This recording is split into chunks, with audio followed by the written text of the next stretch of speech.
The Woodlanders Part 2 by Thomas Hardy. Chapter 33.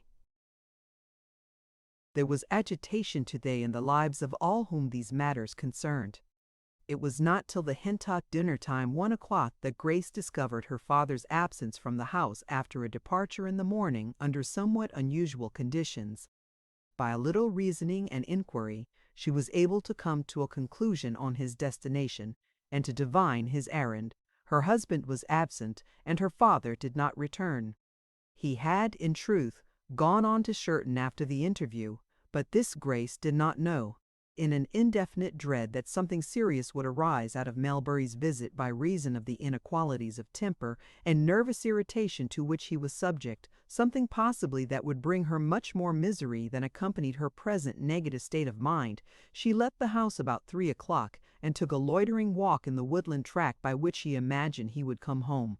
This track under the bare trees and over the cracking sticks, screened and roofed in from the outer world of wind and cloud by a network of boughs, led her slowly,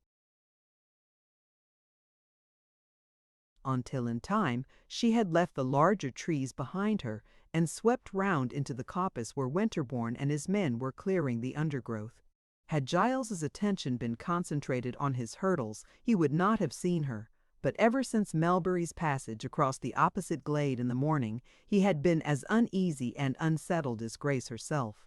And her advent now was the one appearance which, since her father's avowal, could arrest him more than Melbury's return with his tidings.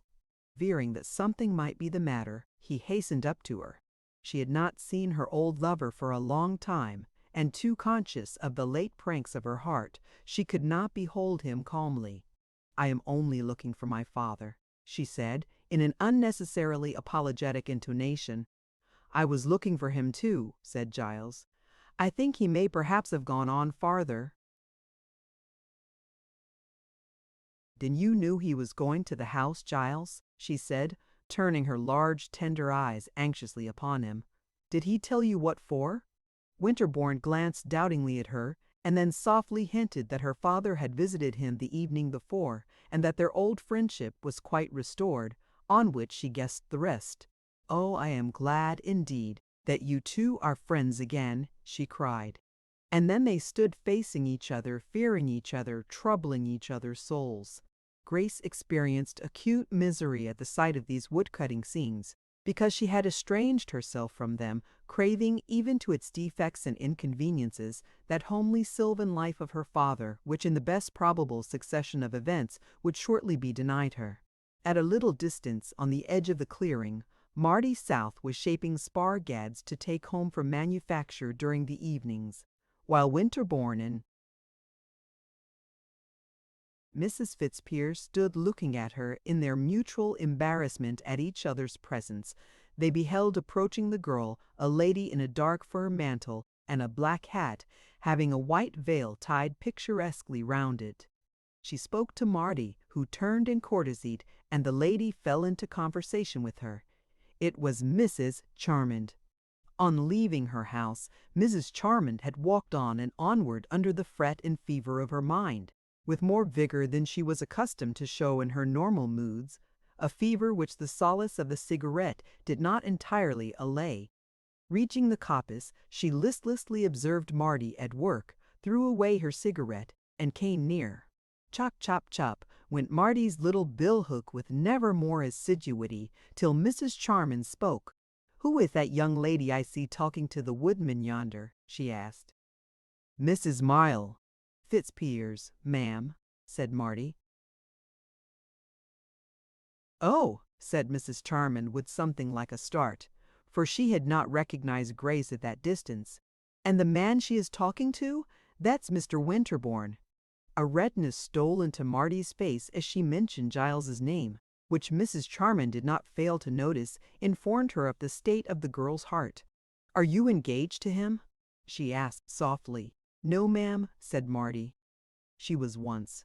and I think but Marty could not possibly explain the complications of her thoughts on this matter, which were nothing less than one of extraordinary acuteness for a girl so young and inexperienced, namely, that she saw danger to two hearts, naturally honest in Grace being thrown back into Winterbourne society by the neglect of her husband. Mrs. Charmond, however, with the almost supersensory means to knowledge which women have on such occasions, quite understood what Marty had intended to convey, and the picture thus exhibited to her of lives drifting away, involving the wreck of poor Marty's hopes, prompted her to more generous resolves than all Melbury's remonstrances had been able to stimulate. Full of the new feeling, she bade the girl good afternoon and went on over the stumps of hazel to where Grace and Winterbourne were standing. They saw her approach, and Winterbourne said, "She is coming to you. It is a good omen. She dislikes me, so I'll go away." He accordingly retreated to where he had been working before Grace came, and Grace's formidable rival approached her, each woman taking the other's measure as she came near. "Dear Mrs. Fitzpiers," said Felice Charmond with some inward turmoil which stopped her speech, "I have not seen you for a long time." She held out her hand tentatively, while Grace stood like a wild animal on first, confronting a mirror or other puzzling product of civilization. Was it really Mrs. Charmond speaking to her thus? If it was, she could no longer form any guess as to what it signified. "I want to talk with you," said Mrs. Charmond, imploringly, for the gaze of the young woman had chilled her through. "Can you walk on with me till we are quite alone?" Sick with distaste, Grace nevertheless complied, as by clockwork, and they moved evenly side by side into the deeper recesses of the woods. They went farther, much farther than Mrs. Charmond had meant to go, but she could not begin her conversation, and in default of it, kept walking.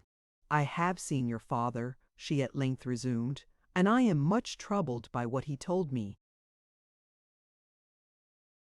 "What did he tell you?" "I have not been admitted to his confidence on anything he may have said to you. Nevertheless, why should I repeat to you what you can easily divine?" "True, true," returned Grace mournfully. "Why should you repeat what we both know to be in our minds already? Mrs. Fitzpiers, your husband, the moment that the speaker's tongue touched the dangerous subject, a vivid look of self-consciousness flashed over her, in which her heart revealed, as by a lightning gleam, what filled it to overflowing. So transitory was the expression that none but a sensitive woman, and she in Grace's position, would have had the power to catch its meaning. Upon her the phase was not lost. "Then you do love him?" she exclaimed, in a tone of much surprise. "What do you mean, my young friend?" "Why," cried Grace, "I thought till now that you had only been cruelly flirting with my husband to amuse your idle moments, a rich lady with a poor professional gentleman, whom in her heart she despised not much less than her who belongs to him. But I guess from your manner that you love him desperately, and I don't hate you as I did before." "Yes, indeed," continued Mrs. Fitzpiers, with a trembling tongue, "since it is not playing in your case at all, but real. Oh, I do pity you more than I despise you, for you will suffer most." Mrs. Charmond was now as much agitated as Grace. "I ought not to allow myself to argue with you," she exclaimed. "I demean myself by doing it.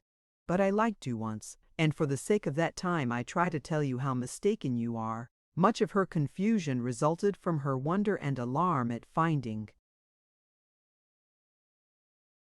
herself in a sense dominated mentally and emotionally by this simple schoolgirl. "I do not love him," she went on, with desperate untruth. "It was a kindness, my making somewhat more of him than one usually does of one's doctor. I was lonely, I talked well, I trifled with him. I am very sorry if such child's playing out of pure friendship has been a serious matter to you. Who could have expected it? But the world is so simple here." "Oh, that's affectation," said Grace, shaking her head. "It is no use you love him. I can see in your face that in this matter of my husband you have not let your acts belie your feelings. During these last 4 or 6 months you have been terribly indiscreet, but you have not been insincere, and that almost disarms me. I have been insincere, if you will have the word I mean. I have coquetted, and do not love him." But Grace clung to her position like a limpet. "You may have trifled with others, but him you love as you never loved another man." "Oh, well, I won't argue," said Mrs. Charmant, laughing faintly. "And you come to reproach me for it, child." "No," said Grace magnanimously. "You may go on loving him if you like. I don't mind at all. You'll find it, let me tell you, a bitterer business for yourself than for me in the end. He'll get tired of you soon, as tired as can be. You don't know him so well as I, and then you may wish you had never seen him." Mrs. Charmant had grown quite pale and weak under this prophecy. It was extraordinary that Grace, whom almost everyone would have characterized as a gentle girl, should be of stronger fiber than her interlocutor. "You exaggerate, cruel, silly young woman," she reiterated, writhing with little agonies. "It is nothing but playful friendship. Nothing. It will be proved by my future conduct. I shall at once refuse to see him more, since it will make no difference to my heart, and much to my name." "I question if you will refuse to see him again," said Grace dryly, as with eyes askance she bent a sapling down. "But I am not incensed against you as you are against me," she added, abandoning the tree to its natural perpendicular. "Before I came I had been despising you for wanton cruelty. Now I only pity you for misplaced affection. When Edgar has gone out of the house in hope of seeing you, at seasonable hours and unseasonable, when I have found him riding miles and miles across the country at midnight and risking his life, and getting covered with mud to get a glimpse of you, I have called him a foolish man, the plaything of a finished coquette. I thought that what was getting to be a tragedy to me was a comedy to you, but now I see that tragedy lies on your side of the situation no less than on mine, and more, that if I have felt trouble at my position, you have felt anguish at yours, that if I have had disappointments, you have had disappointments, you have had despairs. Heaven may fortify me, God help you." "I cannot attempt to reply to your raving eloquence," returned the other, struggling to restore a dignity which had completely collapsed. "My acts will be my proofs. In the world which you have seen nothing of, friendships between men and women are not unknown, and it would have been better both for you and your father if you had each judged me more respectfully and left me alone. As it is, I wish never to see or speak to you, madam, any more." Grace bowed, and Mrs. Charmant turned away. The two went apart in directly opposite courses, and were soon hidden from each other by their umbrageous surroundings and by the shadows of eve. In the excitement of their long argument, they had walked onward and zigzagged about without regarding direction or distance. All sound of the woodcutters had long since faded into remoteness, and even had not the interval been too great for hearing them, they would have been silent and homeward bound at this twilight hour. But Grace went on her course without any misgiving, though there was much underwood here, with only the narrowest passages for walking, across which brambles hung. She had not, however, traversed this the wildest part of the wood since her childhood, and the transformation of outlines had been great. Old trees which once were landmarks had been felled or blown down, and the bushes which then had been small and scrubby were now large and overhanging. She soon found that her ideas as to direction were vague, that she had indeed no ideas as to direction at all. If the evening had not been growing so dark, and the wind had not put on its night moan so distinctly, Grace would not have minded, but she was rather frightened now, and began to strike across hither and thither in random courses. Denser grew the darkness, more developed the wind voices, and still no recognizable spot or outlet of any kind appeared, nor any sound of the hentocks floated near, though she had wandered probably between 1 and 2 hours, and began to be weary.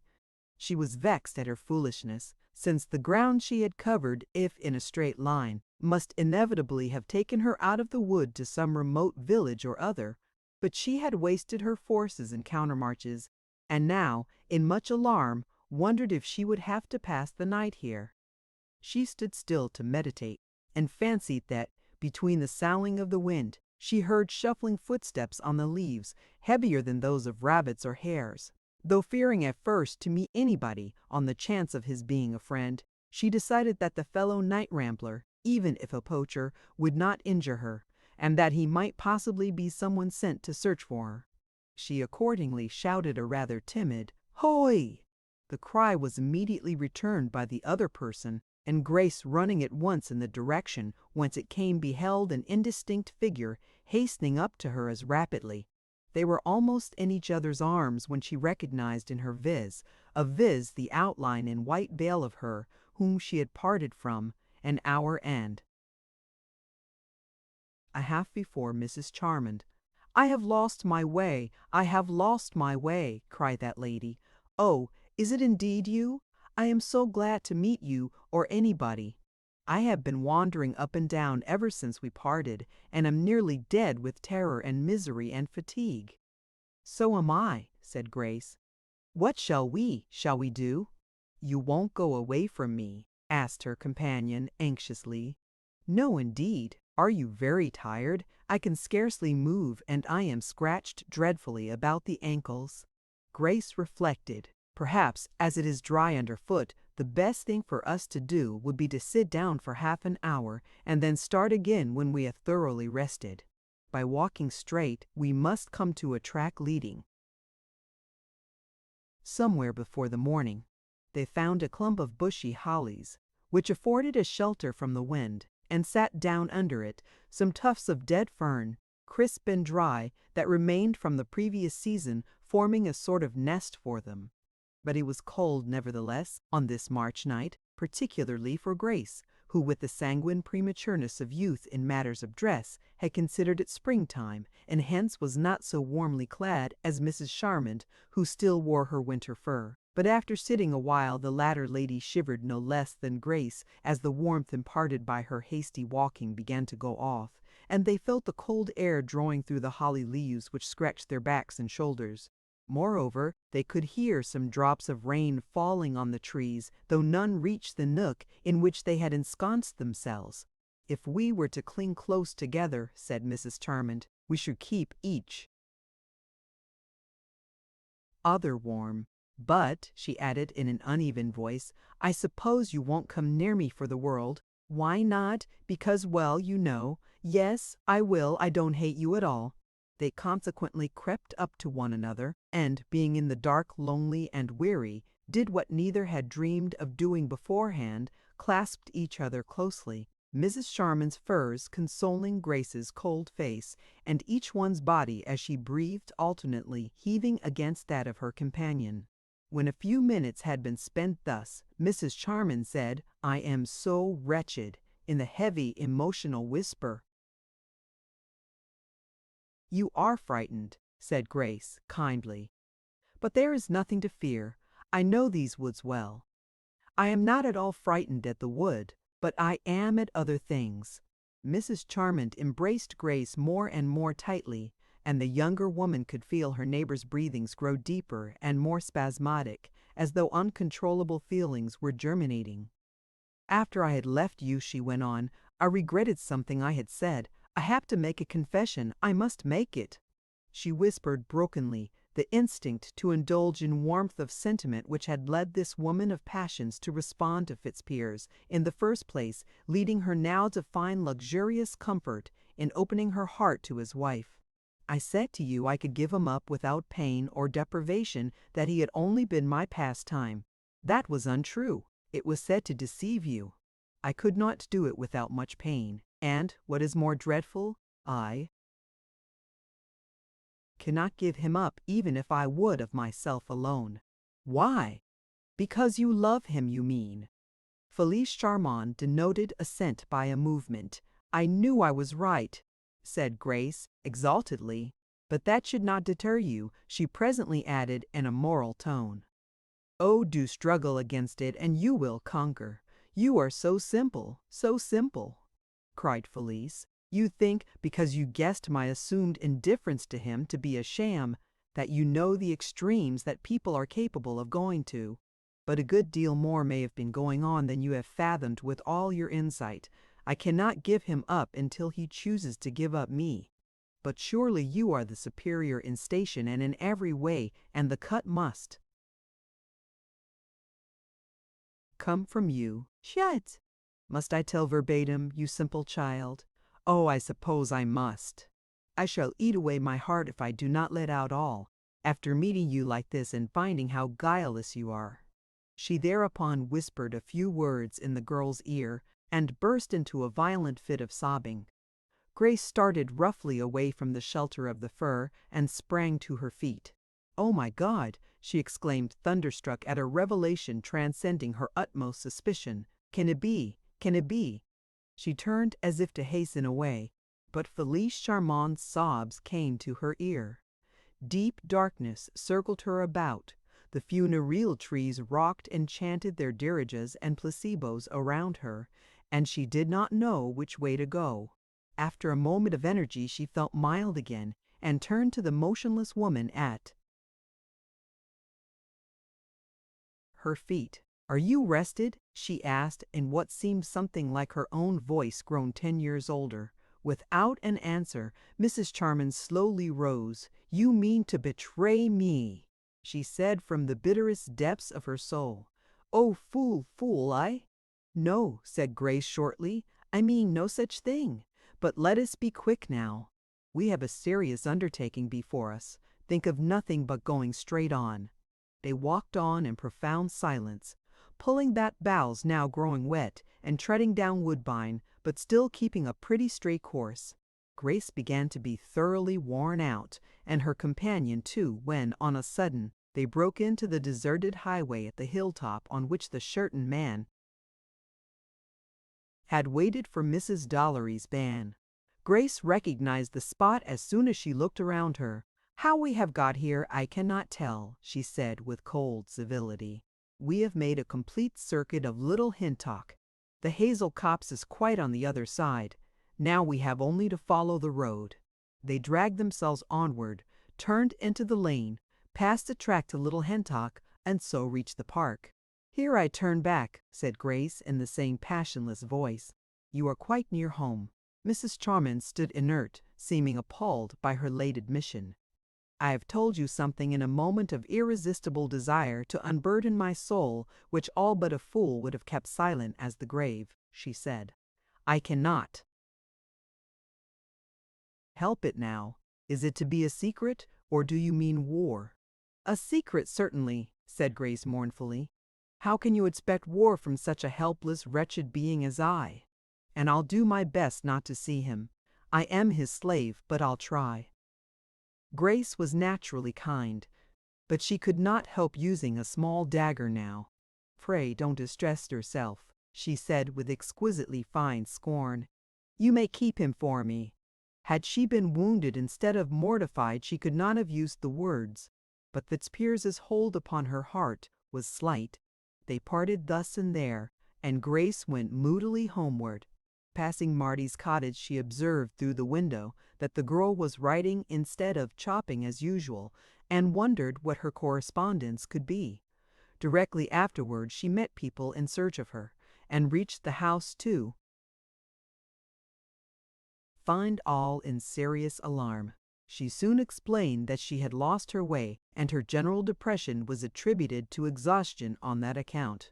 Could she have known what Marty was writing, she would have been surprised. The rumor which agitated the other folk of Hintock had reached the young girl, and she was penning a letter to Fitzpiers to tell him that Mrs. Charman wore her hair. It was poor Marty's only card, and she played it, knowing nothing of fashion, and thinking her revelation a fatal one for a lover. Chapter 34. It was at the beginning of April, a few days after the meeting between Grace and Mrs. Charman in the wood, that Fitzpiers, just returned from London, was travelling from Shirton Abbas to Hintock in a hired carriage. In his eye there was a doubtful light, and the lines of his refined face showed a vague disquietude. He appeared now like one of those who impressed the beholder as having suffered wrong in being born.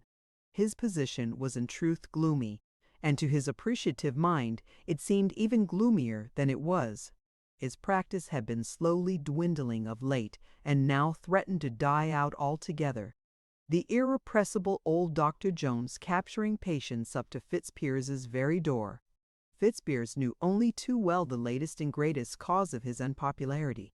And yet, so illogical is man, the second branch of his sadness grew out of a remedial measure proposed for the first, a letter from Felice Charmant imploring him not to see her again. To bring about their severance still more effectually, she added, she had decided during his absence. Upon almost immediate departure for the continent. The time was that dull interval in a woodlander's life which coincides with great activity in the life of the woodland itself, a period following the close of the winter tree-cutting and preceding the barking season, when the saps are just beginning to heave with the force of hydraulic lifts inside all the trunks of the forest. Winterbourne's contract was completed, and the plantations were deserted. It was dusk. There were no leaves as yet. The nightingales would not begin to sing for a fortnight, and the mother of the months was in her most attenuated phase, starved and bent to a mere bowed skeleton, which glided along behind the bare twigs in Fitzpiers's company.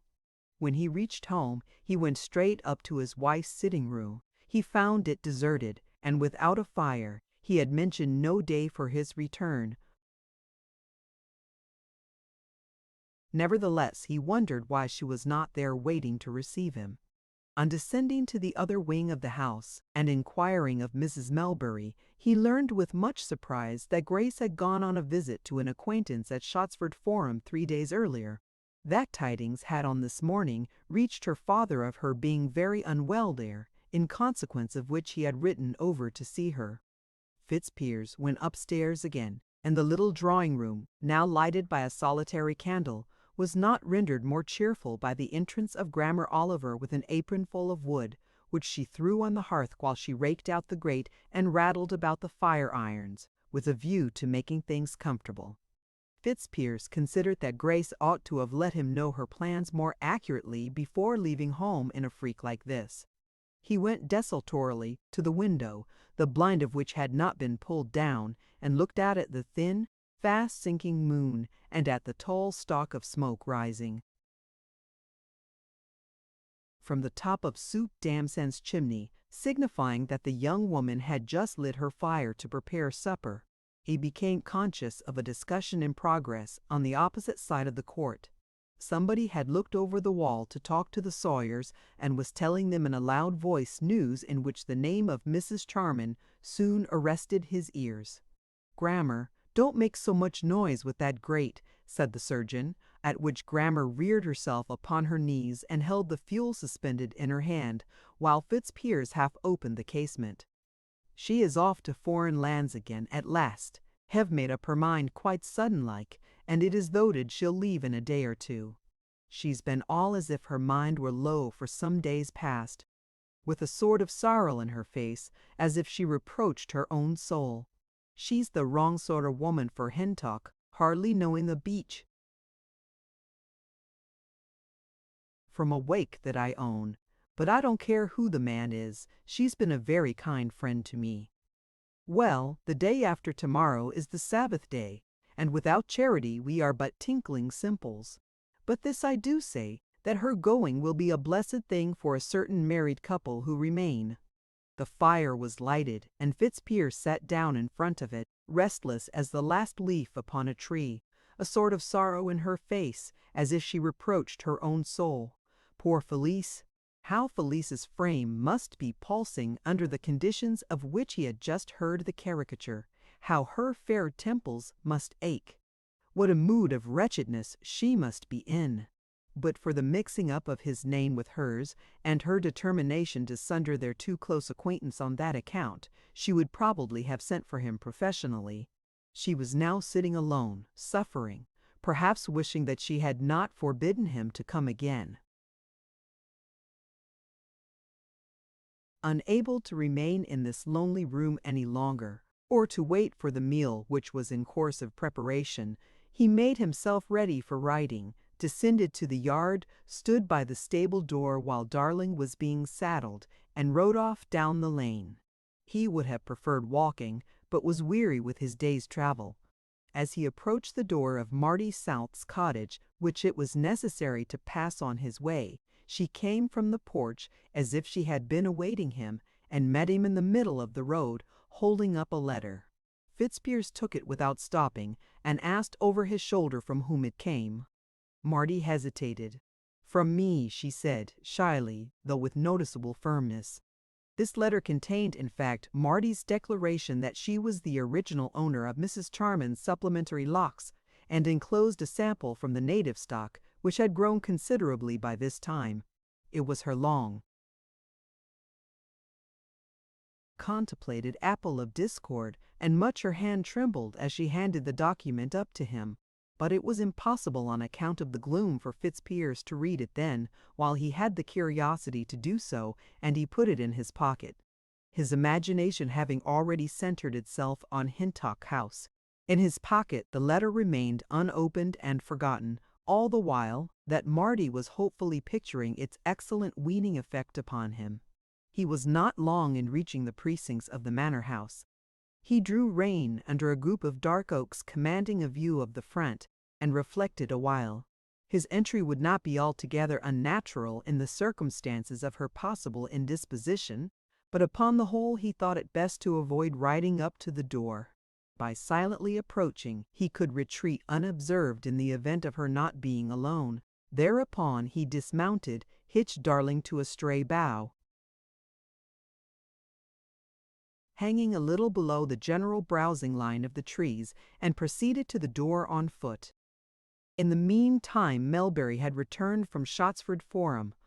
The great court or quadrangle of the timber merchant's house, divided from the shady lane by an ivy-covered wall, was entered by two white gates, one standing near each extremity of the wall.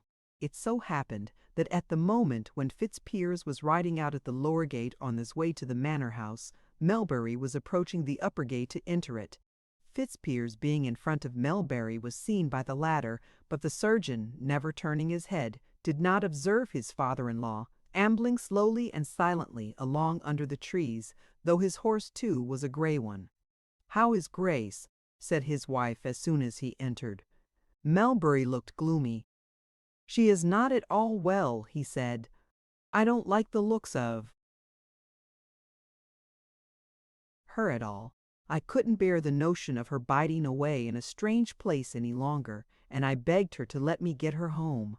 At last she agreed to it, but not till after much persuading. I was then sorry that I rode over instead of driving, but I have hired a nice comfortable carriage, the easiest going I could get, and she'll be here in a couple of hours or less. I rode on ahead to tell you to get her room ready, but I see her husband has come back." "Yes," said Mrs. Melbury.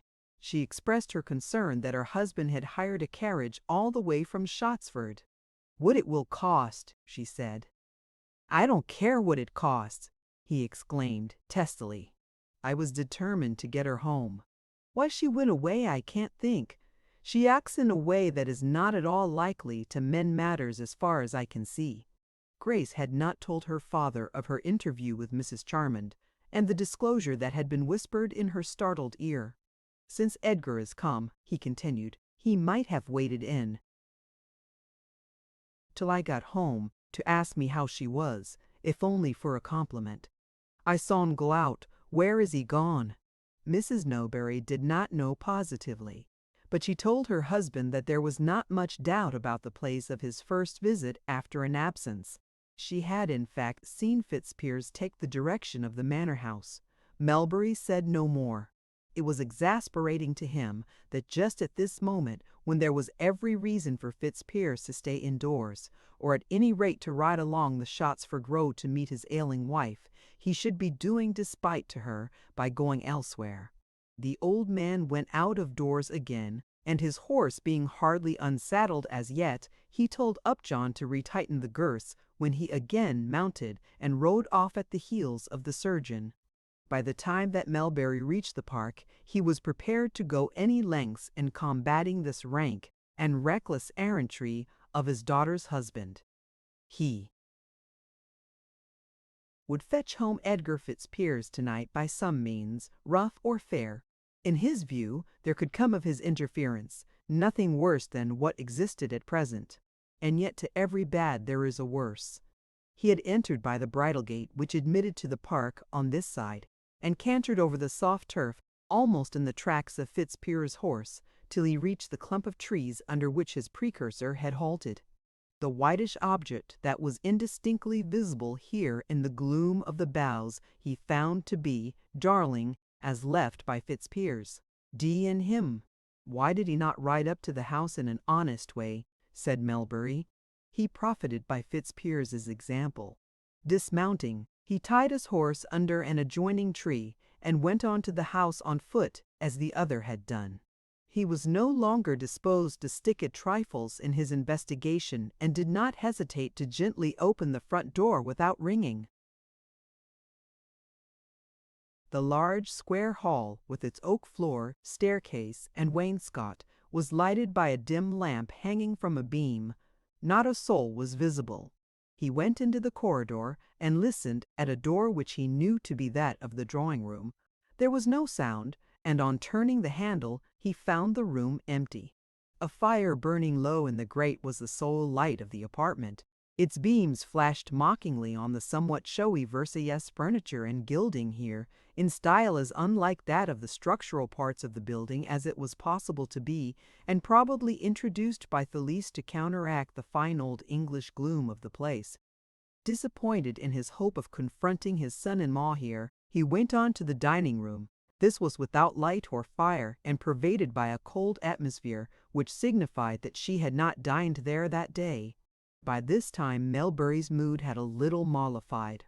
Everything here was so pacific, so unaggressive in its repose, that he was no longer incited to provoke a collision with Fitzpiers or with anybody.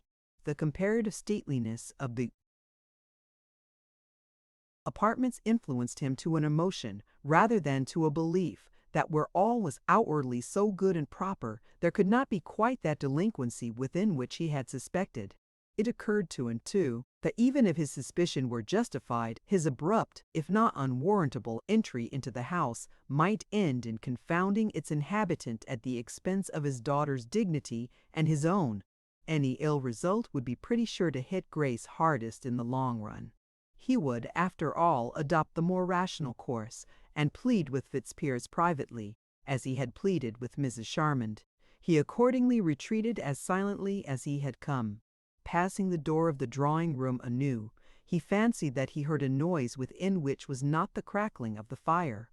Melbury gently reopened the door to a distance of a few inches, and saw at the opposite window two figures in the act of stepping out, a man and a woman, in whom he recognized the lady of the house and his son-in-law. In a moment they had disappeared amid the gloom of the lawn. He returned into the hall and let himself out by the carriage entrance door, coming round to the lawn front in time to see the two figures parting at the railing which divided the precincts of the house from the open park. Mrs. Charmond turned to hasten back immediately that Fitzpiers had left her side, and he was speedily absorbed into the duskiness of the trees. Melbury waited till Mrs. Charmond had re-entered the drawing-room, and then followed after Fitzpiers, thinking that he would allow the latter to mount and ride ahead a little way before overtaking him and giving him a piece of his mind. His son-in-law might possibly see the second horse near his own, but that would do him no harm, and might prepare him for what he was to expect. The event, however, was different from the plan. On plunging into the thick shade at the clump of oaks, he could not perceive his horse Blossom anywhere, but feeling his way carefully along, he by and by discerned Fitzpiers's mare, Darling, still standing as before under the adjoining tree. For a moment Melbury thought that his own horse, being young and strong, had broken away from her fastening, but on listening intently he could hear her ambling comfortably along a little way ahead, and a creaking of the saddle which showed that she had a rider. Walking on as far as the small gate in the corner of the park, he met a laborer who, in reply to Melbury's inquiry if he had seen any person on a gray horse, said that he had only met Dr. Fitzpiers. It was just what Melbury had begun to suspect. Fitzpiers had mounted the mare which did not belong to him in mistake for his own, an oversight easily explicable, in a man ever unwitting in horseflesh, by the darkness of the spot and the near similarity of the animals in appearance, though Melbury's was readily enough seen to be the grayer horse by day. He hastened back, and did what seemed best in the circumstances, got upon Old Darling, and rode rapidly after Fitzpiers.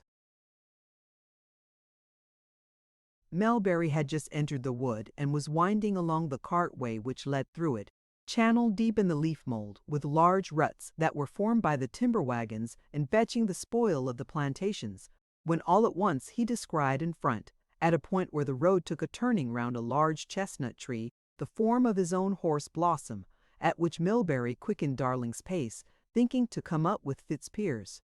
Nearer view revealed that the horse had no rider. At Melbury's approach it galloped friskily away under the trees in a homeward direction.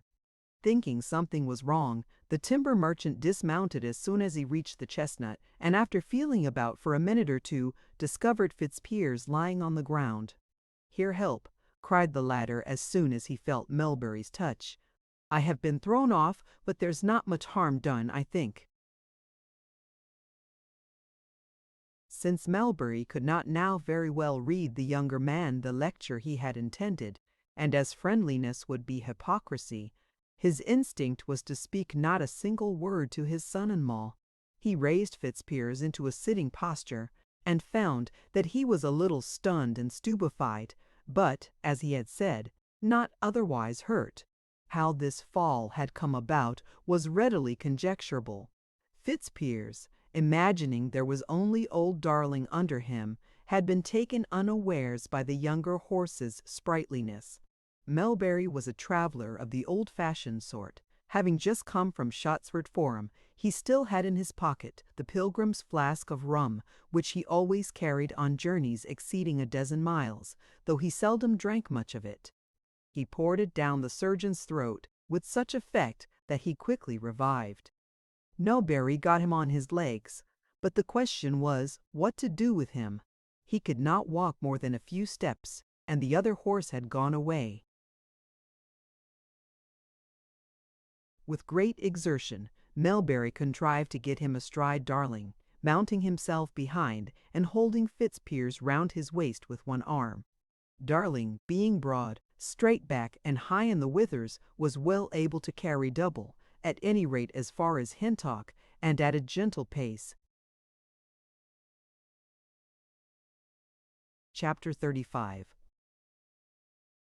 The mare paced along with firm and cautious tread through the copse where Winterbourne had worked, and into the heavier soil where the oaks grew. Past Great Willie, the largest oak in the wood, and thence towards Nellcombe Bottom, intensely dark Nellcombe Bottom, intensely dark now with overgrowth, and popularly supposed to be haunted by the spirits of the fratricides exorcised from Hintock House. By this time Fitzpiers was quite recovered as to physical strength, but he had eaten nothing since making a hasty breakfast in London that morning, his anxiety about Felice having hurried him away from home before dining. As a consequence, the old rum administered by his father-in-law flew to the young man's head and loosened his tongue, without his ever having recognized who it was that had lent him a kindly hand. He began to speak in desultory sentences, Melbury still supporting him. "I've come all the way from London today," said Fitzpiers. "Ah, that's the place." "To meet your equals. I live at Hintock Worse, at Little Hintock, and I am quite lost there. There's not a man within 10 miles of Hintock who can comprehend me. I tell you, farmer, what's your name, that I'm a man of education. I know several languages. The poets and I are familiar friends. I used to read more in metaphysics than anybody within 50 miles, and since I gave that up, there's nobody can match me in the whole county of Wessex as a scientist. Yet I am doomed to live with tradespeople in a miserable little hole like Hintock." "Indeed," muttered Melbury.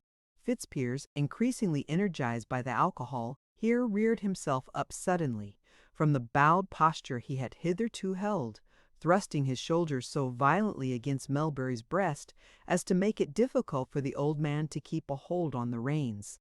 "People don't appreciate me here," the surgeon exclaimed. Lowering his voice, he added softly and slowly, "Except one. Except one. A passionate soul, as warm as she is clever, as beautiful as she is warm, and as rich as she is beautiful. I say, old fellow, those claws of yours clutch me rather tight, rather like the eagles, you know, that ate out the liver of Propre, the man on Mount Caucasus. People don't appreciate me, I say, except her. Ah, gods, I am an unlucky man. She would have been mine, she would have taken my name, but unfortunately it cannot be so. I stooped to mate beneath me, and now I rue it." The position was becoming a very trying one for Melbury, corporally and mentally. He was obliged to steady Fitzpiers with his left arm, and he began to hate the contact. He hardly knew what to do. It was useless to remonstrate with Fitzpiers, in his intellectual confusion from the rum and from the fall. He remained silent, his hold upon his companion, however, being stern rather than compassionate. "You hurt me a little, farmer, though I am much obliged to you for your kindness. People don't appreciate me, I say. Between ourselves, I am losing my practice here. And why? Because I see matchless attraction where matchless attraction is, both in person and position. I mention no names, so nobody will be the wiser. But I have lost her, in a legitimate sense, that is. If I were a free man now, things have come to such a pass that she could not refuse me, while with her fortune, which I don't covet for itself, I should have a chance of satisfying an honorable ambition. A chance I have never had yet, and now never shall have, probably." Melbury, his heart throbbing against the other's backbone, and his brain on fire with indignation, ventured to mutter huskily, "Why?" The horse ambled on some steps before Fitzpiers replied, "Because I am tied and bound to another by law, as tightly as I am to you by your arm. Not that I complain of your arm. I thank you for helping me. Well, where are we? Not nearly home yet? Home, say I. It is a home, when I might have been at the other house over there." In a stupefied way he flung his hand in the direction of the park. "I was just 2 months too early in committing myself. Had I only seen the other first—" Here the old man's arm gave Fitzpiers a convulsive shake. "What are you doing?" continued the latter. "Keep still, please, or put me down. I was saying that I lost her by a mere little 2 months. There is no chance for me now in this world, and it makes me reckless, unless, indeed, anything should happen to the other one. She is amiable enough, but if anything should happen to her, and I hear she is well, if it should, I should be free, and my fame, my happiness, would be insured." These were the last words that Fitzpiers uttered in his seat in front of the timber merchant. Unable longer to master himself, Melbury, the skin of his face compressed, whipped away his spare arm from Fitzpiers's waist and seized him by the collar. "You heartless villain, after all that we have done for ye," he cried, with a quivering lip, "and the money of hers that you've had, and the roof we've provided to shelter ye. It is to me, George Melbury, that you dare to talk like that." The exclamation was accompanied by a powerful swing from the shoulder, which flung the young man headlong into the road. Fitzpiers fell with a heavy thud upon the stumps of some undergrowth which had been cut during the winter preceding. Darling continued her walk for a few paces farther and stopped. "God forgive me," Melbury murmured, repenting of what he had done. "He tried me too sorely, and now perhaps I've murdered him." He turned round in the saddle and looked towards the spot on which Fitzpiers had fallen. To his great surprise he beheld the surgeon rise to his feet with a bound, as if unhurt, and walk away rapidly under the trees. Melbury listened till the rustle of Fitzpiers's footsteps died away. It might have been a crime, but for the mercy of Providence in providing leaves for his fall, he said to himself. And then his mind reverted to the words of Fitzpiers, and his indignation so mounted within him that he almost wished the fall had put an end to the young man there and then. He had not ridden far when he discerned his own grey mare standing under some bushes. Leaving Darling for a moment, Melbury went forward and easily caught the younger animal, now disheartened at its freak.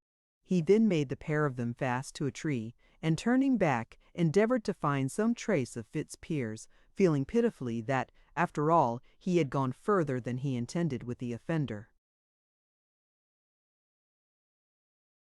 But though he threaded the wood hither and thither, his toes ploughing layer after layer of the little horny scrolls that had once been leaves, he could not find him. He stood still, listening and looking round. The breeze was oozing through the network of boughs as through a strainer. The trunks and larger branches stood against the light of the sky in the forms of writhing men, gigantic candelabra, pikes, halberds, lances, and whatever besides the fancy chose to make of them. Giving up the search, Melbury came back to the horses and walked slowly homeward, leading one in each hand. It happened that on this self-same evening, a boy had been returning from Great to Little Hintock about the time of Fitzpiers's and Melbury's passage home along that route. A horse collar that had been left at the harness mender's to be repaired was required for use at 5 o'clock next morning, and in consequence the boy had to fetch it overnight. He put his head through the collar, and accompanied his walk by whistling the one tune he knew as an antidote to fear. The boy suddenly became aware of a horse trotting rather friskily along the track behind him, and not knowing whether to expect friend or foe, prudence suggested that he should cease his whistling and retreat among the trees till the horse and his rider had gone by, a course to which he was still more inclined when he found how noiselessly they approached, and saw that the horse looked pale, and remembered what he had read about death in the Revelation. He therefore deposited the collar by a tree, and hid himself behind it. The horseman came on, and the youth, whose eyes were as keen as telescopes, to his great relief recognized the doctor. As Melbury surmised, Fitzpiers had in the darkness taken Blossom for Darling, and he had not discovered his mistake when he came up opposite the boy, though he was somewhat surprised at the liveliness of his usually placid mare. The only other pair of eyes on the spot whose vision was keen as the young carter's were those of the horse, and with that strongly conservative objection to the unusual. "Which animal show, Blossom?" on eyeing the collar under the tree, quite invisible to Fitzpiers, exercised none of the patience of the older horse, but shied sufficiently to unseat so second-rate an equestrian as the surgeon. He fell and did not move, lying as Melbury afterwards found him. The boy ran away, salving his conscience for the desertion by thinking how vigorously he would spread the alarm of the accident when he got to Hintock, which he uncompromisingly did, encrusting the skeleton event with a load of dramatic horrors. Grace had returned, and the fly hired on her account, though not by her husband, at the Crown Hotel, Shottsford Forum, had been paid for and dismissed. The long drive had somewhat revived her, her illness being a feverish intermittent nervousness which had more to do with mind than body, and she walked about her sitting-room in something of a hopeful mood. Mrs. Melbury had told her as soon as she arrived that her husband had returned from London. He had gone out, she said, to see a patient, as she supposed, and he must soon be back, since he had had no dinner or tea. Grace would not allow her mind to harbor any suspicion of his whereabouts, and her stepmother said nothing of Mrs. Charman's rumored sorrows and plans of departure. So the young wife sat by the fire, waiting silently. She had left Hintock in a turmoil of feeling after the revelation of Mrs. Charman, and had intended not to be at home when her husband returned. But she had thought the matter over, and had allowed her father's influence to prevail and bring her back, and now somewhat regretted that Edgar's arrival had preceded hers. By and by Mrs. Melbury came upstairs with a slight air of flurry and abruptness. "I have something to tell, some bad news," she said. "But you must not be." alarmed, as it is not so bad as it might have been. Edgar has been thrown off his horse. We don't think he is hurt much. It happened in the wood the other side of Nilcombe Bottom, where 'tis said the ghosts of the brothers walk. She went on to give a few of the particulars, but none of the invented horrors that had been communicated by the boy. I thought it better to tell you at once, she added, in case he should not be very well able to walk home and somebody should bring him. Mrs. Melbury really thought matters much worse than she represented, and Grace knew that she thought so. She sat down dazed for a few minutes, returning a negative to her stepmother's inquiry if she could do anything for her. "But please go into the bedroom," Grace said, on second thoughts, "and see if all is ready there in case it is serious." Mrs. Melbury thereupon called Grammar, and they did as directed, supplying the room with everything they could think of for the accommodation of an injured man. Nobody was left in the lower part of the house. Not many minutes passed when Grace heard a knock at the door, a single knock, not loud enough to reach the ears of those in the bedroom. She went to the top of the stairs and said faintly, "Come up," knowing that the door stood, as usual in such houses, wide open. Retreating into the gloom of the broad landing, she saw rise up the stairs a woman whom at first she did not recognize, till her voice revealed her to be Soup Damson, in great fright and sorrow. A streak of light from the partially closed door of Grace's room fell upon her face as she came forward, and it was drawn and pale. "Oh, Miss Melbury, I would say Mrs. Fitzpiers," she said, bringing her hands. "This terrible news. Is he dead? Is he hurted very bad? Tell me. I couldn't help coming. Please forgive me, Miss Melbury, Mrs. Fitzpiers, I would say." Grace sank down on the oak chest which stood on the landing, and put her hands to her now flushed face and head. Could she order Soup Damson downstairs and out of the house? Her husband might be brought in at any moment, and what would happen? But could she order this genuinely grieved woman away? There was a dead silence of half a minute or so, till Soup said, "Why don't you speak? Is he here? Is he dead? If so, why can't I see him? Would it be so very wrong?" Before Grace had answered, somebody else came to the door below, a footfall light as a rose. There was a hurried tapping upon the panel, as if with the impatient tips of fingers whose owner thought not whether a knocker were there or no. Without a pause, and possibly guided by the stray beam of light on the landing, the newcomer ascended the staircase as the first had done. Grace was sufficiently visible, and the lady, for a lady it was, came to her side. "I could make nobody hear downstairs," said Felice Charmond, with lips whose dryness could almost be heard, and panting as she stood like one ready to sink on the floor with distress. "What is the matter? Tell me the worst. Can he live?" She looked at Grace imploringly, without perceiving poor Soup, who, dismayed at such a presence, had shrunk away into the shade. Mrs. Charmond's little feet were covered with mud. She was quite unconscious of her appearance now. "I have heard such a dreadful report," she went on. "I came to ascertain the truth of it. Is he killed? She won't tell us he's dying. He's in that room," burst out Soup, regardless of consequences, as she heard the distant movements of Mrs. Melbury and Grammar in the bedroom at the end of the passage. "Where?" said Mrs. Charmond, and on Soup pointing out the direction, she made as if to go thither. Grace barred the way. "He is not there," she said. "I have not seen him any more than you. I have heard a report, only not so bad as you think. It must have been exaggerated to you. Please do not conceal anything. Let me know all," said Felice, doubtingly. "You shall know all I know. You have a perfect right to know. Who can have a better than either of you?" said Grace with a delicate sting which was lost upon Felice Charmond now. "I repeat, I have only heard a less alarming account than you have heard. How much it means and how little I cannot say.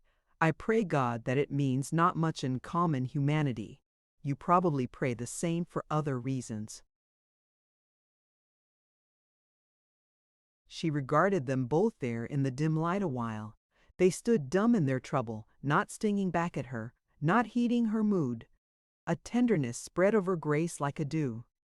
It was well, very well, conventionally, to address either one of them in the wife's regulation terms of virtuous sarcasm as woman, creature, or thing for losing their hearts to her husband.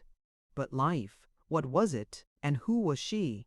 She had, like the singer of the Psalm of Asaph, been plagued and chastened all the day long. But could she, by retributive words, in order to please herself, the individual, offend against the generation, as he would not? "He is dying, perhaps," blubbered Sue Damson, putting her apron to her eyes. In their gestures and faces there were anxieties, affection, agony of heart, all for a man who had wronged them, had never really behaved towards either of them anyhow but selfishly. Neither one but would have well nigh sacrificed half her life. To him, even now, the tears which his possibly critical situation could not bring to her eyes surged over at the contemplation of these fellow women. She turned to the balustrade, bent herself upon it, and wept. Thereupon Felice began to cry also, without using her handkerchief, and letting the tears run down silently. While these three poor women stood together thus, pitying another though most to be pitied themselves, the pacing of a horse or horses became audible in the court, and in a moment Melbury's voice was heard calling to his stableman. Grace at once started up, ran down the stairs and out into the quadrangle as her father crossed it towards the door. "Father, what is the matter with him?" she cried. "Who, Edgar?" said Melbury abruptly. "Matter? Nothing. What, my dear, and have you got home safe? Why, you are better already, but you ought not to be out in the air like this."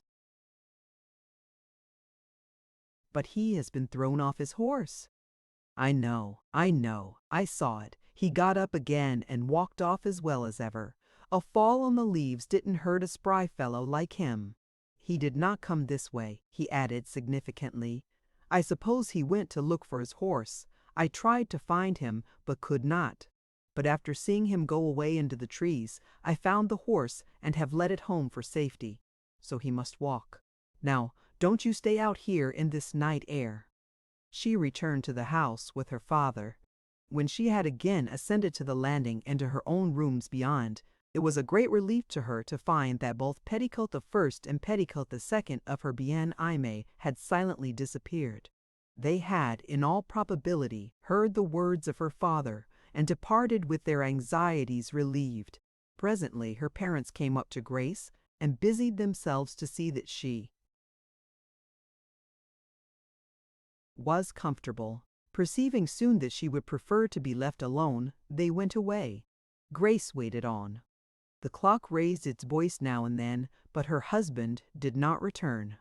At her father's usual hour for retiring, he again came in to see her.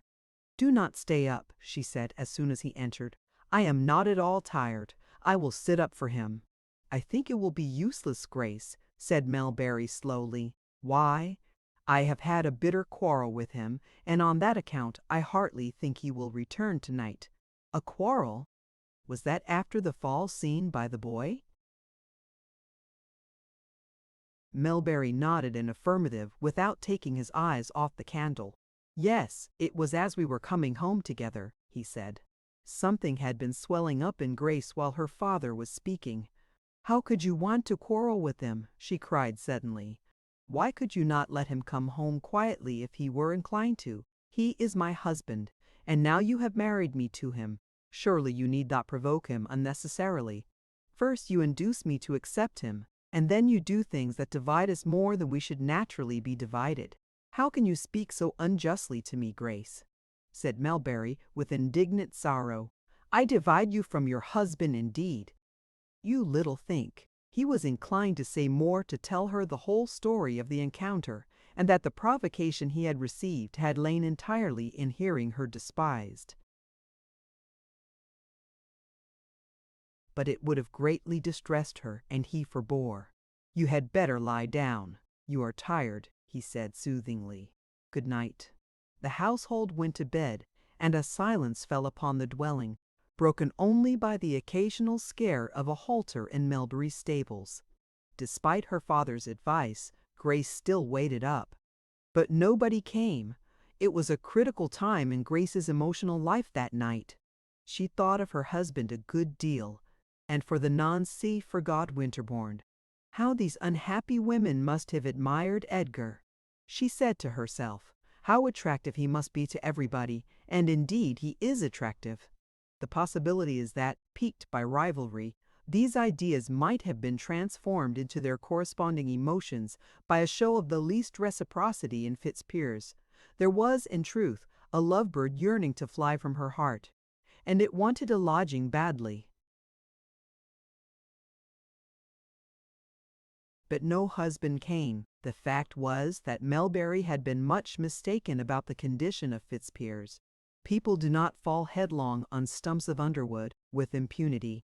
Had the old man been able to watch Fitzpiers narrowly enough, he would have observed that on rising and walking into the thicket he dropped blood as he went, that he had not proceeded 50 yards before he showed signs of being dizzy, and, raising his hands to his head, reeled and fell down.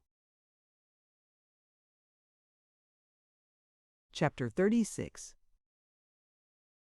Grace was not the only one who watched and meditated in Hintock that night.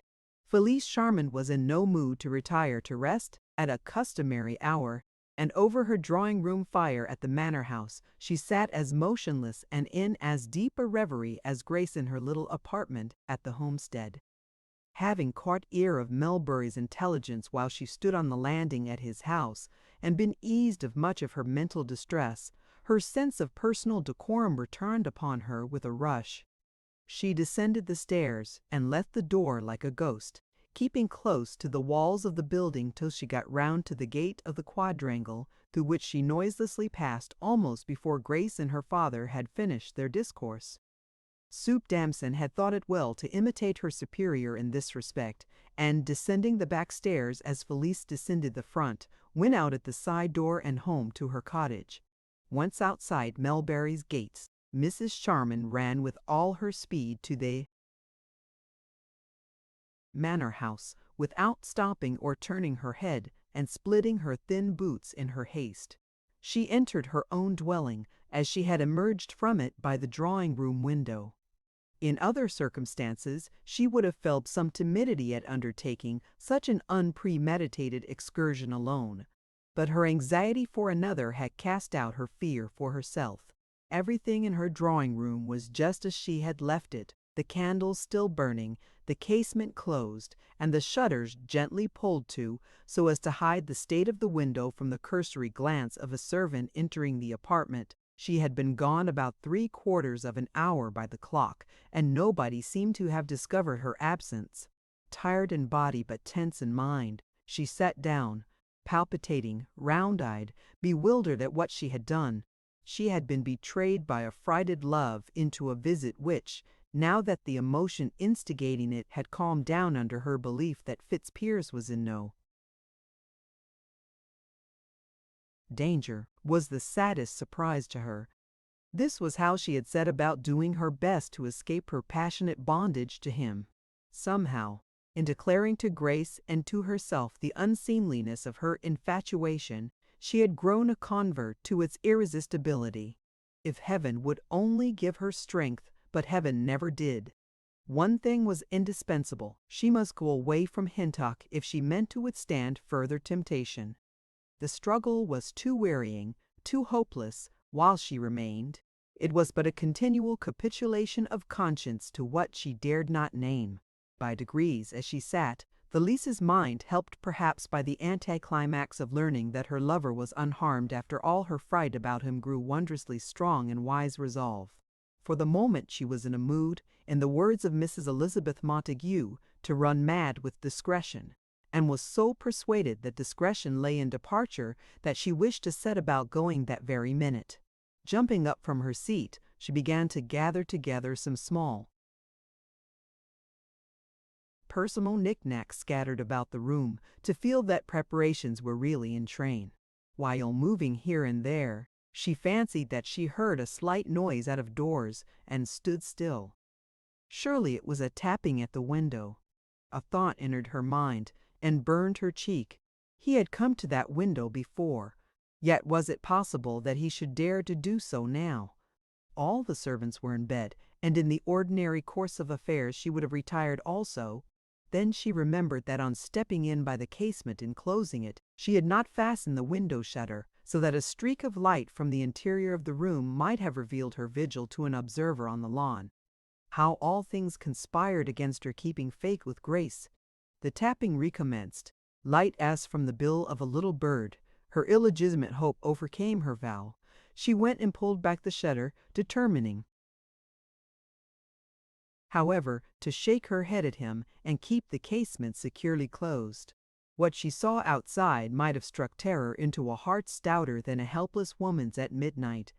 In the center of the lowest pane of the window, close to the glass, was a human face, which she barely recognized as the face of Fitzpiers. It was surrounded with the darkness of the night without, corpse-like in its pallor, and covered with blood. As disclosed in the square area of the pane, it met her frightened eyes like a replica of the sudarium of Saint Veronica. He moved his lips and looked at her imploringly. Her rapid mind pieced together in an instant a possible concatenation of events which might have led to this tragical issue. She unlatched the casement with a terrified hand, and bending down to where he was crouching, pressed her face to his with passionate solicitude. She assisted him into the room without a word, to do which it was almost necessary to lift him bodily, quickly closing the window and fastening the shutters. She bent over him breathlessly. "Are you hurt much?" she cried faintly. "Oh, how is this?" "Rather much, but don't be frightened," he answered in a difficult whisper, and turning himself to obtain an easier position if possible. "A little water, please." She ran across into the dining room and brought a bottle and glass, from which he eagerly drank. He could then speak much better, and with her help got upon the nearest couch. "Are you dying, Edgar?" she said. "Do speak to me." "I am half dead," said Fitzpiers, "but perhaps I shall get over it. It is chiefly loss of blood." "But I thought your fall did not hurt you," said she. "Who did this?" "Felice, my father-in-law. I have crawled to you more than a mile on my hands and knees. God, I thought I should never have got here. I have come to you, Bee, 'cause you were the only friend I have in the world now. I can never go back to Hintock, never to the roof of the Melburys. Not Poppy nor Mandragora will ever medicine this bitter feud. If I were only well again, let me bind your head, now that you have rested. Yes, but wait a moment, it has stopped bleeding fortunately, or I should be a dead man before now. While in the wood, I managed to make a tourniquet of some halfpence in my handkerchief, as well as I could in the dark. But listen, dear Felice, can you hide me till I am well? Whatever comes, I can be seen in Hintock no more. My practice is nearly gone, you know, and after this I would not care to recover it if I could." By this time Felice's tears began to blind her. Where were now her discreet plans for sundering their lives forever? To administer to him in his pain and trouble and poverty was her single thought. The first step was to hide him, and she asked herself where. A place occurred to her mind. She got him some wine from the dining room, which strengthened him much. Then she managed to remove his boots, and, as he could now keep himself upright by leaning upon her on one side and a walking stick on the other, they went thus in slow march out of the room and up the stairs. At the top she took him along a gallery, pausing whenever he required rest, and thence up a smaller staircase to the least used part of the house, where she unlocked a door. Within was a lumber room containing abandoned furniture of all descriptions, built up in piles which obscured the light of the windows and formed between them nooks and lairs in which a person would not be discerned, even should an eye gaze in at the door. The articles were mainly those that had belonged to the previous owner of the house and had been bought in by the late Mr. Charmond at the auction, but changing fashion and the tastes of a young wife had caused them to be relegated to this dungeon.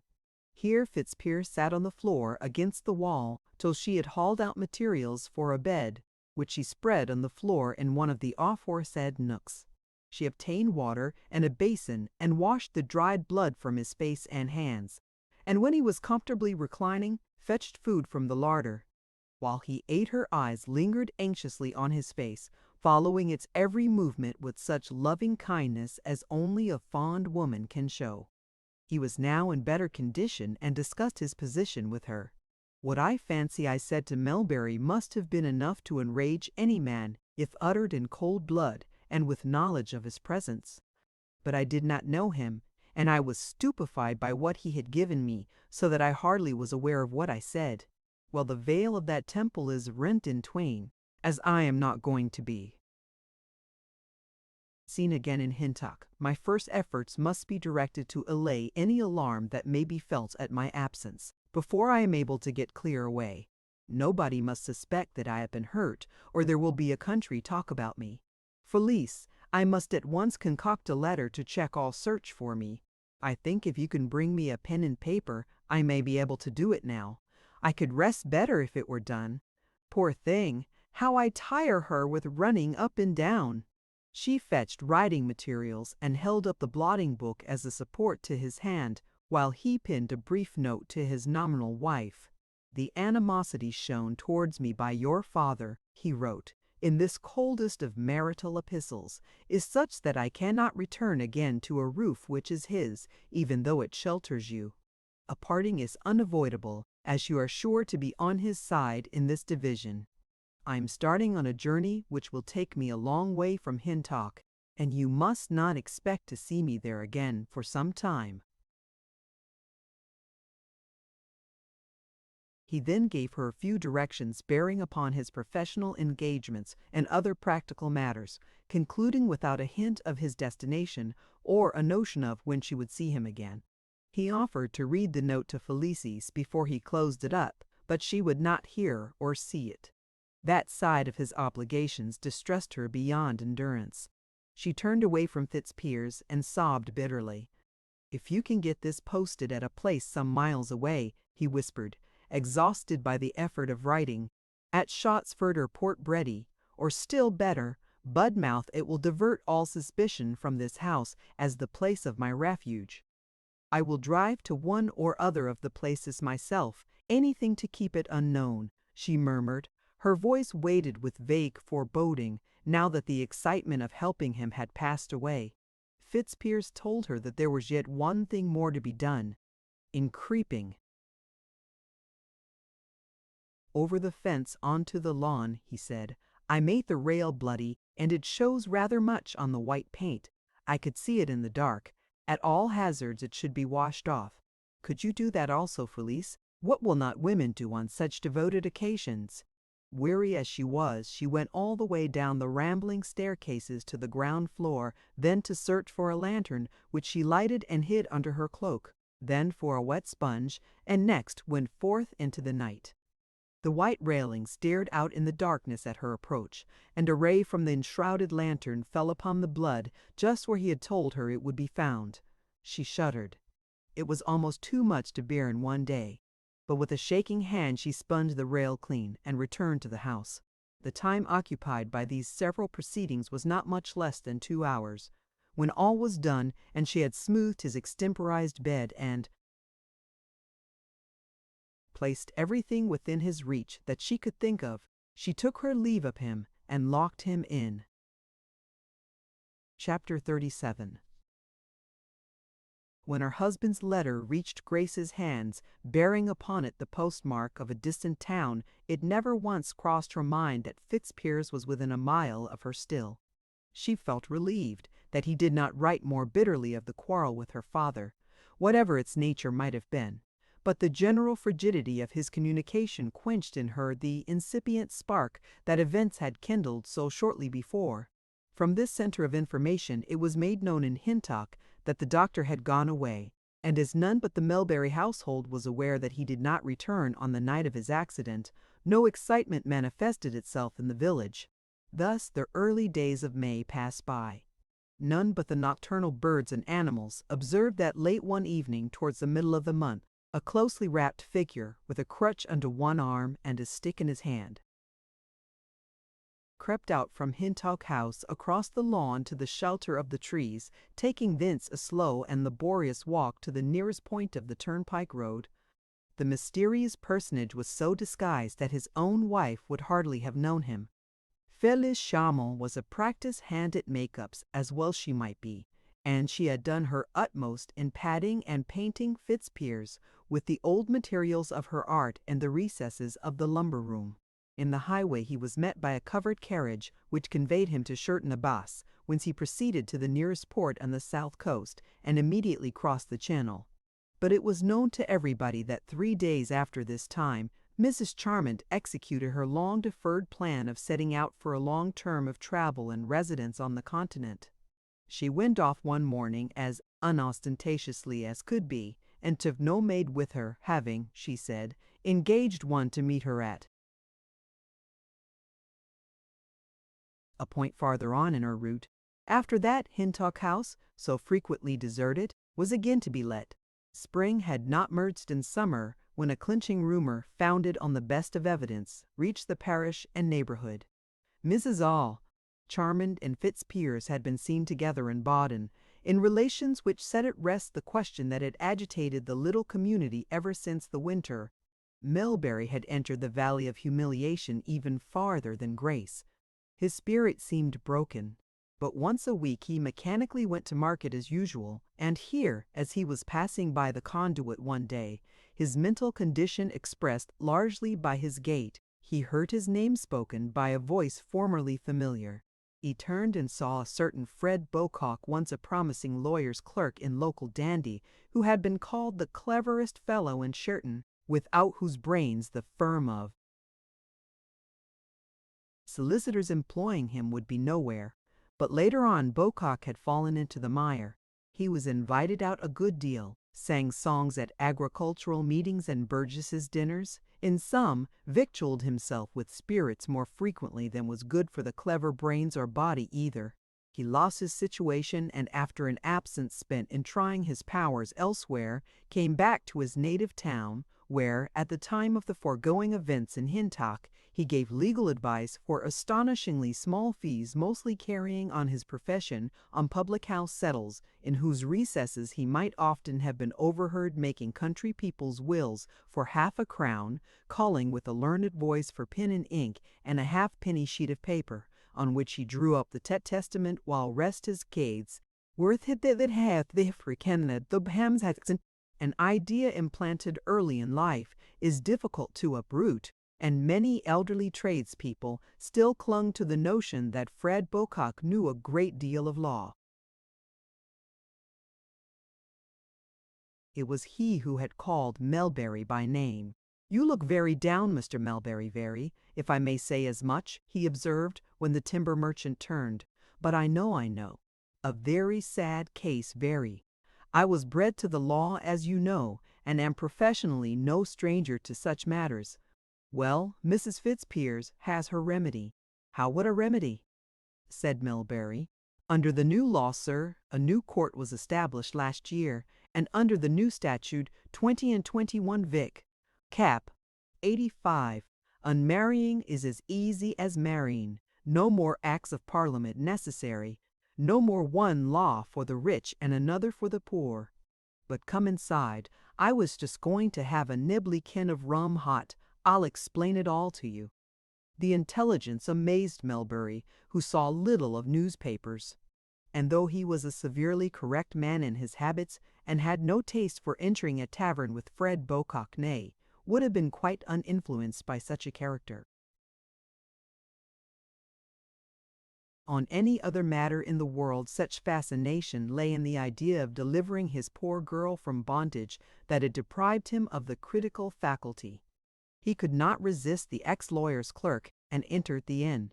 Here they sat down to the rum, which Melbury paid for as a matter of course, Bocock leaning back in the settle with a legal gravity which would hardly allow him to be conscious of the spirits before him, though they nevertheless disappeared with mysterious quickness.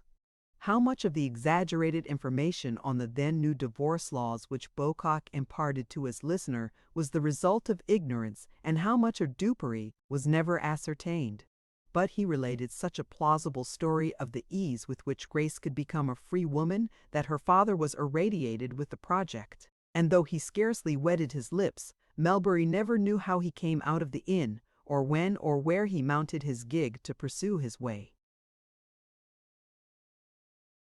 homeward. But home he found himself, his brain having all the way seemed to ring sonorously as a gong in the intensity of its stir. Before he had seen Grace, he was accidentally met by Winterbourne, who found his face shining as if he had, like the lawgiver, conversed with an angel. He relinquished his horse, and took Winterbourne by the arm to a heap of rindlewood, as barked oak was here called, which lay under a privet hedge. "Giles," he said, when they had sat down upon the logs, "there's a new law in the land. Grace can be free quite easily. I only knew it by the merest accident. I might not have found it out for the next 10 years. She can get rid of him, d'ye hear? Get rid of him.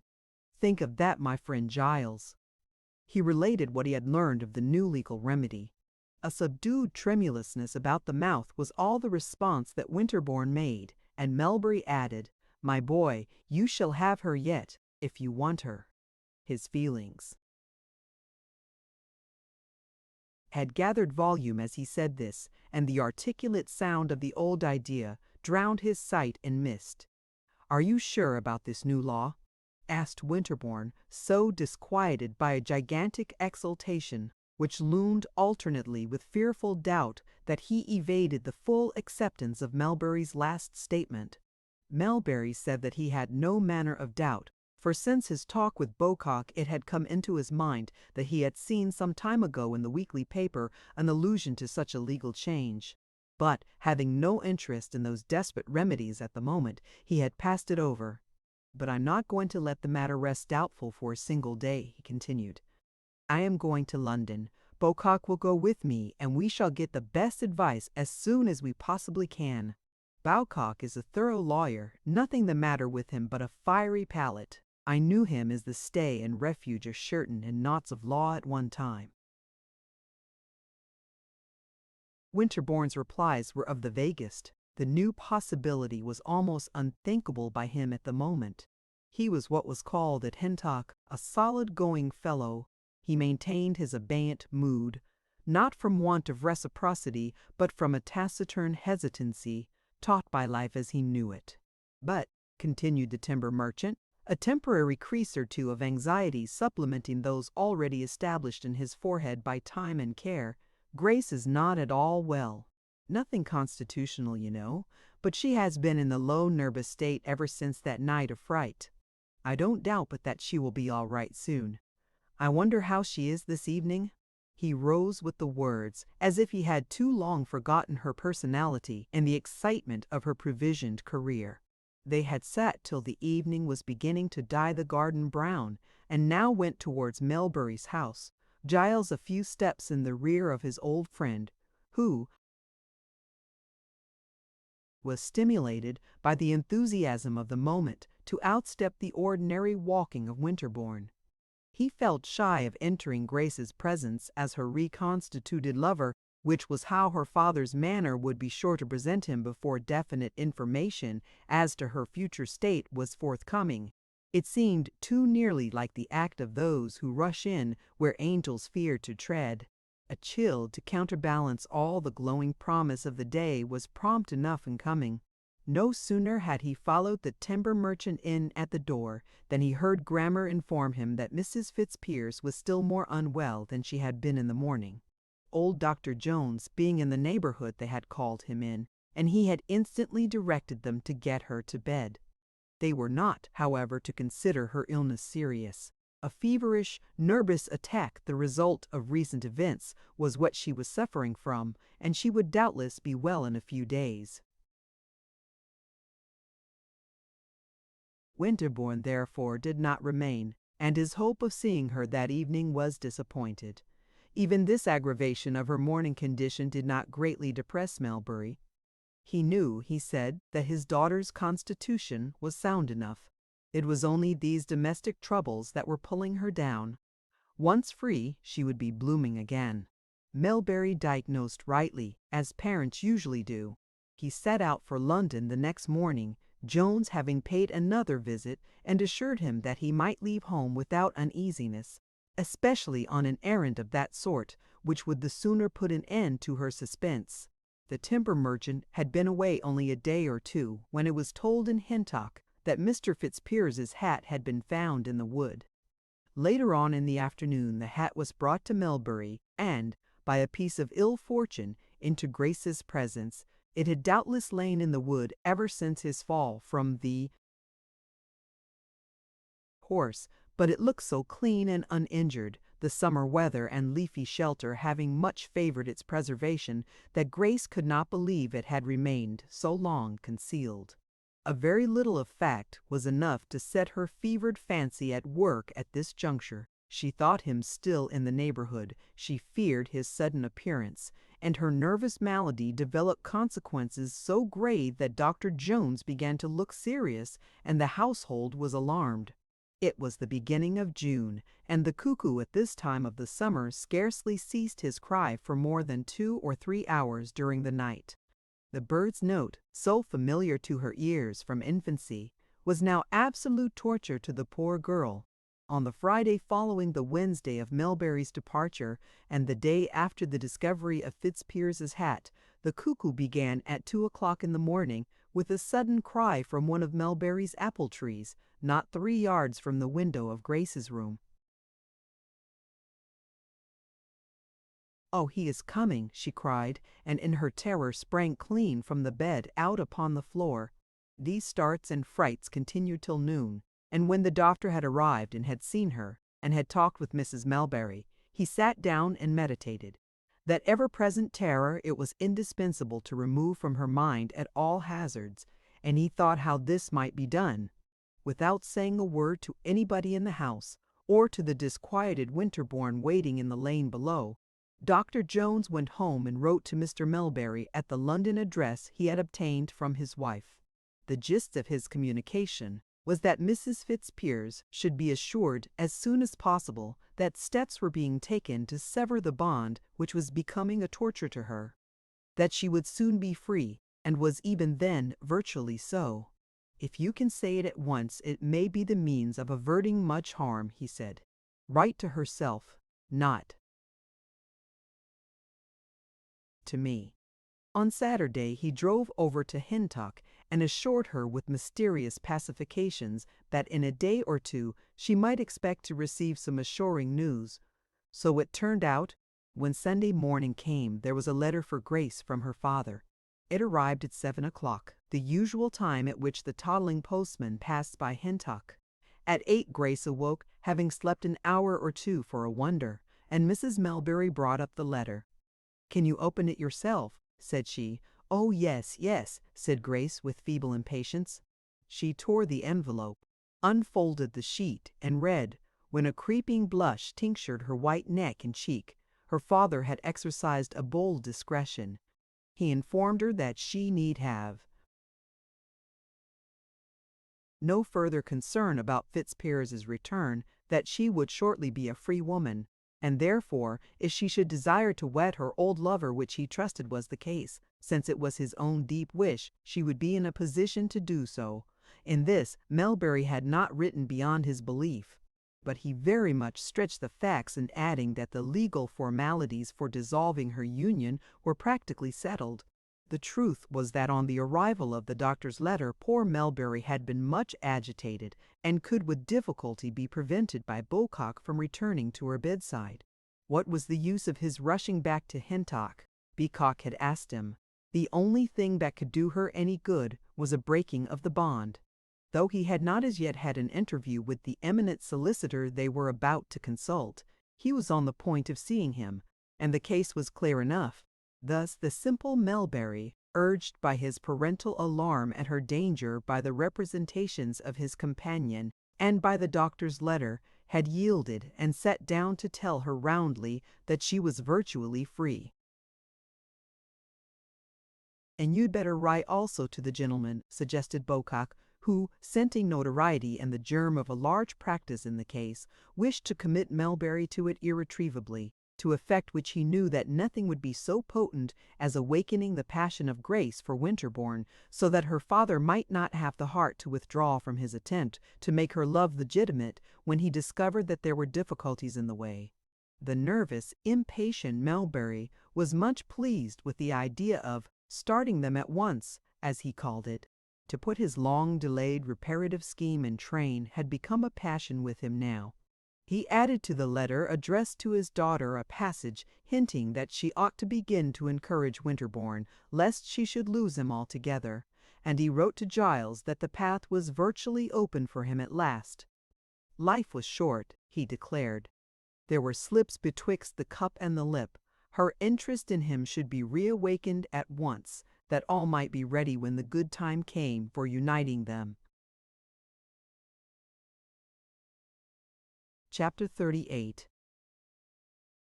At these warm words, Winterbourne was not less dazed than he was moved in heart. The novelty of the avowal rendered what it carried with it inapprehensible by him in its entirety. Only a few short months ago, completely estranged from this family, beholding Grace going to and fro in the distance, clothed with the alienating radiance of obvious superiority, the wife of the then popular and fashionable Fitzpiers, hopelessly outside his social boundary down to so recent a time that flowers then folded were hardly faded, yet he was now asked by that jealously guarding father of hers to take courage to get himself ready for the day when he should be able to claim her. The old times came back to him in dim procession. How he had been snubbed, how Melbury had despised his Christmas party, how that sweet coy Grace herself had looked down upon him and his household arrangements, and poor Creedle's contrivances. Well, he could not believe it. Surely the adamantine barrier of marriage with another could not be pierced like this. It did violence to custom. Yet a new law might do anything. But was it at all within the bounds of probability that a woman who, over and above her own attainments, had been accustomed to those of a cultivated professional man, could ever be the wife of such as he? Since the date of his rejection, he had almost grown to see the reasonableness of that treatment. He had said to himself again and again that her father was right, that the poor sorrel, Giles Winterbourne, would never have been able to make such a dainty girl happy. Yet, now that she had stood in a position farther removed from his own than at first, he was asked to prepare to woo her. He was full of doubt. Nevertheless, it was not in him to show backwardness, to act so promptly as Melbury desired him to act seemed, indeed, scarcely wise, because of the uncertainty of events. Giles knew nothing of legal procedure, but he did know that for him to step up to Grace as a lover before the bond which bound her was actually dissolved was simply an extravagant dream of her father's overstrained mind.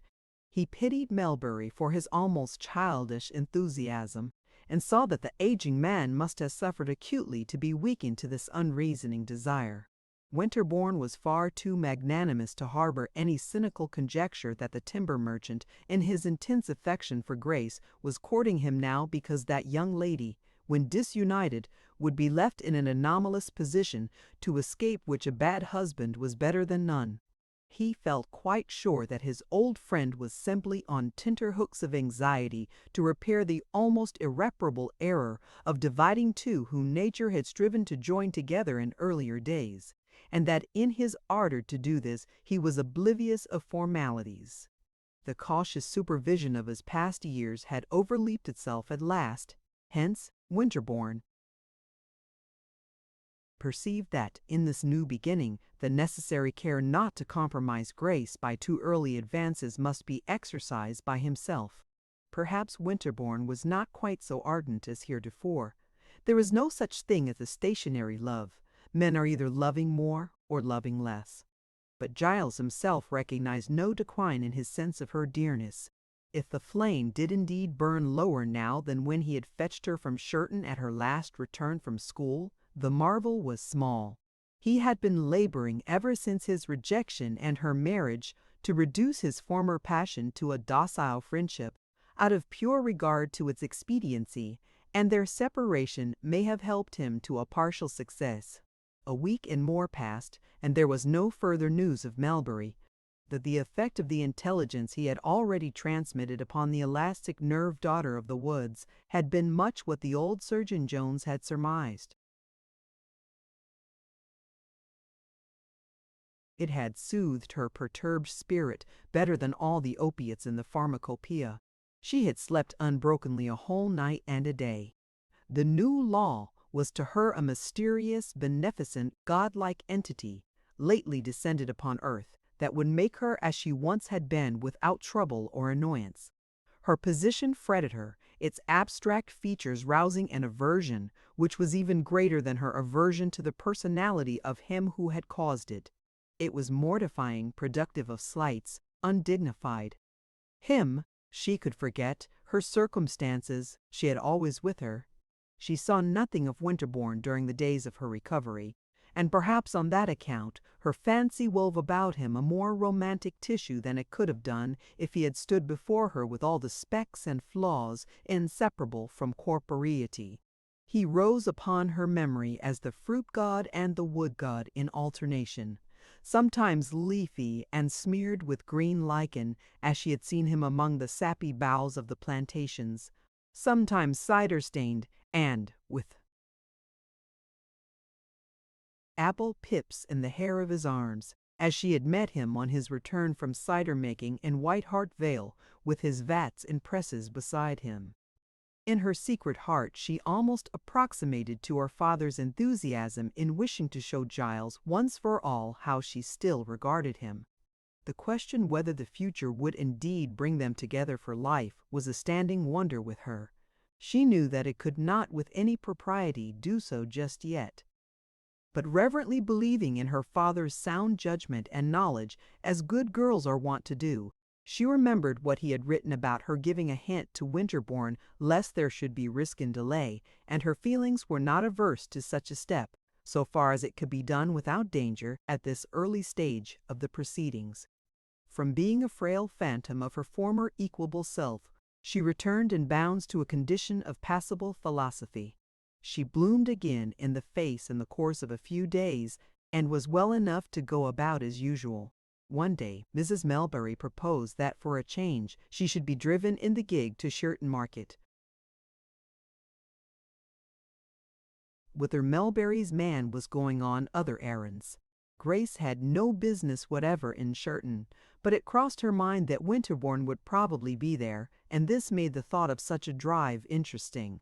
On the way she saw nothing of him, but when the horse was walking slowly through the obstructions of Sheep Street, she discerned the young man on the pavement.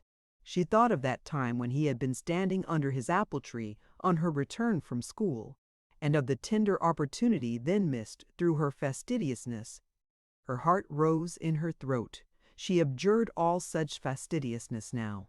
Nor did she forget the last occasion on which she had beheld him in that town, making cider in the courtyard of the Earl of Wessex Hotel, while she was figuring as a fine lady in the balcony above. Grace directed the man to set her down there in the midst, and immediately went up to her lover. Giles had not before observed her, and his eyes now suppressively looked his pleasure, without the embarrassment that had formerly marked him at such meetings.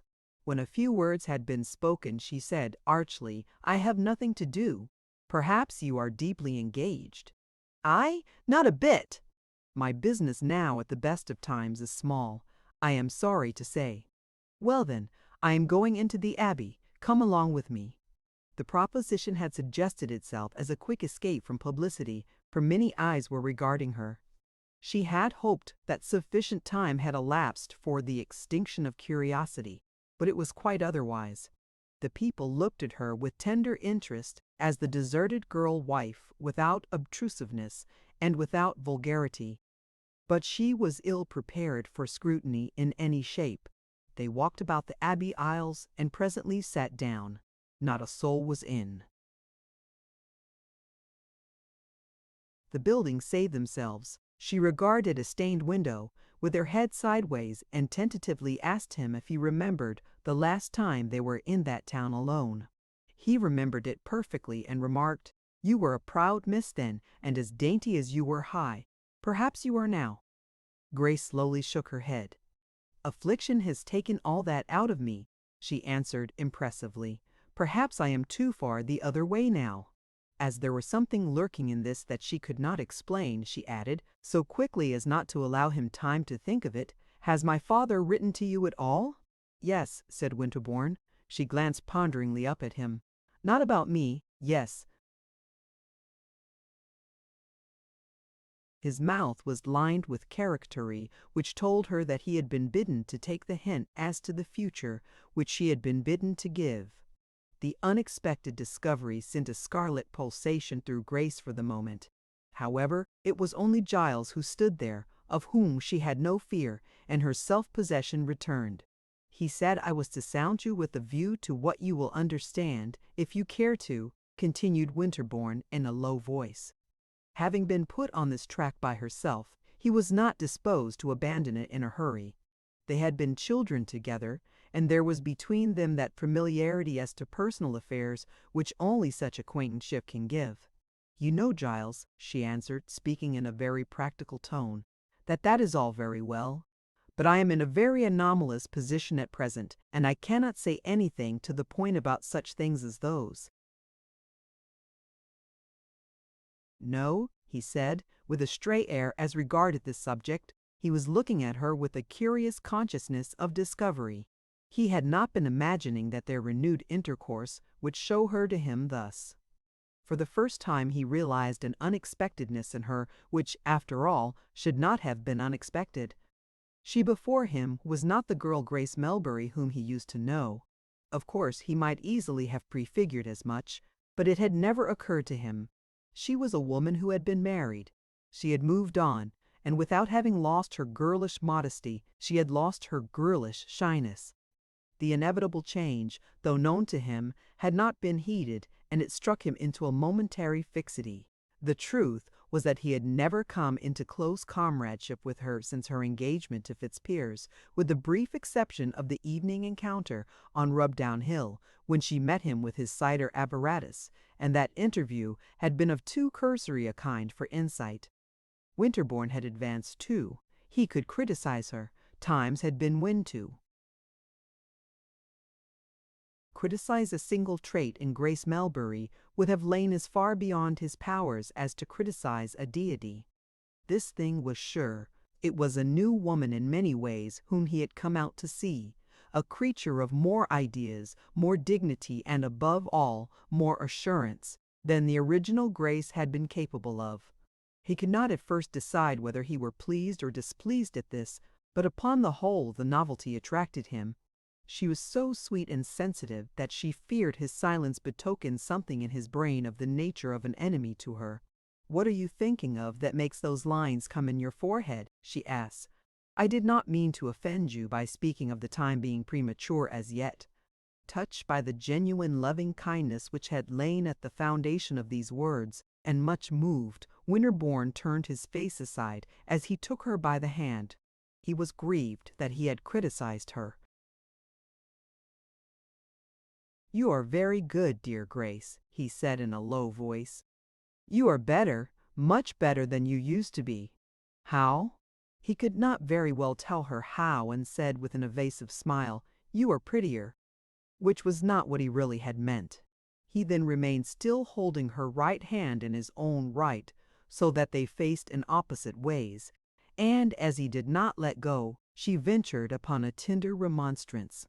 "I think we have gone as far as we ought to go at present, and far enough to satisfy my poor father that we are the same as ever. You see, Giles, my case is not settled yet, and suppose I never get free, there should be any hitch or informality." She drew a catching breath and turned pale. The dialogue had been affectionate. Comedy up to this point.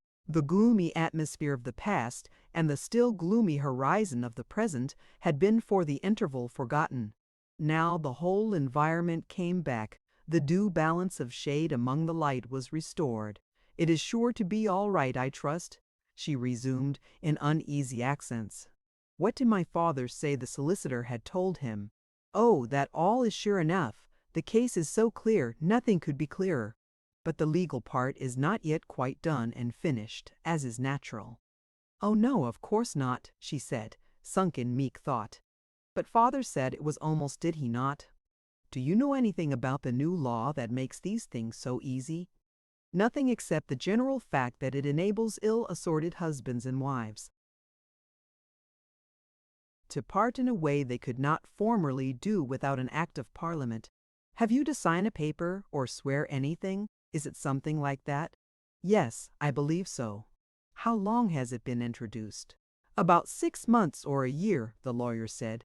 I think. To hear these two poor Arcadian innocents talk of imperial law would have made a humane person weep, who should have known what a dangerous structure they were building up on their supposed knowledge. They remained in thought, like children in the presence of the incomprehensible. Giles, she said at last, it makes me quite weary when I think how serious my situation is, or has been. Shall we not go out from here now, as it may seem rather fast of me, our being so long together? I mean, if anybody were to see us? I am almost sure, she added uncertainly, that I ought not to let you hold my hand yet, knowing that the documents or whatever it may be have not been signed, so that I am still as married as ever or almost. My dear father has forgotten himself. Not that I feel morally bound to anyone else, after what has taken place. No woman of spirit could now, too, that several months have passed.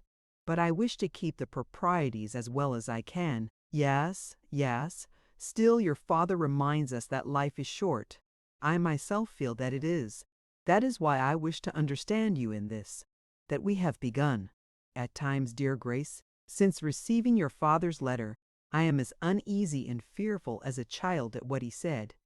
If one of us were to die before the formal signing and sealing, that is, to release you, have been done, if we should drop out of the world and never have made the most of this little, short, but real opportunity, I should think to myself as I sunk down dying, would to my God that I had spoken out my whole heart,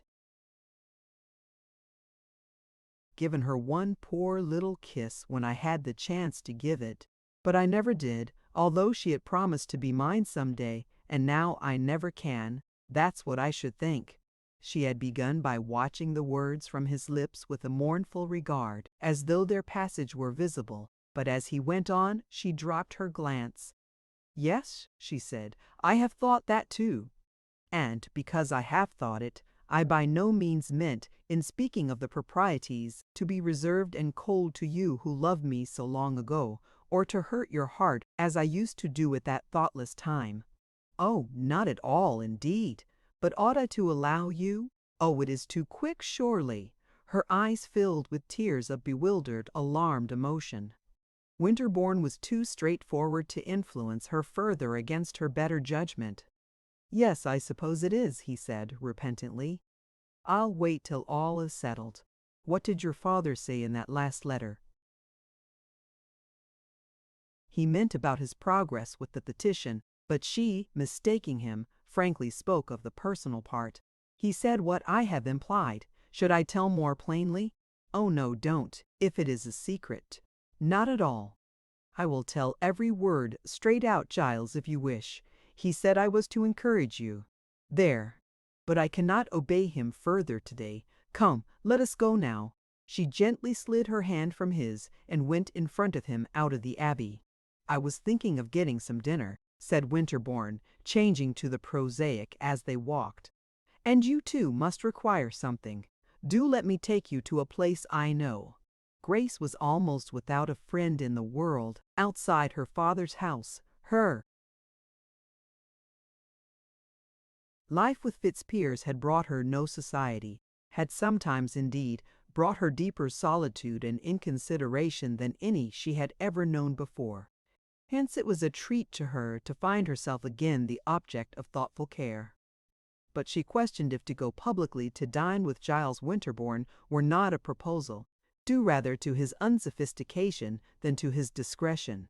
She said gently that she would much prefer his ordering her lunch at some place and then coming to tell her it was ready while she remained in the abbey porch.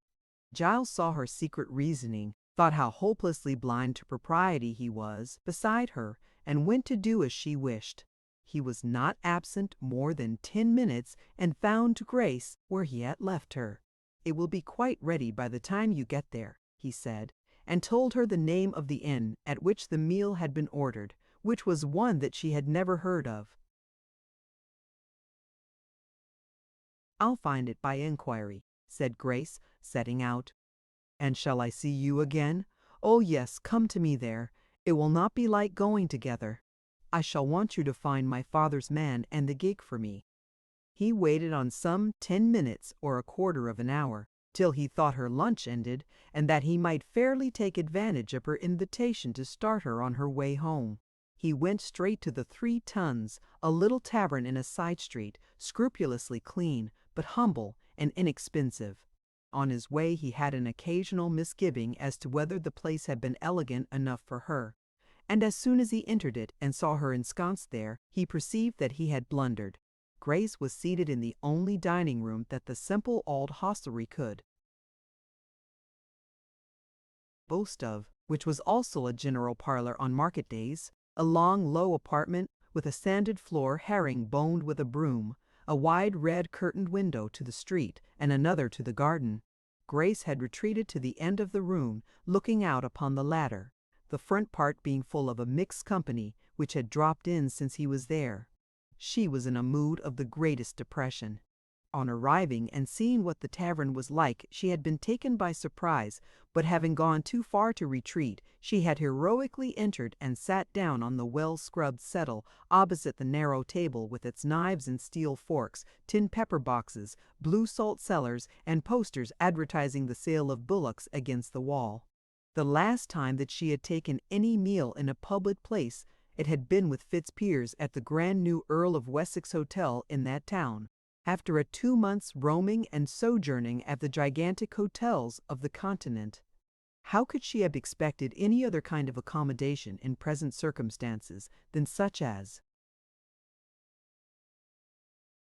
Giles had provided, and yet how unprepared she was for this change. The tastes that she had acquired from Fitzpiers had been imbibed so subtly that she hardly knew she possessed them till confronted by this contrast. The elegant Fitzpiers, in fact, at that very moment, owed a long bill at the above-mentioned hotel for the luxurious style in which he used to put her up there whenever they drove to Shirton. But such is social sentiment that she had been quite comfortable under those debt-impending conditions, while she felt humiliated by her present situation, which Winterbourne had paid for honestly on the nail. He had noticed in a moment that she shrunk from her position, and all his pleasure was gone. It was the same susceptibility over again which had spoiled his Christmas party long ago. But he did not know that this recrudescence was only the casual result of Grace's apprenticeship to what she was determined to learn in spite of it. Consequence of one of those sudden surprises which confront everybody bent upon turning over a new leaf. She had finished her lunch, which he saw had been a very mincing performance, and he brought her out of the house as soon as he could. "Now," he said, with great sad eyes, "you have not finished at all well, I know. Come round to the Earl of Wessex. I'll order a tea there. I did not remember that what was good enough for me was not good enough for you." Her face faded into an aspect of deep distress when she saw what had happened. "Oh no, Giles," she said with extreme pathos, "certainly not." "Why do you say that when you know better? You ever will misunderstand me. Indeed, that's not so, Mrs. Fitzpiers. Can you deny that you felt out of place at the Three Tuns?" "I don't know. Well, since you make me speak, I do not deny it. And yet I have felt at home there these 20 years. Your husband used always to take you to the Earl of Wessex, did he not?" "Yes," she reluctantly admitted. How could she explain in the street of a market town that it was her superficial and transitory taste which had been offended, and not her nature or her affection? Fortunately, or unfortunately, at that moment they saw Melbury's man driving vacantly along the street in search of her, the hour having passed at which he had been told to take her up. Winterbourne hailed him, and she was powerless then to prolong the discourse. She entered the vehicle sadly, and the horse trotted away. Chapter 39. All night did Winterbourne think over that unsatisfactory ending of a pleasant time, forgetting the pleasant time itself. He feared and knew that they could never be happy together, even should she be free to choose him. She was accomplished, he was unrefined. It was the original difficulty, which he was too sensitive to recklessly ignore, as some men would have done in his place. He was one of those silent, unobtrusive beings who want little from others in the way of favor or condescension, and perhaps on that very account scrutinize those others' behavior too closely. He was not versatile, but one in whom a hope or belief which had once had its rise, meridian, and decline seldom again exactly recurred, as in the breast of more sanguine mortals. He had once worshipped her, laid out his life to suit her, wooed her and mossed her. Though it was with almost the same zest, it was with not quite the same hope, that he had begun to tread the old tracks again, and allowed himself to be so charmed with her that day. Move another step towards her he would not. He would even repulse her as a tribute to conscience. It would be sheer sin to let her prepare a pitfall for her happiness, not much smaller than the first, by inveigling her into a union with such as he. Her poor father was now blind to these subtleties, which he had formerly beheld as in noontide light. It was his own duty to declare them for her dear sake. Grace, too, had a very uncomfortable night, and her solicitous embarrassment was not lessened the next morning when another letter from her father was put into her hands. Its tenor was an intenser strain of the one that had preceded it. After stating how extremely glad he was to hear that she was better and able to get out of doors, he went on, "This is a wearisome business, the solicitor we have come to see being out of town. I do not know when I shall get home.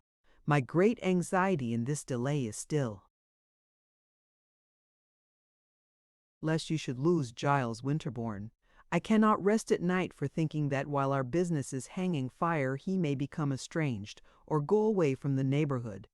I have set my heart upon seeing him your husband, if you ever have another. Do then, Grace, give him some temporary encouragement, even though it is over early. For when I consider the past, I do think God will forgive me and you for being a little forward. I have another reason for this, my dear. I feel myself going rapidly downhill, and late affairs have so further helped me that way, and until this thing is done, I cannot rest in peace." He added a postscript, "I have just heard that the solicitor is to be seen tomorrow. Possibly, therefore, I shall return in the evening after you get this." The paternal longing ran on all fours with her own desire, and yet in forwarding it yesterday she had been on the brink of giving offense. While craving to be a country girl again, just as her father requested, to put off the old Eve, the fastidious Miss, or rather Madam, completely, her first attempt had been beaten by the unexpected vitality of that fastidiousness. Her father, on returning and seeing the trifling coolness of Giles, would be sure to say that the same perversity which had led her to make difficulties about marrying Fitzpiers was now prompting her to blow hot and cold with poor Winterbourne. If the latter had been the most subtle hand at touching the stops of her delicate soul, instead of one who had just bound himself to let her drift away from him again if she would on the wind of her estranging education, he could not have acted more seductively than he did that day. He chanced to be superintending some temporary work in a field opposite her windows. She could not discover what he was doing, but she read his mood keenly and truly. She could see in his coming and going an air of determined abandonment of the whole landscape that lay in her direction. Oh, how she longed to make it up with him! Her father coming in the evening, which meant, she supposed, that all formalities would be in train, her marriage virtually annulled, and she be free to be one again. How could she look him in the face if he should see them estranged thus? It was a fair green evening in June.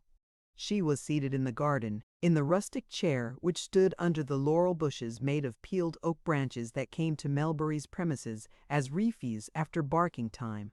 The mass of full-juiced leafage on the heights around her was just swayed into faint gestures by a nearly spent wind which, even in its enfeebled state, did not reach her shelter. All day she had expected Giles to call to inquire how she had got home, or something or other, but he had not come. And he still tantalized her by going athwart and across that orchard opposite. She could see him as she sat. A slight diversion was presently created by Creedle bringing him a letter. She knew from this that Creedle had just come from Shirton, and had called as usual at the post office for anything that had arrived by the afternoon post, of which there was no delivery at Hintock. She pondered on what the letter might contain, particularly whether it were a second refresher for Winterbourne from her father, like her own of the morning, but it appeared to have no bearing upon herself whatever. Giles read its contents, and almost immediately turned away to a gap in the hedge of the orchard, if that could be called a hedge, which, owing to the drippings of the trees, was little more than a bank with a bush upon it here and there. He entered the plantation, and was no doubt going that way, homeward to the mysterious hut he occupied on the other side of the woodland. The sad sands were running swiftly through time's glass. She had often felt it in these latter days, and, like Giles, she felt it doubly now after the solemn and pathetic reminder in her father's communication. Her freshness would pass, the long-suffering devotion of Giles might suddenly end that very hour. Men were so strange. The thought took away from her all her former reticence, and made her action bold. She started from her seat. If the little breach, quarrel, or whatever it might be called, of yesterday was to be healed up, it must be done by her on the instant. She crossed into the orchard and clambered through the gap after Giles, just as he was diminishing to a fawn-like figure under the green canopy and over the brown floor. Grace had been wrong, very far wrong, in assuming that the letter had no reference to herself because Giles had turned away into the wood after its perusal. It was, sad to say, because the missive had so much reference to herself that he had thus turned away. He feared that his grieved discomfiture might be observed. The letter was from Beaucock, written a few hours later than Melbury's to his daughter. It announced failure.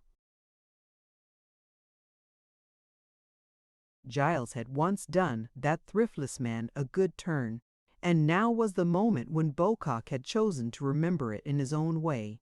During his absence in town with Melbury, the lawyer's clerk had naturally heard a great deal of the timber merchant's family scheme of justice to Giles, and his communication was to inform Winterbourne at the earliest possible moment that their attempt had failed, in order that the young man should not place himself in a false position towards Grace in the belief of its coming success.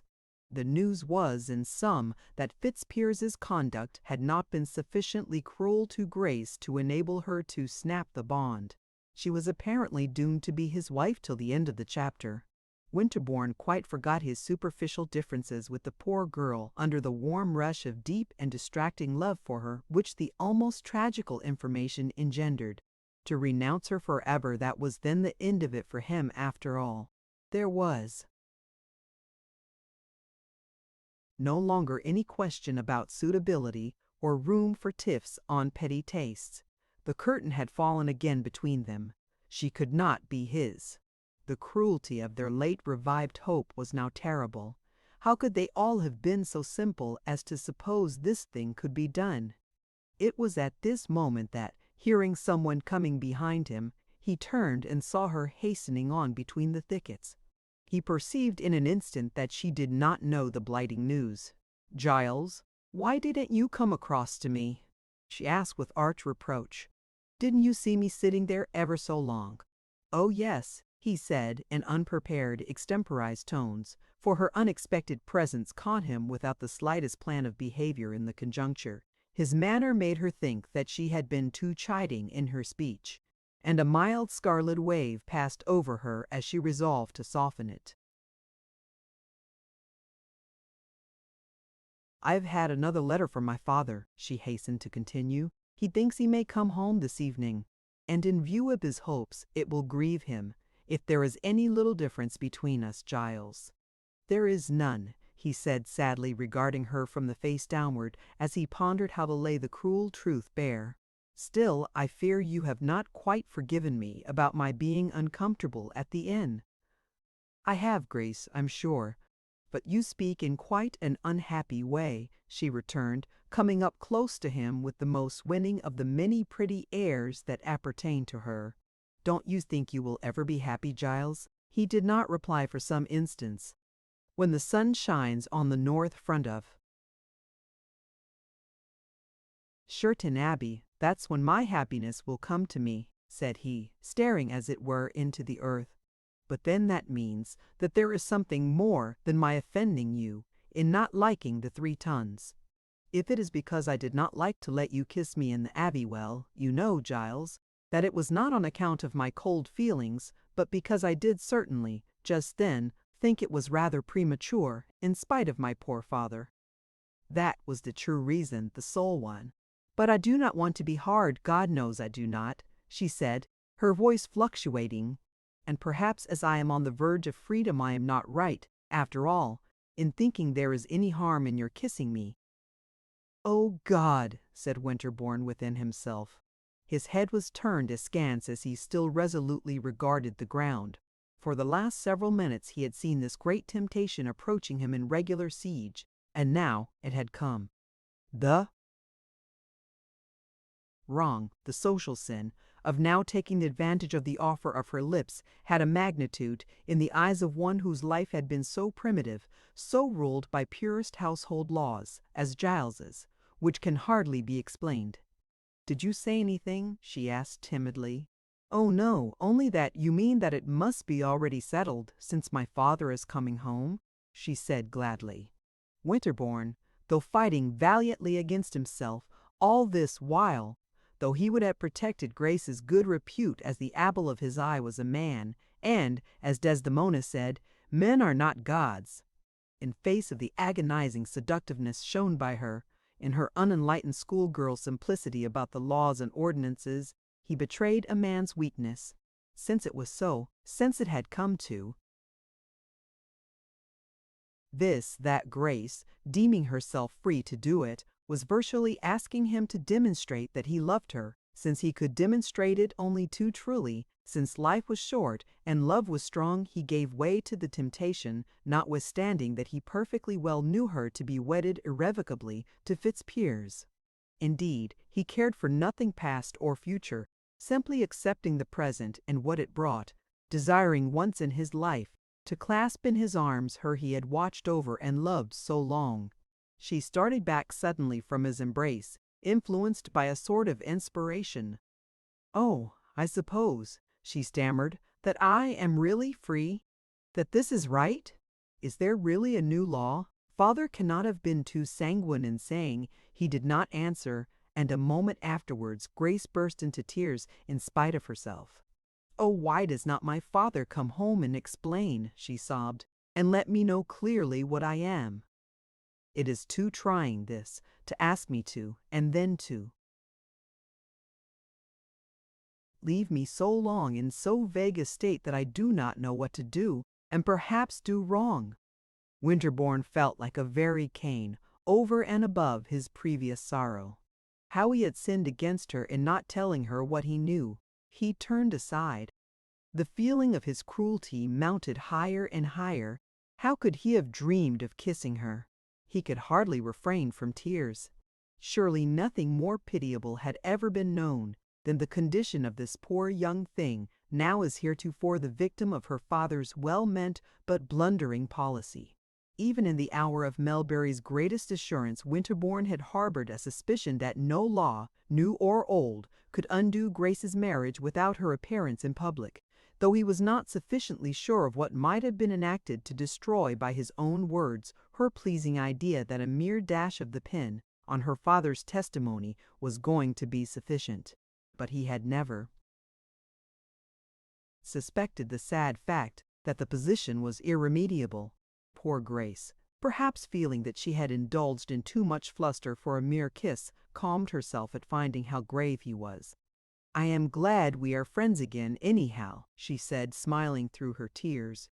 "Giles, if you had only shown half the boldness before I married that you show now, you would have carried me off for your own first instead of second. If we do marry, I hope you will never think badly of me for encouraging you a little, but my father is so impatient, you know, as his years and infirmities increase, that he will wish to see us a little advanced when he comes. That is my only excuse." To Winterbourne all this was sadder than it was sweet. How could she so trust her father's conjectures? He did not know how to tell her the truth and shame himself, and yet he felt that it must be done. "We may have been wrong," he began almost fearfully, "in supposing that it can all be carried out while we stay here at Hintock. I am not sure but that people may have to appear in a public court even under the new act, and if there should be any difficulty, and we cannot marry after all—" Her cheeks became slowly bloodless. "Oh, Giles," she said, grasping his arm, "you have heard something. What cannot my father conclude there and now? Surely he has done it? Oh, Giles, Giles, don't deceive me. What terrible position am I in?" He could not tell her, try as he would. The sense of her implicit trust in his honor absolutely disabled him. "I cannot inform you," he murmured, his voice as husky as that of the leaves underfoot. "Your father will soon be here. Then we shall know. I will take you home." Inexpressibly dear as she was to him, he offered her his arm with the most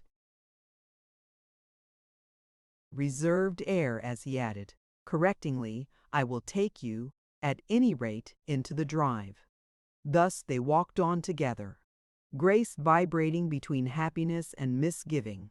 It was only a few minutes' walk to where the drive ran, and they had hardly descended into it when they heard a voice behind them cry, "Take out that arm." For a moment they did not heed, and the voice repeated, more loudly and hoarsely, "Take out that arm." It was Melbury's. He had returned sooner than they expected, and now came up to them. Grace's hand had been withdrawn like lightning on her hearing the second command. "I don't blame you. I don't blame you," he said in the weary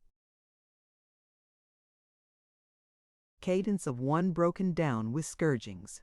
"But you two must walk together no more.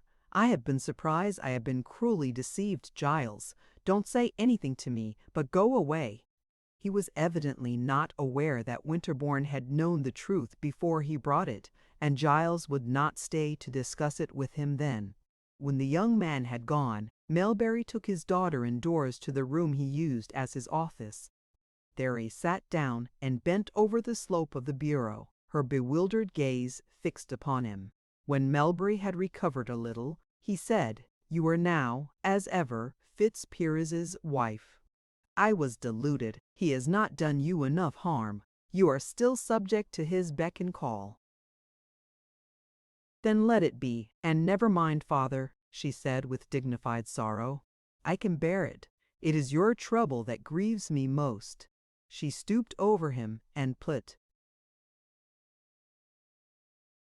her arm round his neck, which distressed Melbury still more. "I don't mind at all what comes to me," Grace continued, "whose wife I am, or whose I am not. I do love Giles. I cannot help that, and I have gone further with him than I should have done if I had known exactly how things were. But I do not reproach you." "Then Giles did not tell you?" said Melbury. "No," said she. "He could not have known it. His behavior to me proved that he did not know." Her father said nothing more, and Grace went away to the solitude of her chamber. Her heavy disquietude had many shapes, and for a time she put aside the dominant fact to think of her too free conduct towards Giles. His love-making had been brief, as it was sweet, but would he on reflection contemn her for forwardness? How could she have been so simple as to suppose she was in a position to behave as she had done? Thus she mentally blamed her ignorance, and yet in the center of her heart she blessed it a little for what it had momentarily brought her. Chapter 40. Life among the people involved in these events seemed to be suppressed and hidebound for a while. Grace seldom showed herself outside the house, never outside the garden, for she feared she might encounter Giles Winterbourne, and that she could not bear. This pensive intramural existence of the self-constituted nun appeared likely to continue for an indefinite time. She had learned that there was one possibility in which her formerly imagined position might become real, and only one: that her husband's absence should continue long enough to amount to positive desertion. But she never allowed her mind to dwell much upon the thought, still less did she deliberately hope for such a result. Her regard for Winterbourne had been rarefied by the shock which followed its avowal into an ethereal emotion that had little to do with living and doing.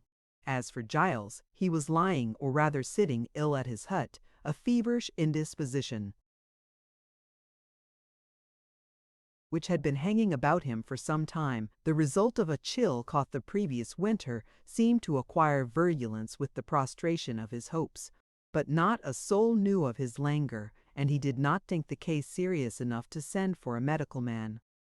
After a few days he was better again, and crept about his home in a great coat, attending to his simple wants as usual with his own hands.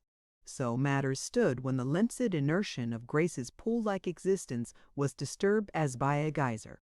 She received a letter from Fitzpiers.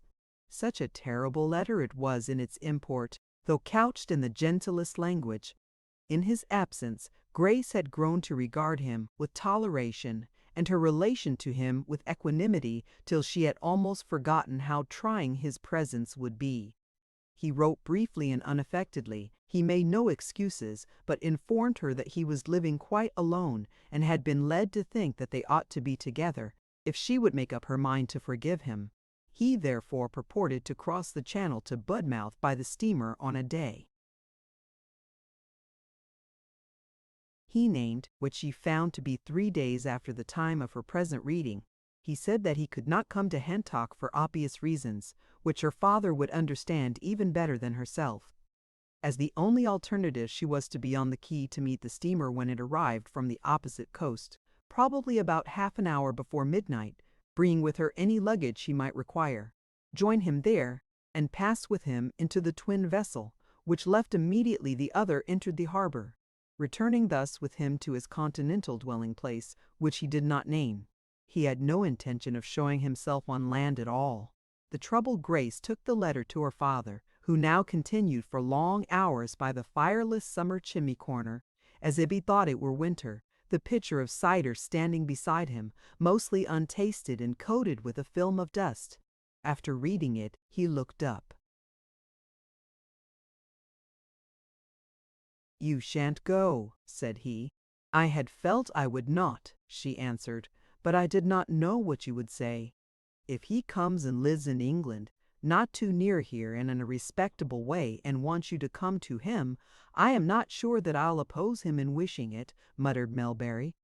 "I'd stint myself to keep you both in a genteel and seemly style, but go abroad you never shall, with my consent." There the question rested that day. Grace was unable to reply to her husband in the absence of an address, and the morrow came, and the next day, and the evening on which he had requested her to meet him. Throughout the whole of it she remained within the 4 walls of her room. The sense of her harassment, carking doubt of what might be impending, hung like a cowl of blackness over the Melbury household. They spoke almost in whispers, and wondered what Fitzpiers would do next. It was the hope of everyone that, finding she did not arrive, he would return again to France, and as for Grace, she was willing to write to him on the most kindly terms if he would only keep away. The night passed, Grace lying tense and wide awake, and her relatives in great part likewise. When they met the next morning they were pale and anxious, though neither speaking of the subject which occupied all their thoughts. The day passed as quietly as the previous ones, and she began to think that in the rank caprice of his moods he had abandoned the idea of getting her to join him as quickly as it was formed. All on a sudden, some person who had just come from Sherton entered the house with the news that Mr. Fitzpiers was on his way home to Hentock. He had been seen hiring a carriage at the Earl of Wessex Hotel. Her father and Grace were both present when the intelligence was announced. "Now," said Melbury, "we must make the best of what has been a very bad matter. The man is repenting. The partner of his shame, I hear, is gone away from him to Switzerland, so that chapter of his life is probably over. If he chooses to make a home for ye, I think you should not say him nay, Grace. Certainly he cannot very well live at Hintock without a blow to his pride, but if he can bear that, and likes Hintock best, why there's the empty wing of the house as it was before." "Oh, father," said Grace, turning white with dismay. "Why not?" said he, a little of his former doggedness returning. He was, in truth, disposed to somewhat more leniency towards her husband just now than he had shown formerly, from a conviction that he had treated him over roughly in his anger. "Surely it is the most respectable thing to do," he continued. "I don't like this state that you are in, neither married nor single. It hurts me, and it hurts you, and it will always be remembered against us in Hintock. There has never been any scandal like it in the family before." "He will be here in less than an hour," murmured Grace. The twilight of the room prevented her father seeing the despondent misery of her face. The one intolerable condition, the condition she had deprecated above all others, was that of Fitzpiers's reinstatement there. "Oh, I won't see him," she said, sinking down.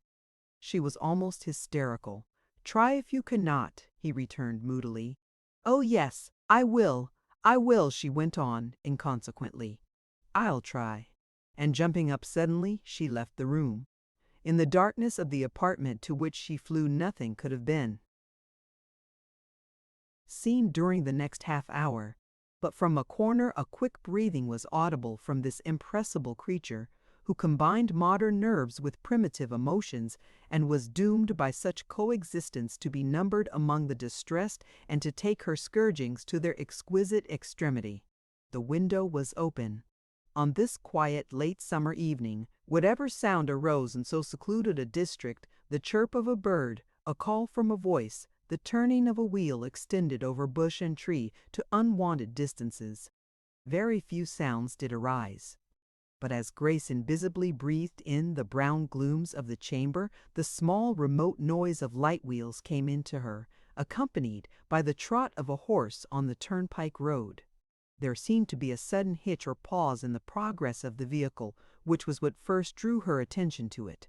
She knew the point whence the sound proceeded, the hilltop over which travelers passed on their way hitherward from Sherton-a-Boss, the place at which she had emerged from the wood with Mrs. Charmond.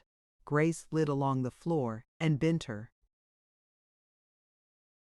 head over the window-sill, listening with open lips. The carriage had stopped, and she heard a man use exclamatory words. Then another said, "What the devil is the matter with the horse?" She recognized the voice as her husband's. The accident, such as it had been, was soon remedied, and the carriage could be heard descending the hill on the Hintock side, soon to turn into the lane leading out of the highway, and then into the drong which led out of the lane to the house where she was. A spasm passed through Grace. The Daphnean instinct, exceptionally strong in her as a girl, had been revived by her widowed seclusion, and it was not lessened by her affronted sentiments towards the comer and her regard for another man. She opened some little ivory tablets that lay on the dressing-table, scribbled in pencil on one of them, "I am gone to visit one of my school friends," gathered a few toilet necessaries into a handbag, and not 3 minutes after that voice had been heard, her slim form, hastily wrapped up from observation, might have been seen passing out of the back door of Melbury's house. Thence she skimmed up the garden path, through the gap in the hedge, and into the mossy cart track under the trees which led into the depth of the woods.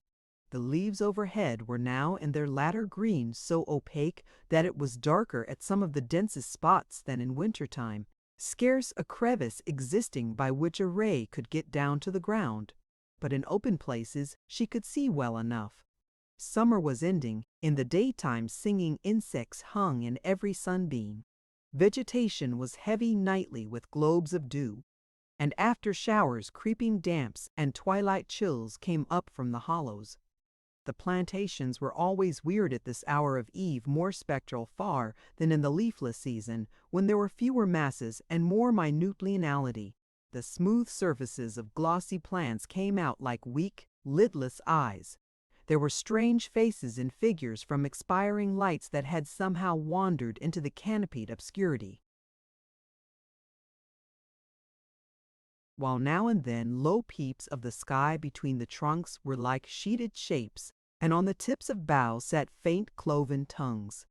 But Grace's fear just now was not imaginative or spiritual, and she heeded these impressions but little.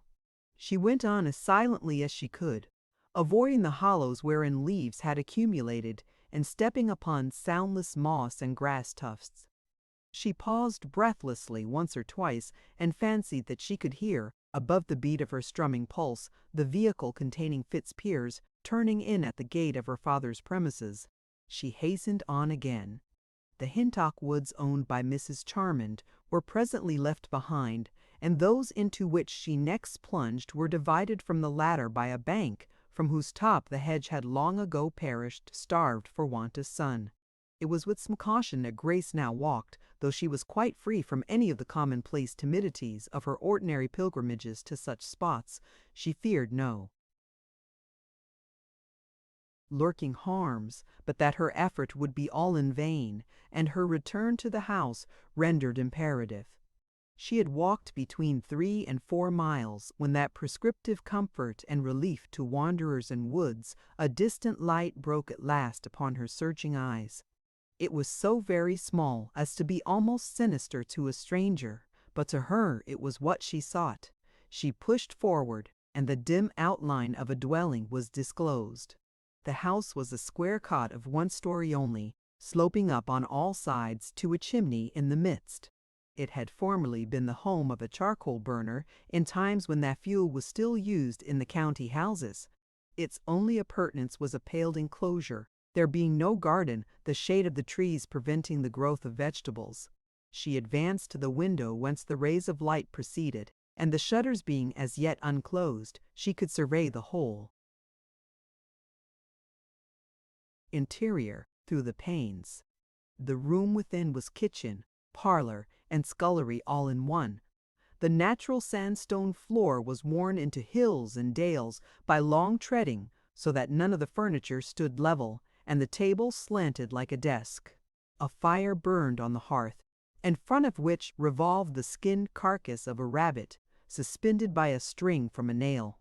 Leaning with one arm on the mantel shelf stood Winterbourne, his eyes on the roasting animal, his face so rapt that speculation could build nothing on it concerning his thoughts, more than that they were not with the scene before him. She thought his features had changed a little since she saw them last. The firelight did not enable her to perceive that they were positively haggard.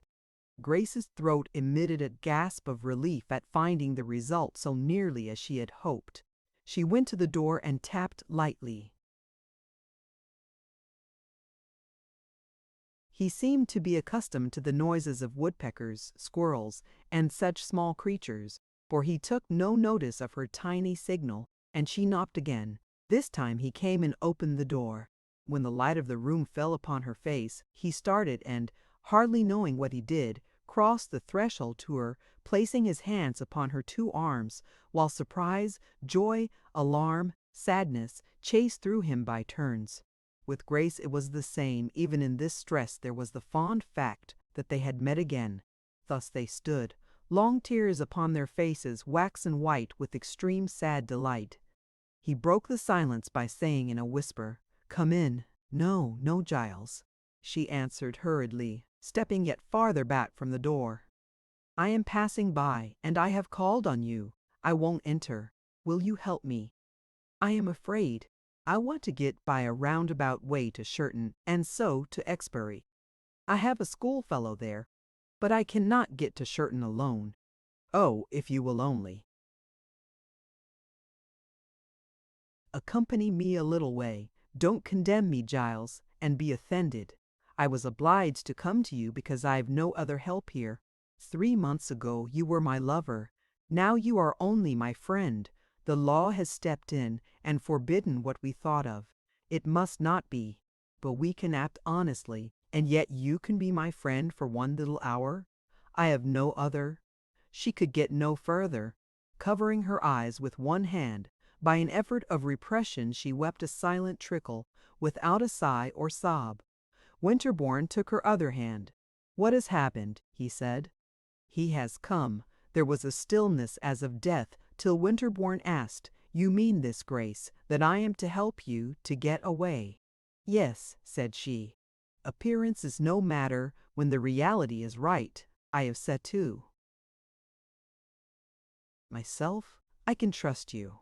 Giles knew from this that she did not suspect his treachery, if it could be called such, earlier in the summer when they met for the last time as lovers, and in the intensity of his contrition for that tender wrong he determined to deserve her faith now at least, and so wipe out that reproach from his conscience. "I'll come at once," he said. "I'll light a lantern." He unhooked a dark lantern from a nail under the eaves, and she did not notice how his hand shook with the slight strain, or dream that in making this offer he was taxing a convalescence which could ill afford such self-sacrifice. The lantern was lit, and they started. Chapter 41. The first 100 yards of their course lay under motionless trees, whose upper foliage began to hiss with falling drops of rain. By the time that they emerged upon a glade, it rained heavily. "This is awkward," said Grace with an effort to hide her concern. Winterbourne stopped. "Grace," he said, preserving a strictly business manner which belied him, "you cannot go to Shirton tonight." "But I must." "Why? It is 9 miles from here." "It is almost an impossibility in this rain." "True, why?" she replied mournfully at the end of a silence. "What is reputation to me?" "Now hearken," said Giles. "You won't go back to your—" "No, no, no, don't make me," she cried piteously. "Then let us turn." They slowly retraced their steps and again stood before his door. "Now this house from this moment is yours, and not mine," he said deliberately. "I have a place nearby where I can stay very well."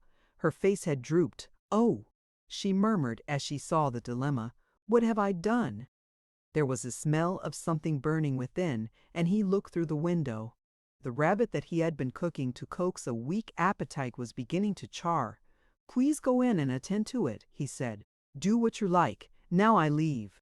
You will find everything about the hut that is necessary." "But, Giles, your supper!" she exclaimed. "An outhouse would do for me anything till tomorrow at daybreak." He signified a negative. "I tell you to go in. You may catch agues out here in your delicate state.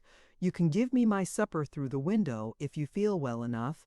I'll wait a while." He gently urged her to pass the doorway, and was relieved when he saw her within the room sitting down. Without so much as crossing the threshold himself, he closed the door upon her and turned the key in the lock. Tapping at the window, he signified that she should open the casement, and when she had done this he handed in the key to her. "You are locked in," he said, "and your own mistress." Even in her trouble she could not refrain from a faint smile at his scrupulousness as she took the door key. "Do you feel better?" he went on. "If so, and you wish to give me some of your supper, please do. If not, it is of no importance. I can get some elsewhere." The grateful sense of his kindness stirred her to action, though she only knew half what that kindness really was. At the end of some 10 minutes she again came to the window, pushed it open, and said in a whisper, "Giles." He at once emerged from the shade and saw that she was preparing to hand him his share of the meal upon a plate. "I don't like to treat you so hardly," she murmured with deep regret in her words as she heard the rain pattering on the leaves. "But I suppose it is best to arrange like this." "Oh yes," he said quickly. "I feel that I could never have reached Shirton. It was impossible." "Are you sure you have a snug place out there?" With renewed misgiving. "Quite. Have you found everything you want? I am afraid it is rather rough accommodation. Can I notice defects? I have long passed that stage, and you know it, Giles, or you ought to." His eyes sadly contemplated her face as its pale responsiveness modulated through a crowd of expressions that showed only too clearly to what a pitch she was strung. If ever Winterbourne's heart fretted his bosom, it was at this sight of a perfectly defenseless creature conditioned by such circumstances. He forgot his own agony in the satisfaction of having at least found her a shelter. He took his plate and cup from her hands, saying, "Now I'll push the shutter to, and you will find an iron pen on the inside, which you must fix into the bolt.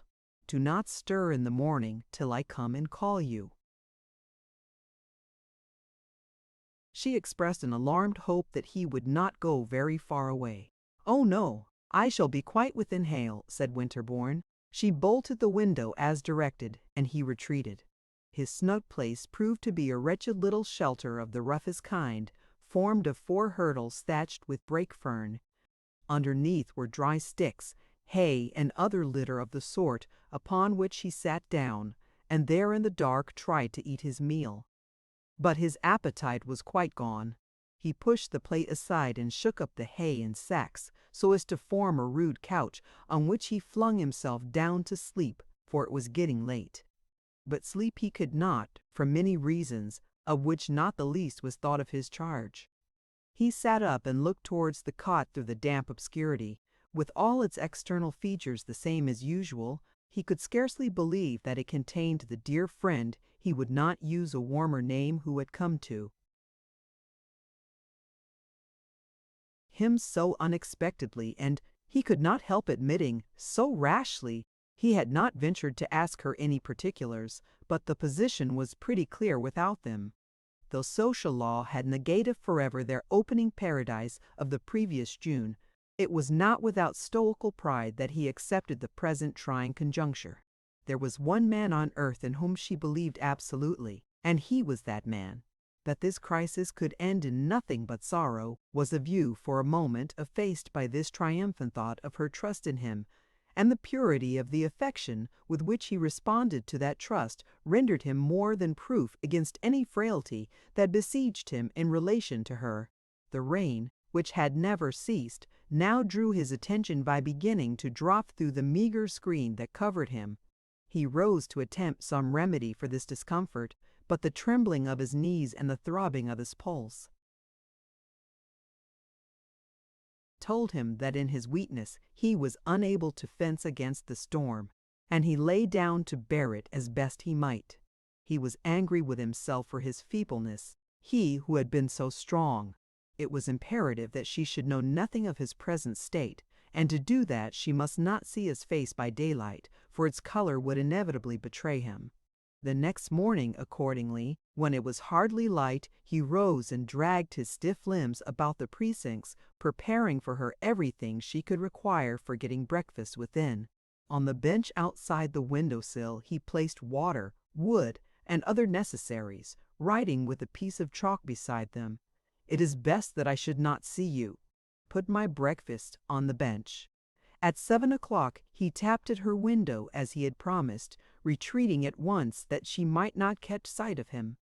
But from his shelter under the boughs he could see her very well, when, in response to his signal, she opened the Tory window and the light fell upon her face.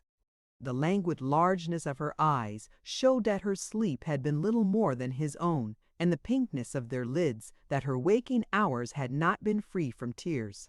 She read the writing, seemed, he thought, disappointed, but took up the materials he had provided, evidently thinking him some way off. Giles waited on, assured that a girl who, in spite of her culture, knew what country life was, would find no difficulty in the simple preparation of their food. Within the cot it was all very much as he conjectured, though Grace had slept much longer than he. After the loneliness of the night, she would have been glad to see him, but appreciating his feeling when she read the writing, she made no attempt to recall him. She found abundance of provisions laid in, his plan being to replenish his buttery weekly, and this being the day after the victualling van had called from Shirton. When the meal was ready, she put what he required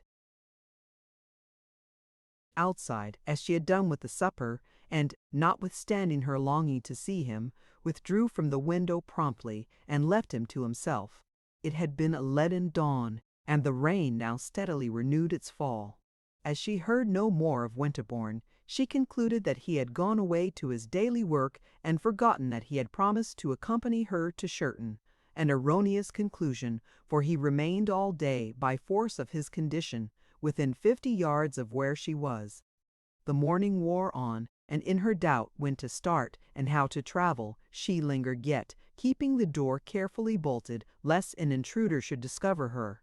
Locked in this place, she was comparatively safe at any rate, and doubted if she would be safe elsewhere.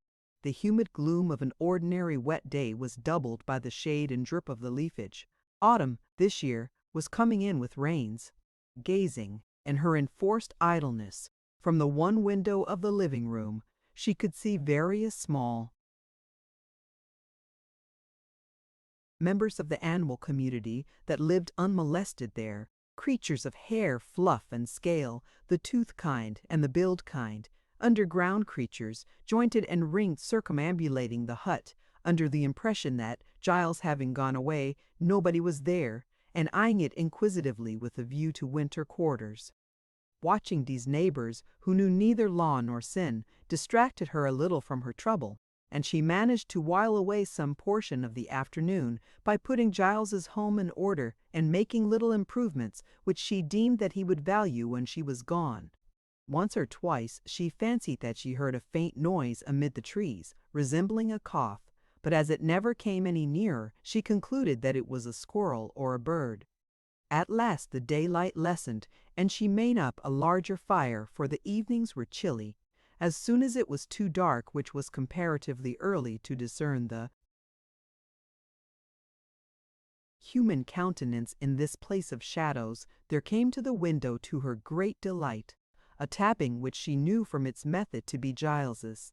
She opened the casement instantly, and put out her hand to him, though she could only just perceive his outline. He clasped her fingers, and she noticed the heat of his palm and its shakiness. He has been walking fast in order to get here quickly, she thought. How could she know that he had just crawled out from the straw of the shelter hard by, and that the heat of his hand was feverishness? "My dear good Giles!" she burst out impulsively. "Anybody would have done it for you," replied Winterbourne, with as much matter of fact as he could summon. "About my getting to Exbury?" she said. "I have been thinking," responded Giles with tender deference, "that you had better stay where you are for the present if you wish not to be caught. I need not tell you that the place is yours as long as you like, and perhaps in a day or two, finding you absent, he will go away.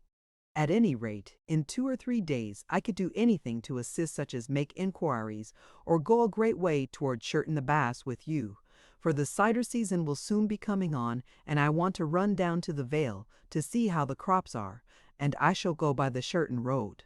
But for a day or two I am busy here." He was hoping that by the time mentioned he would be strong enough to engage himself actively on her behalf. "I hope you do not feel over much melancholy in being a prisoner." She declared that she did not mind it, but she sighed. From long acquaintance they could read each other's heart symptoms, like books of large type. "I fear you are sorry you came," said Giles, "and that you think I should have advised you more firmly than I did not to stay." "Oh no, dear, dear friend," answered Grace with a heaving bosom. "Don't think that that is what I regret. What I regret is my enforced treatment of you, dislodging you, excluding you from your own house. Why should I not speak out? You know what I feel for you. What I have felt for no other living man, what I shall never feel for a man again. But as I have vowed myself to somebody else than you, and cannot be released, I must behave as I do behave, and keep that vow. I am not bound to him by any divine law after what he has done, but I have promised, and I will pay." The rest of the evening was passed in his handing her such things as she would require the next day, and casual remarks thereupon, an occupation which diverted her mind to some degree from pathetic views of her attitude towards him and of her life in general, the only infringement if infringement it could be. Called of his predetermined bearing towards her was an involuntary pressing of her hand to his lips when she put it through the casement to bid him good night. He knew she was weeping, though he could not see her tears. She again entreated his forgiveness for so selfishly appropriating the cottage. But it would only be for a day or two more, she thought, since go she must. He replied yearningly, I don't like you to go away. "Oh, Giles," said she, I know, but I am a woman and you are a man. I cannot speak more plainly. Whatsoever things are pure, whatsoever things are of good reports, you know what is in my mind, because you know me so well." "Yes, Grace, yes. I do not at all mean that the question between us has not been settled by the fact of your marriage turning out hopelessly unalterable. I merely meant, well, a feeling no more.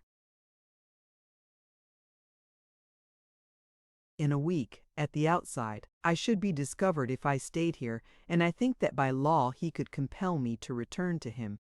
Yes, perhaps you are right. Go when you wish, dear Grace. His last words that evening were a hopeful remark that all might be well with her yet, that Mr. Fitzpiers would not intrude upon her life if he found that his presence cost her so much pain. Then the window was closed, the shutters folded, and the rustle of his footsteps died away. No sooner had she retired to rest that night than the wind began to rise, and, after a few prefatory blasts, to be accompanied by rain. The wind grew more violent, and as the storm went on, it was difficult to believe that no opaque body, but only an invisible colorless thing, was trampling and climbing over the roof, making branches creak, springing out of the trees upon the chimney, popping its head into the flue, and shrieking and blaspheming at every corner of the walls. As in the old story, the assailant was a spectre which could be felt but not seen. She had never before been so struck with the devilry of a gusty night in a wood, because she had never been so entirely alone in spirit as she was now. She seemed almost to be apart from herself, a vacuous duplicate only. The recent self of physical animation and clear intentions was not there. Sometimes a bough from an adjoining tree was swayed so low as to smite the roof in the manner of a gigantic hand smiting the mouth of an adversary, to be followed by a trickle of rain as blood from the wound.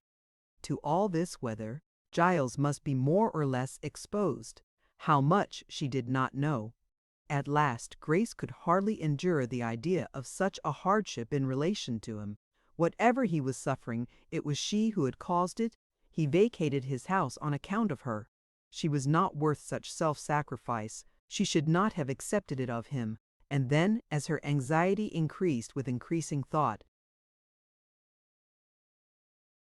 there returned upon her mind some incidents of her late intercourse with him, which she had heeded but little at the time.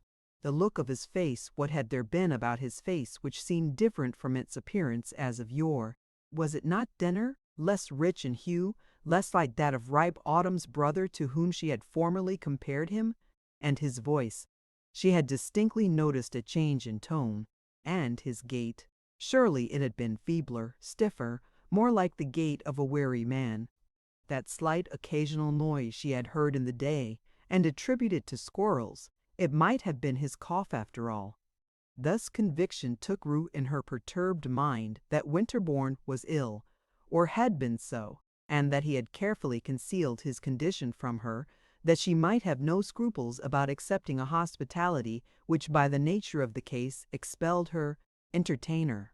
"My own, true Elle, my dear kind friend," she cried to herself, "oh, it shall not be, it shall not be." She hastily wrapped herself up and obtained a light with which she entered the adjoining room, the cot possessing only one floor. Setting down the candle on the table here, she went to the door with the key in her hand and placed it in the lock. Before turning it, she paused, her fingers still clutching it, and pressing her other hand to her forehead, she fell into agitating thought. A tattoo on the window, caused by the tree droppings blowing against it, brought her indecision to a close. She turned the key and opened the door. The darkness was intense, seeming to touch her pupils like a substance. She only now became aware how heavy the rainfall had been and was. The dripping of the eaves splashed like a fountain. She stood listening with parted lips and holding the door in one hand till her eyes, growing accustomed to the obscurity, discerned the wild brandishing of their boughs by the adjoining trees. At last she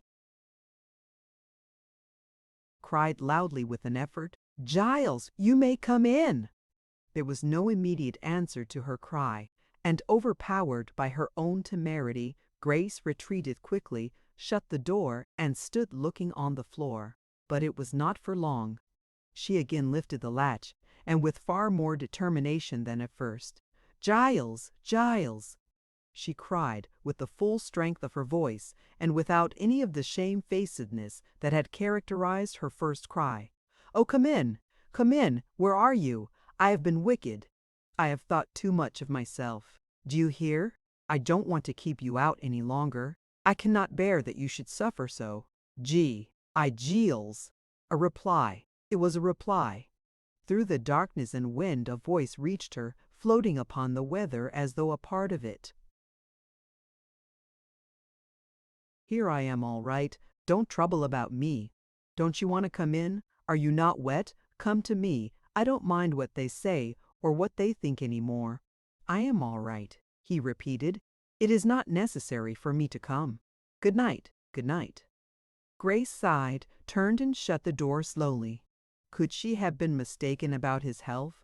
Perhaps, after all, she had perceived a change in him because she had not seen him for so long.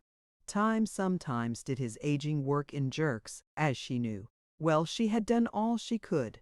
He would not come in. She retired to rest again.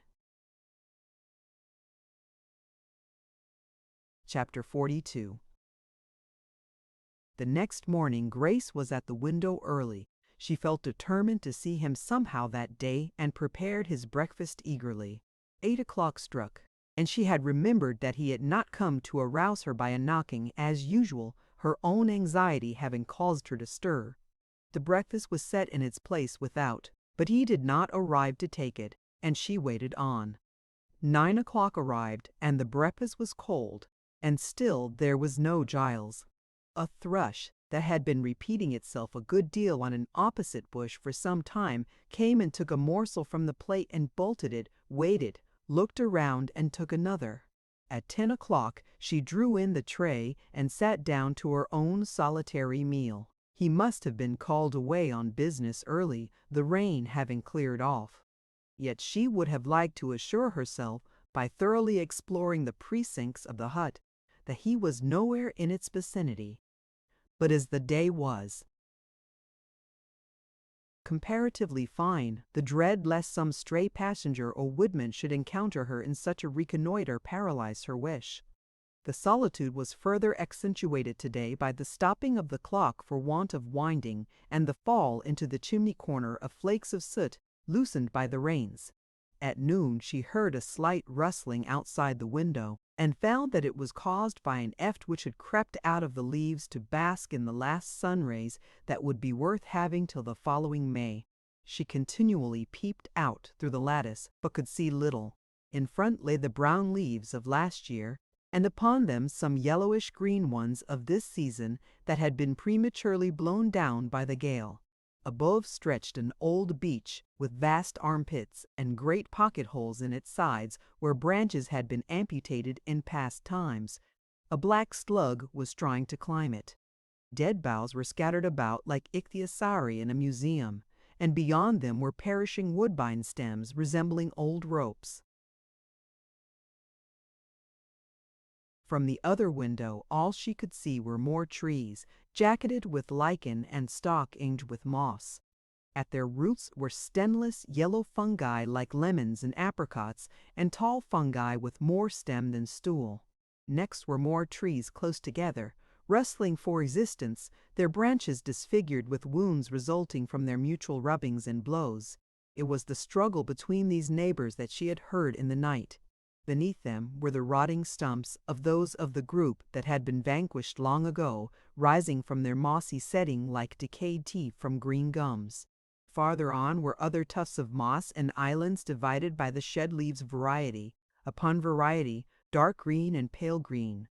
Moss like little fir trees, like plush, like malachite stars, like nothing on earth except moss. The strain upon Grace's mind in various ways was so great on this, the most desolate day she had passed there, that she felt it would be well nigh impossible to spend another in such circumstances. The evening came at last, the sun when its chin was on the earth, found an opening through which to pierce the shade, and stretched irradiated gauzes across the damp atmosphere, making the wet trunks shine, and throwing splotches of such ruddiness on the leaves beneath the beech that they were turned to gory hues. When night at last arrived, and with it the time for his return, she was nearly broken down with suspense. The simple evening meal, partly tea, partly supper, which Grace had prepared, stood waiting upon the hearth, and yet Giles did not come. It was now nearly 24 hours since she had seen him. As the room grew darker and only the firelight broke against the gloom of the walls, she was convinced that it would be beyond her staying power to pass the night without hearing from him or from somebody. Yet 8 o'clock drew on, and his form at the window did not appear. The meal remained untasted. Suddenly rising from before the hearth of smoldering embers, where she had been crouching with her hands clasped over her knees, she crossed the room, unlocked the door, and listened. Every breath of wind had ceased with the decline of day, but the rain had resumed the steady dripping of the night before. Grace might have stood there 5 minutes when she fancied she heard that old sound, a cough, at no great distance, and it was presently repeated. If it were Winterbourne's, he must be near her. Why, then, had he not visited her?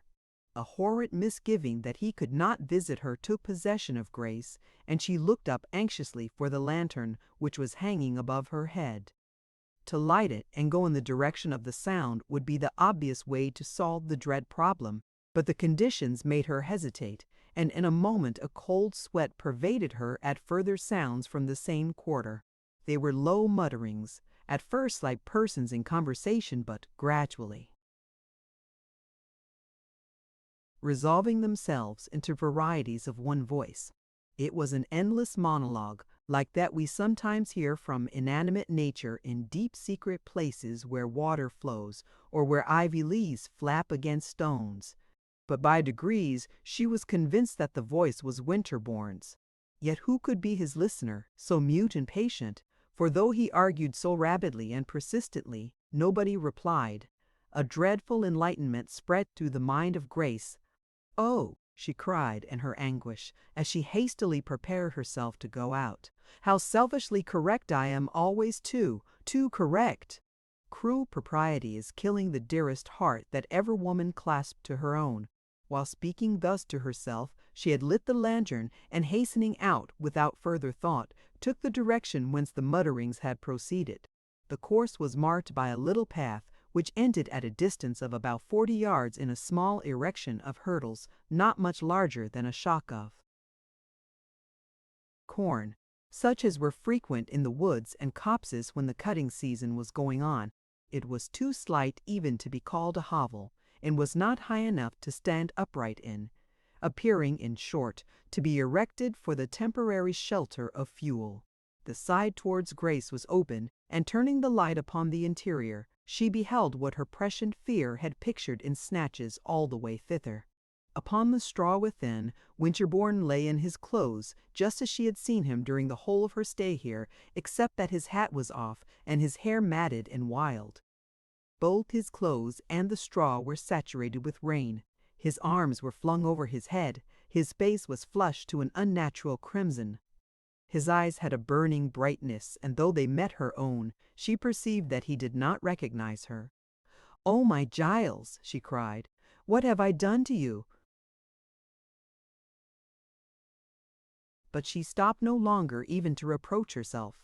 She saw that the first thing to be thought of was to get him indoors. How Grace performed that labor she never could have exactly explained. But by dint of clasping her arms round him, rearing him into a sitting posture, and straining her strength to the uttermost, she put him on one of the hurdles that was loose alongside, and taking the end of it in both her hands, dragged him along the path to the entrance of the hut, and, after a pause for breath, in at the doorway.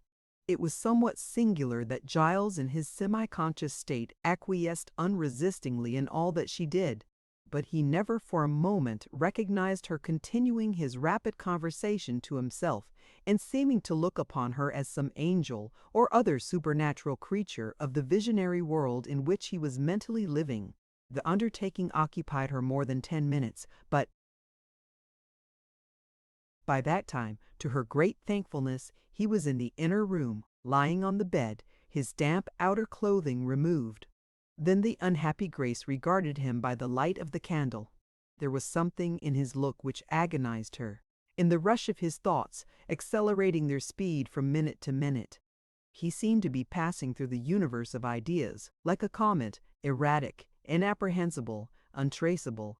Grace's distraction was almost as great as his. In a few moments, she firmly believed he was dying. Unable to withstand her impulse, she knelt down beside him, kissed his hands and his face and his hair, exclaiming in a low voice, "How could I? How could I? How could I?" Her timid morality had indeed underrated his chivalry till now, though she knew him so well. The purity of his nature, his freedom from the grosser passions, his scrupulous delicacy, had never been fully understood by Grace till this strange self-sacrifice in lonely juxtaposition to her own person was revealed. The perception of it added something that was little short of reverence to the deep affection for him of a woman who, herself, had more of Artemis than of Aphrodite in her constitution. All that a tender nurse could do, Grace did, and the power to express her solicitude in action, unconscious though the sufferer was, brought her mournful satisfaction. She bathed his hot head, wiped his perspiring hands, moistened his lips, cooled his fiery eyelids, sponged his heated skin, and administered whatever she could find in the house that the imagination could conceive as likely to be in any way alleviating. That she might have been the cause, or partially the cause, of all this, interfused misery with her sorrow. 6 months before this date, a scene almost similar in its mechanical parts had been enacted at Hintock House. It was between a pair of persons most intimately connected in their lives with these. Outwardly like as it had been, it was yet infinite in spiritual difference, though a woman's devotion had been common to both. Grace rose from her attitude of affection and, bracing her energies, saw that something practical must immediately be done. Much as she would have liked, in the emotion of the moment, to keep him entirely to herself, medical assistance was necessary while there remained a possibility of preserving him alive. Such assistance was fatal to her own concealment, but even had the chance of benefiting him been less than it was, she would have run the hazard for his sake. The question was, where should she get a medical man, competent and near? There was one such man, and only one, within accessible distance. A man who, if it were possible to save Winterbourne's life, had the brain most likely to do it. If human pressure could bring him, that man ought to be brought to the sick. Giles sighed. The attempt should be made. Yet she dreaded to leave her patient, and the minutes raced past, and yet she postponed her departure. At last, when it was after 11 o'clock, Winterbourne fell into a fitful sleep, and it seemed to afford her an opportunity. She hastily made him as comfortable as she could, put on her things, cut a new candle from the bunch hanging in the cupboard, and having set it up and placed it so that the light did not fall upon his eyes, she closed the door and started. The spirit of Winterbourne seemed to keep her company and banish all sense of darkness from her mind. The rains had imparted a phosphorescence to the pieces of touchwood and rotting leaves that lay about her path, which, as scattered by her feet, spread abroad like spilt milk. She would not run the hazard of losing her way by plunging into any short, unfrequented track through the denser parts of the woodland, but followed a more open course, which eventually brought her to the highway. Once here, she ran along with great speed, animated by a devoted purpose which had much about it that was stoical, and it was with scarcely any faltering of spirit that, after an hour's progress, she passed over Rubdown Hill and onward towards that same Hintock and that same house, out of which she had fled a few days before in irresistible alarm. But that had happened which, above all other things of chance and change, could make her deliberately frustrate her plan of flight and sink all regard of personal consequences. One speciality of Fitzpiers's was respected by Grace as much as ever his professional skill. In this she was right.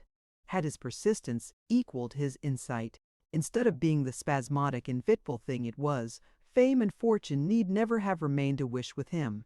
His freedom from conventional errors and crusted prejudices had, indeed, been such as to retard rather than accelerate his advance in Hintock and its neighborhood, where people could not believe that nature herself effected cures, and that the doctor's business was only to smooth the way. It was past midnight when Grace arrived opposite her father's house, now again temporarily occupied by her husband, unless he had already gone away. Ever since her emergence from the denser plantations about Winterbourne's residence, a pervasive lightness had hung in the damp autumn sky, in spite of the vault of cloud, signifying that a moon of some age was shining above its arch. The two white gates were distinct, and the white balls on the pillars, and the puddles and damp ruts left by the recent rain, had a cold, corpse-eyed luminousness. She entered by the lower gate and crossed the quadrangle to the wing wherein the apartments that had been hers since her marriage were situate, till she stood under a window which, if her husband were in the house, gave light to his bedchamber. She faltered and paused with her hand on her heart in spite of herself. Could she called to her presence the very cause of all her foregoing troubles? Alas! Old Jones was 7 miles off. Giles was possibly dying. What else could she do? It was in a perspiration, wrought even more by consciousness than by exercise, that she picked up some gravel, threw it at the panes, and waited to see the result. The night bell which had been fixed when Fitzpiers first took up his residence there still remained, but as it had fallen into disuse with the collapse of his practice and his elopement, she did not venture to pull it now. Whoever slept in the room had heard her signal, slight as it was. In half a minute the window was opened, and a voice said, "Yes," inquiringly. Grace recognized her husband in the speaker at once. Her effort was now to disguise her own accents. "Doctor," she said, in as unusual a tone as she could command, "a man is dangerously ill in one chimney hut, out towards Delborough, and you must go to him at once in all mercy." "I will, readily." The alacrity, surprise, and pleasure expressed in his reply amazed her for a moment, but, in truth, they denoted the sudden relief of a man who, having got back in a mood of contrition from erratic abandonment to fearful joys, found the soothing routine of professional practice unexpectedly opening anew to him. The highest desire of his soul just now was for a respectable life of painstaking.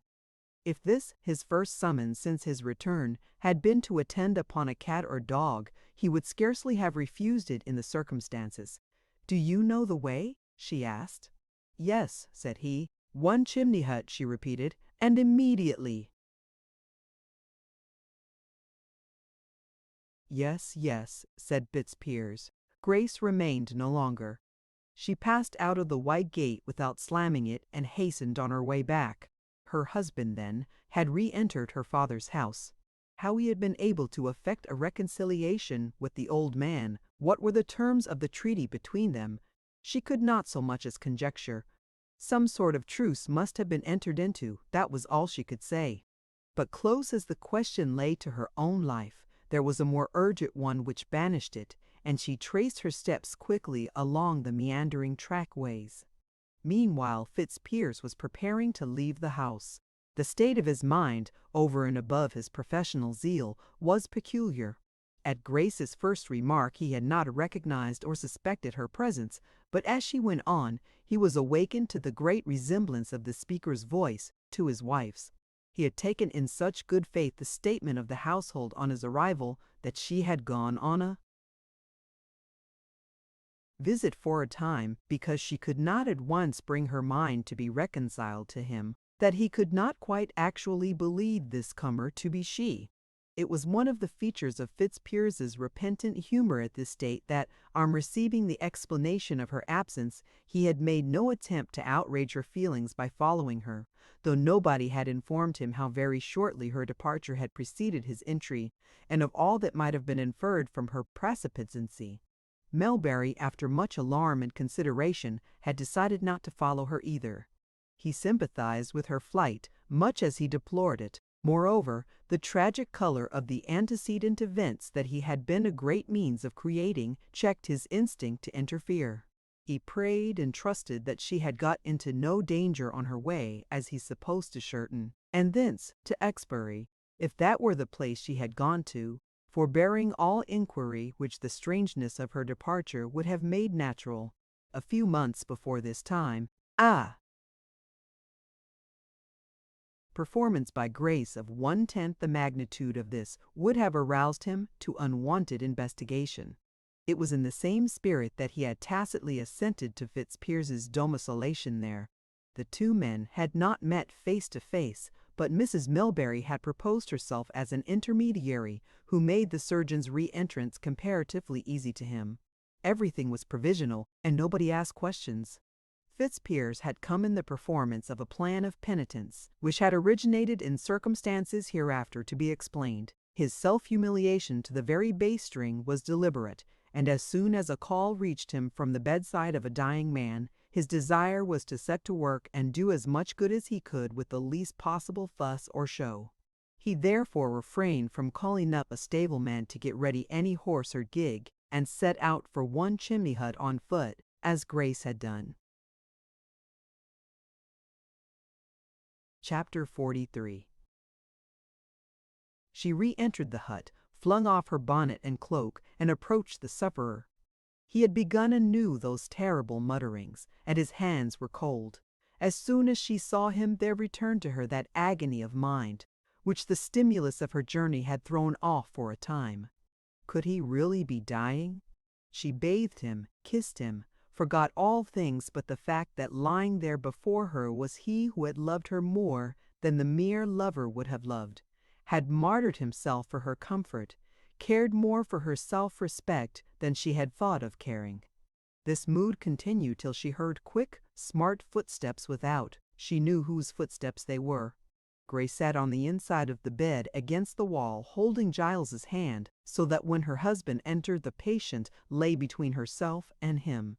He stood transfixed at first, noticing Grace only. Slowly he dropped his glance and discerned who the prostrate man was. Strangely enough, though Grace's distaste for her husband's company had amounted almost to dread, and culminated in actual flight, at this moment her last and least feeling was personal. Sensitive femininity was eclipsed by self-effacing purpose, and that it was a husband who stood there was forgotten. The first look that possessed her face was relief. Satisfaction at the presence of the physician obliterated thought of the man, which only returned in the form of a subconsciousness that did not interfere with her words. "Is he dying? Is there any hope?" she cried. "Grace," said Fitzpiers in an indescribable whisper more than invocating, if not quite deprecatory. He was arrested by the spectacle, not so much in its intrinsic character, though, that was striking enough to a man who called himself the husband of the sufferer's friend and nurse, but in its character as the counterpart of one that had. Its hour many months before, in which he had figured as the patient, and the woman had been Felice Charmant. "Is he in great danger? Can you save him?" she cried again. Fitzpiers aroused himself, came a little nearer, and examined Winterbourne as he stood. His inspection was concluded in a mere glance.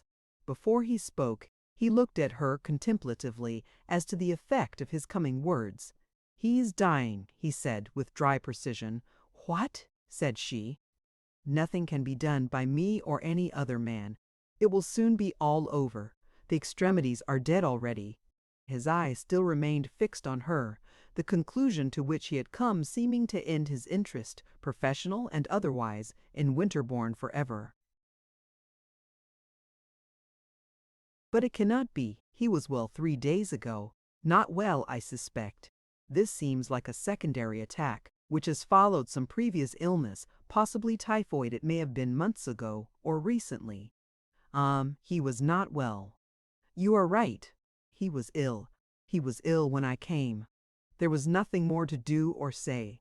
She crouched down at the side of the bed, and Fitzpiers took a seat. Thus they remained in silence, and long as it lasted she never turned her eyes, or apparently her thoughts, at all to her husband. He occasionally murmured, with automatic authority, some slight directions for alleviating the pain of the dying man, which she mechanically obeyed, bending over him during the intervals in silent tears. Winterbourne never recovered consciousness of what was passing, and that he was going became soon perceptible also to her. In less than an hour, the delirium ceased. Then there was an interval of somnolent painlessness and soft breathing, at the end of which Winterbourne passed quietly away. Then Fitzpiers broke the silence. "Have you lived here long?" said he. Grace was wild with sorrow, with all that had befallen her, with the cruelties that had attacked her, with life, with heaven. She answered at random. "Yes. By what right do you ask?" "Don't think I claim any right," said Fitzpiers sadly. "It is for you to do and say what you choose. I admit, quite as much as you feel, that I am a vagabond, a brute, not worthy to possess the smallest fragment of you. But here I am, and I have happened to take sufficient interest in you to make that inquiry. He is everything to me," said Grace, hardly heeding her husband, and laying her hand reverently on the dead man's eyelids, where she kept it a long time, pressing down their lashes with gentle touches, as if she were stroking a little bird. He watched her a while, and then glanced round the chamber, where his eyes fell upon a few dressing necessaries that she had brought. "Grace, if I may call you so," he said, "I have been already humiliated almost to the depths. I have come back since you refused to join me elsewhere. I have entered your father's house, and borne all that cost me without flinching, because I have felt that I deserved humiliation. But is there a yet greater humiliation in store for me? You say you have been living here, that he is everything to you. Am I to draw from that the obvious, the extremest inference? Triumph at any price is sweet to men and women, especially the latter. It was her first and last opportunity of repaying him for the cruel contumely which she had borne at his hands so docilely. "Yes," she answered, and there was that in her subtly compounded nature which made her feel a thrill of pride as she did so. Yet the moment after she had so mightily belied her character, she half repented. Her husband had turned as white as the wall behind him. It seemed as if all that remained to him of life and spirit had been abstracted at a stroke. Yet he did not move, and in his efforts at self-control closed his mouth together as a vice. His determination was barely successful, though she saw how very much greater than she had expected her triumph had been. Presently he looked across at Winterbourne. "Would it startle you to hear," he said, as if he hardly had breath to utter the words, "that she who was to me what he was to you is dead also?" "Dead! She dead!" exclaimed Grace. "Yes, Felice Charmant is where this young man is." "Never," said Grace vehemently. He went on without heeding the insinuation. "And I came back to try to make it up with you." But Fitzpiers rose and moved across the room to go away, looking downward with the droop of a man whose hope was turned to apathy, if not despair. In going round the door, his eye fell upon her once more. She was still bending over the body of Winterbourne, her face close to the young man's. "Have you been kissing him during his illness?" asked her husband. "Yes, since his fevered state set in." "Yes." "On his lips?" Yes, then you will do well to take a few drops of this in water as soon as possible. He drew a small phial from his pocket and returned to offer it to her. Grace shook her head. If you don't do as I tell you, you may soon be like him. I don't care. I wish to die. I'll put it here, said Fitzpiers, placing the bottle on a ledge beside him. The sin of not having warned you will not be upon my head, at any rate, among my other sins. I am now going, and I will send somebody to you. Your father does not know that you are here, so I suppose I shall be bound to tell him. Certainly. Fitzpiers left the cot, and the stroke of his feet was soon immersed in the silence that pervaded the spot. Grace remained kneeling and weeping, she hardly knew how long, and then she sat up, covered poor Giles's features, and went towards the door where her husband had stood. No sign of any other comer greeted her ear, the only perceptible sounds being the tiny cracklings of the dead leaves, which, like a feather bed, had not yet done rising to their normal level where indented by the pressure of her husband's receding footsteps. It reminded her that she had been struck with the change in his aspect. The extremely intellectual look that had always been in his face was wrought to a finer phase by thinness, and a careworn dignity had been superadded. She returned to Winterbourne's side, and during her meditations another tread drew near the door, entered the outer room, and halted at the entrance of the chamber where Grace was. "What, Marty?" said Grace. "Yes, I have heard," said Marty, whose demeanor had lost all its girlishness under the stroke that seemed almost literally to have bruised her. "He died for me," murmured Grace heavily.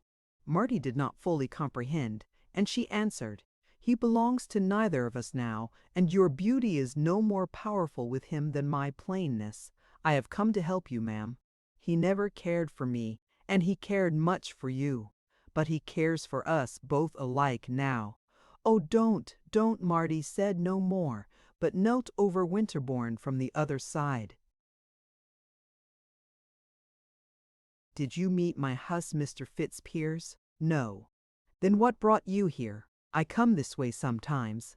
I have got to go to the farther side of the wood this time of the year, and am obliged to get there before 4 o'clock in the morning to begin heating the oven for the early baking. I have passed by here often at this time." Grace looked at her quickly.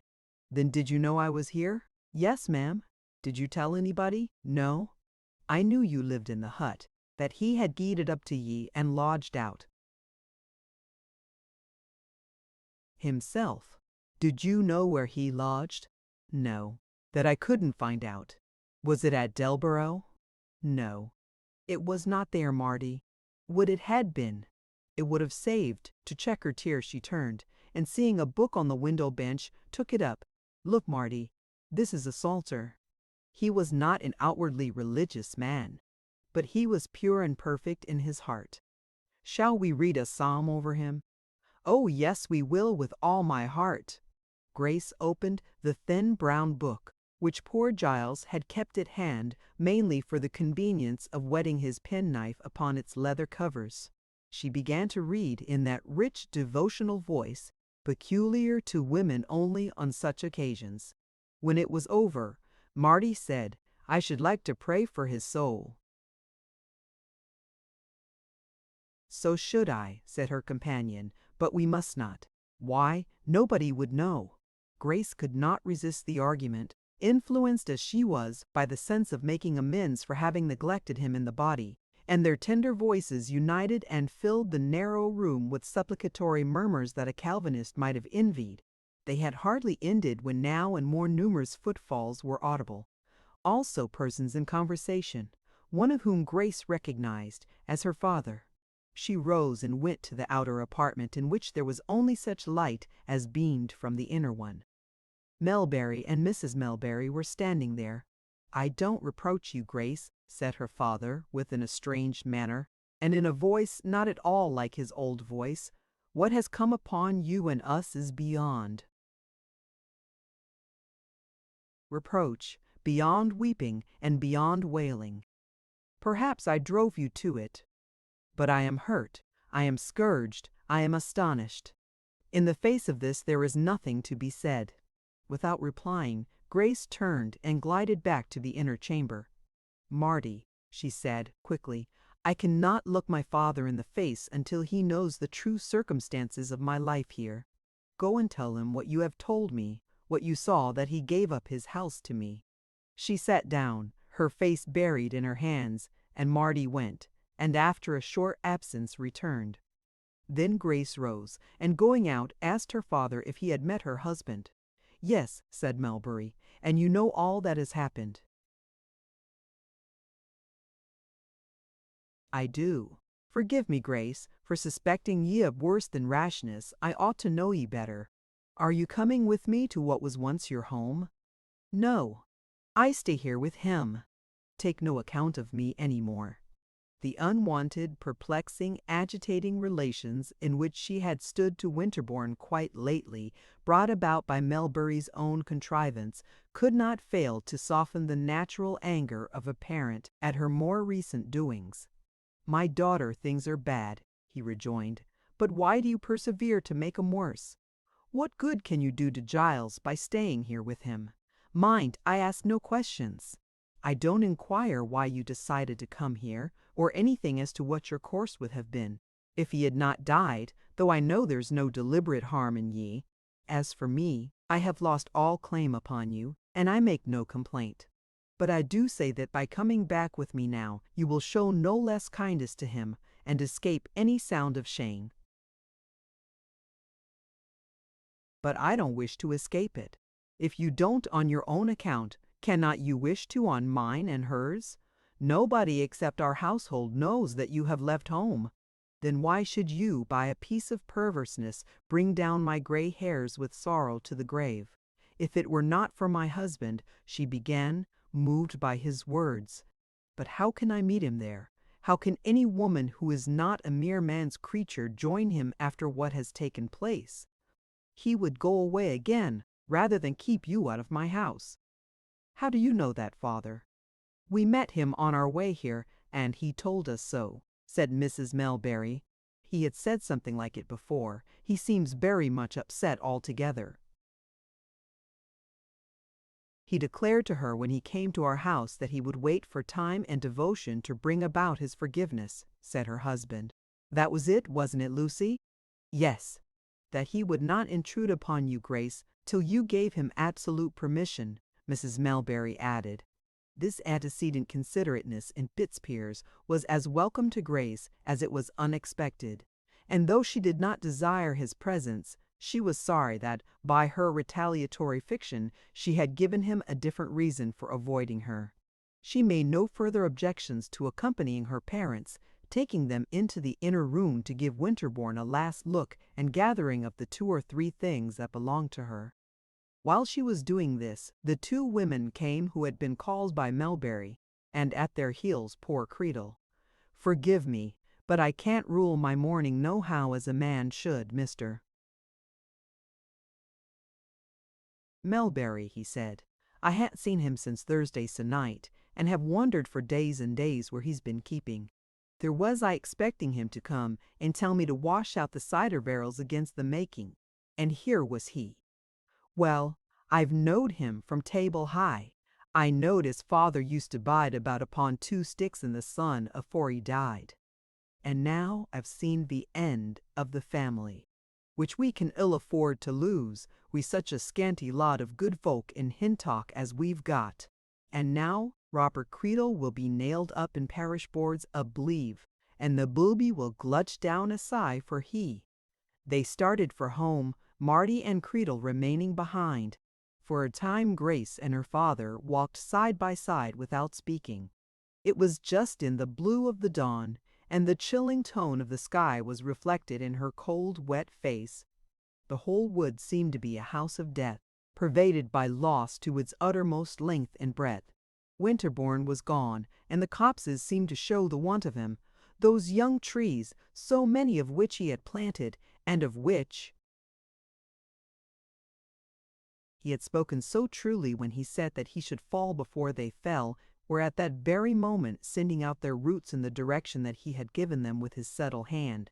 One thing made it tolerable to us, that your husband should come back to the house, said Melbury at last, the death of Mrs. Charmond. Ah, yes, said Grace, arousing slightly to the recollection. He told me so. Did he tell you how she died? It was no such death as Giles's. She was shot by a disappointed lover. It occurred in Germany. The unfortunate man shot himself afterwards. He was that South Carolina gentleman of very passionate nature who used to haunt this place to force her to an interview and followed her about everywhere. So ends the brilliant Felice Chamond, once a good friend to me, but no friend to you. I can forgive her, said Grace absently. Did Edgar tell you of this? No, but he put a London newspaper, giving an account of it, on the hall table, folded in such a way that we should see it. It will be in the Shirton paper this week, no doubt. To make the event more solemn still to him, he had just before had sharp words with her and left her. He told Lucy this, as nothing about him appears in the newspaper, and the cause of the quarrel was, of all people, she we've left behind us. Do you mean Marty? Grace spoke the words but perfunctorily, for, pertinent and pointed as Melbury's story was, she had no heart for it now. Yes, Marty South. Melbury persisted in his narrative to divert her from her present grief, if possible.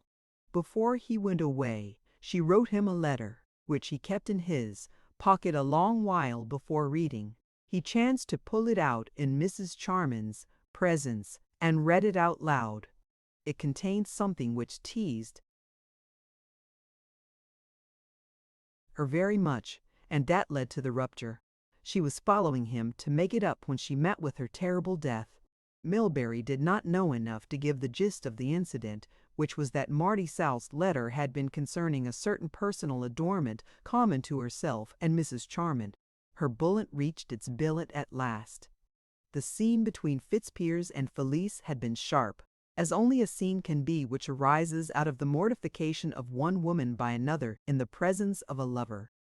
True, Marty had not effected it by word of mouth. The charge about the locks of hair was made simply by Fitzpiers reading her letter to him aloud to Felice, in the playfully ironical tones of one who had become a little weary of his situation, and was finding his friend, in the phrase of George Herbert, a flat delight. He had stroked those false tresses with his hand many a time without knowing them to be transplanted, and it was impossible, when the discovery was so abruptly made, to avoid being finely satirical, despite her generous disposition. That was how it had begun, and tragedy had been its end. On his abrupt departure she had followed him to the station, but the train was gone, and in traveling to Baden in search of him she had met his rival, whose reproaches led to an altercation and the death of both. Of that precipitate scene of passion and crime Fitzpiers had known nothing till he saw an account of it in the papers, where, fortunately for himself, no mention was made of his prior acquaintance with the unhappy lady, nor was there any allusion to him in the subsequent inquiry, the double death being attributed to some gambling losses, though, in point of fact, neither one of them had visited the tables. Melbury and his daughter drew near their house, having seen but one living thing on their way, a squirrel, which did not run up its tree, but dropping the sweet chestnut which it carried, cried chut chut chut, and stamped with its hind legs on the ground.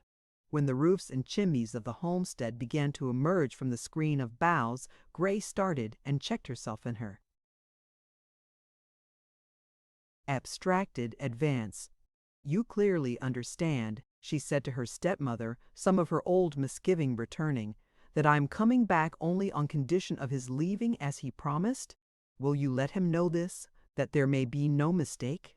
Mrs. Melbury, who had some long private talks with Fitzpiers, assured Grace that she need have no doubts on that point, and that he would probably be gone by the evening.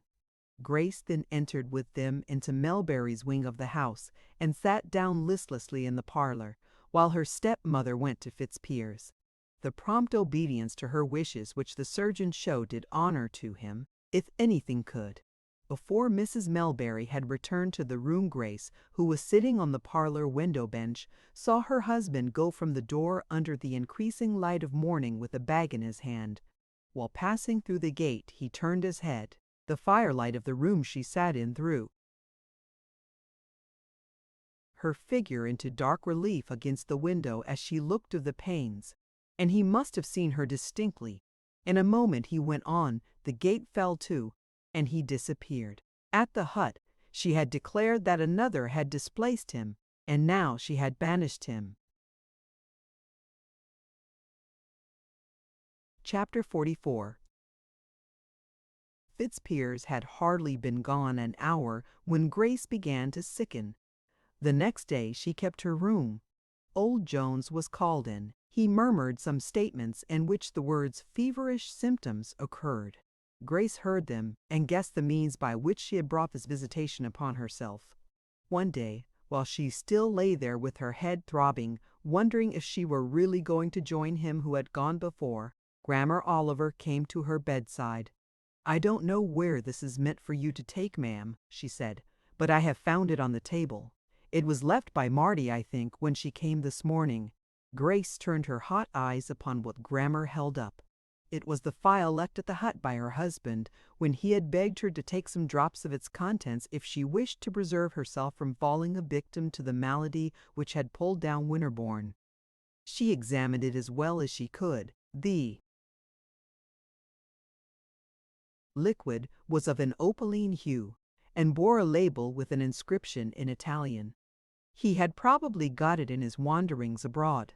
She knew but little Italian, but could understand that the cordial was a febrifuge of some sort.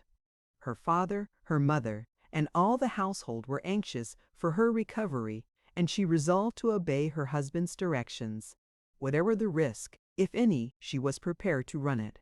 A glass of water was brought, and the drops dropped in. The effect, though not miraculous, was remarkable. In less than an hour she felt calmer, cooler, better able to reflect, less inclined to fret and chafe and wear herself away. She took a few drops more. From that time the fever retreated and went out like a damped conflagration. "How clever he is," she said regretfully. "Why could he not have had more principle, so as to turn his great talents to good account? Perhaps he has saved my useless life, but he doesn't know it, and doesn't care whether he has saved it or not, and on that account will never be told by me. Probably he only gave it to me in the arrogance of his skill, to show the greatness of his resources beside mine, as Elijah drew down fire from heaven." As soon as she had quite recovered from this foiled attack upon her life, Grace went to Marty South's cottage. The current of her being had again set towards the lost Giles Winterbourne. "Marty," she said, "we both loved him. We will go to his grave together."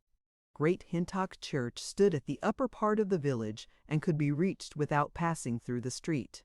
In the dusk of the late September day they went thither by secret ways, walking mostly in silence side by side, each busied with her own thoughts. Grace had a trouble exceeding Marty's, that haunting sense of having put out the light of his life by her own hasty doings. She had tried to persuade herself that he might have died of his illness, even if she had not taken possession of his house. Sometimes she succeeded in her attempt, sometimes she did not. They stood by the grave together, and though the sun had gone down, they could see over the woodland for miles, and down to the vale in which he had been accustomed to descend every year with his portable mill and press, to make cider about this time. Perhaps Grace's first grief, the discovery that if he had lived he could never have claimed her, had some power in softening this. The second, on Marty's part, there was the same consideration. Never would she have been his. As no anticipation of gratified affection had been in existence while he was with them, there was none to be disappointed now that he had gone. Grace was abased when, by degrees, she found that she had never understood Giles as Marty had done, Marty South alone, of all the women in Hintock and the world, had approximated to Winterbourne's level of intelligent intercourse with nature. In that respect, she had formed the complement to him in the other sex, had lived as his counterpart, had subjoined her thought to his as a corollary. the casual glimpses which the ordinary population bestowed upon that wondrous world of sap and leaves called the Hintock Woods had been with these two, Giles and Marty, a clear gaze.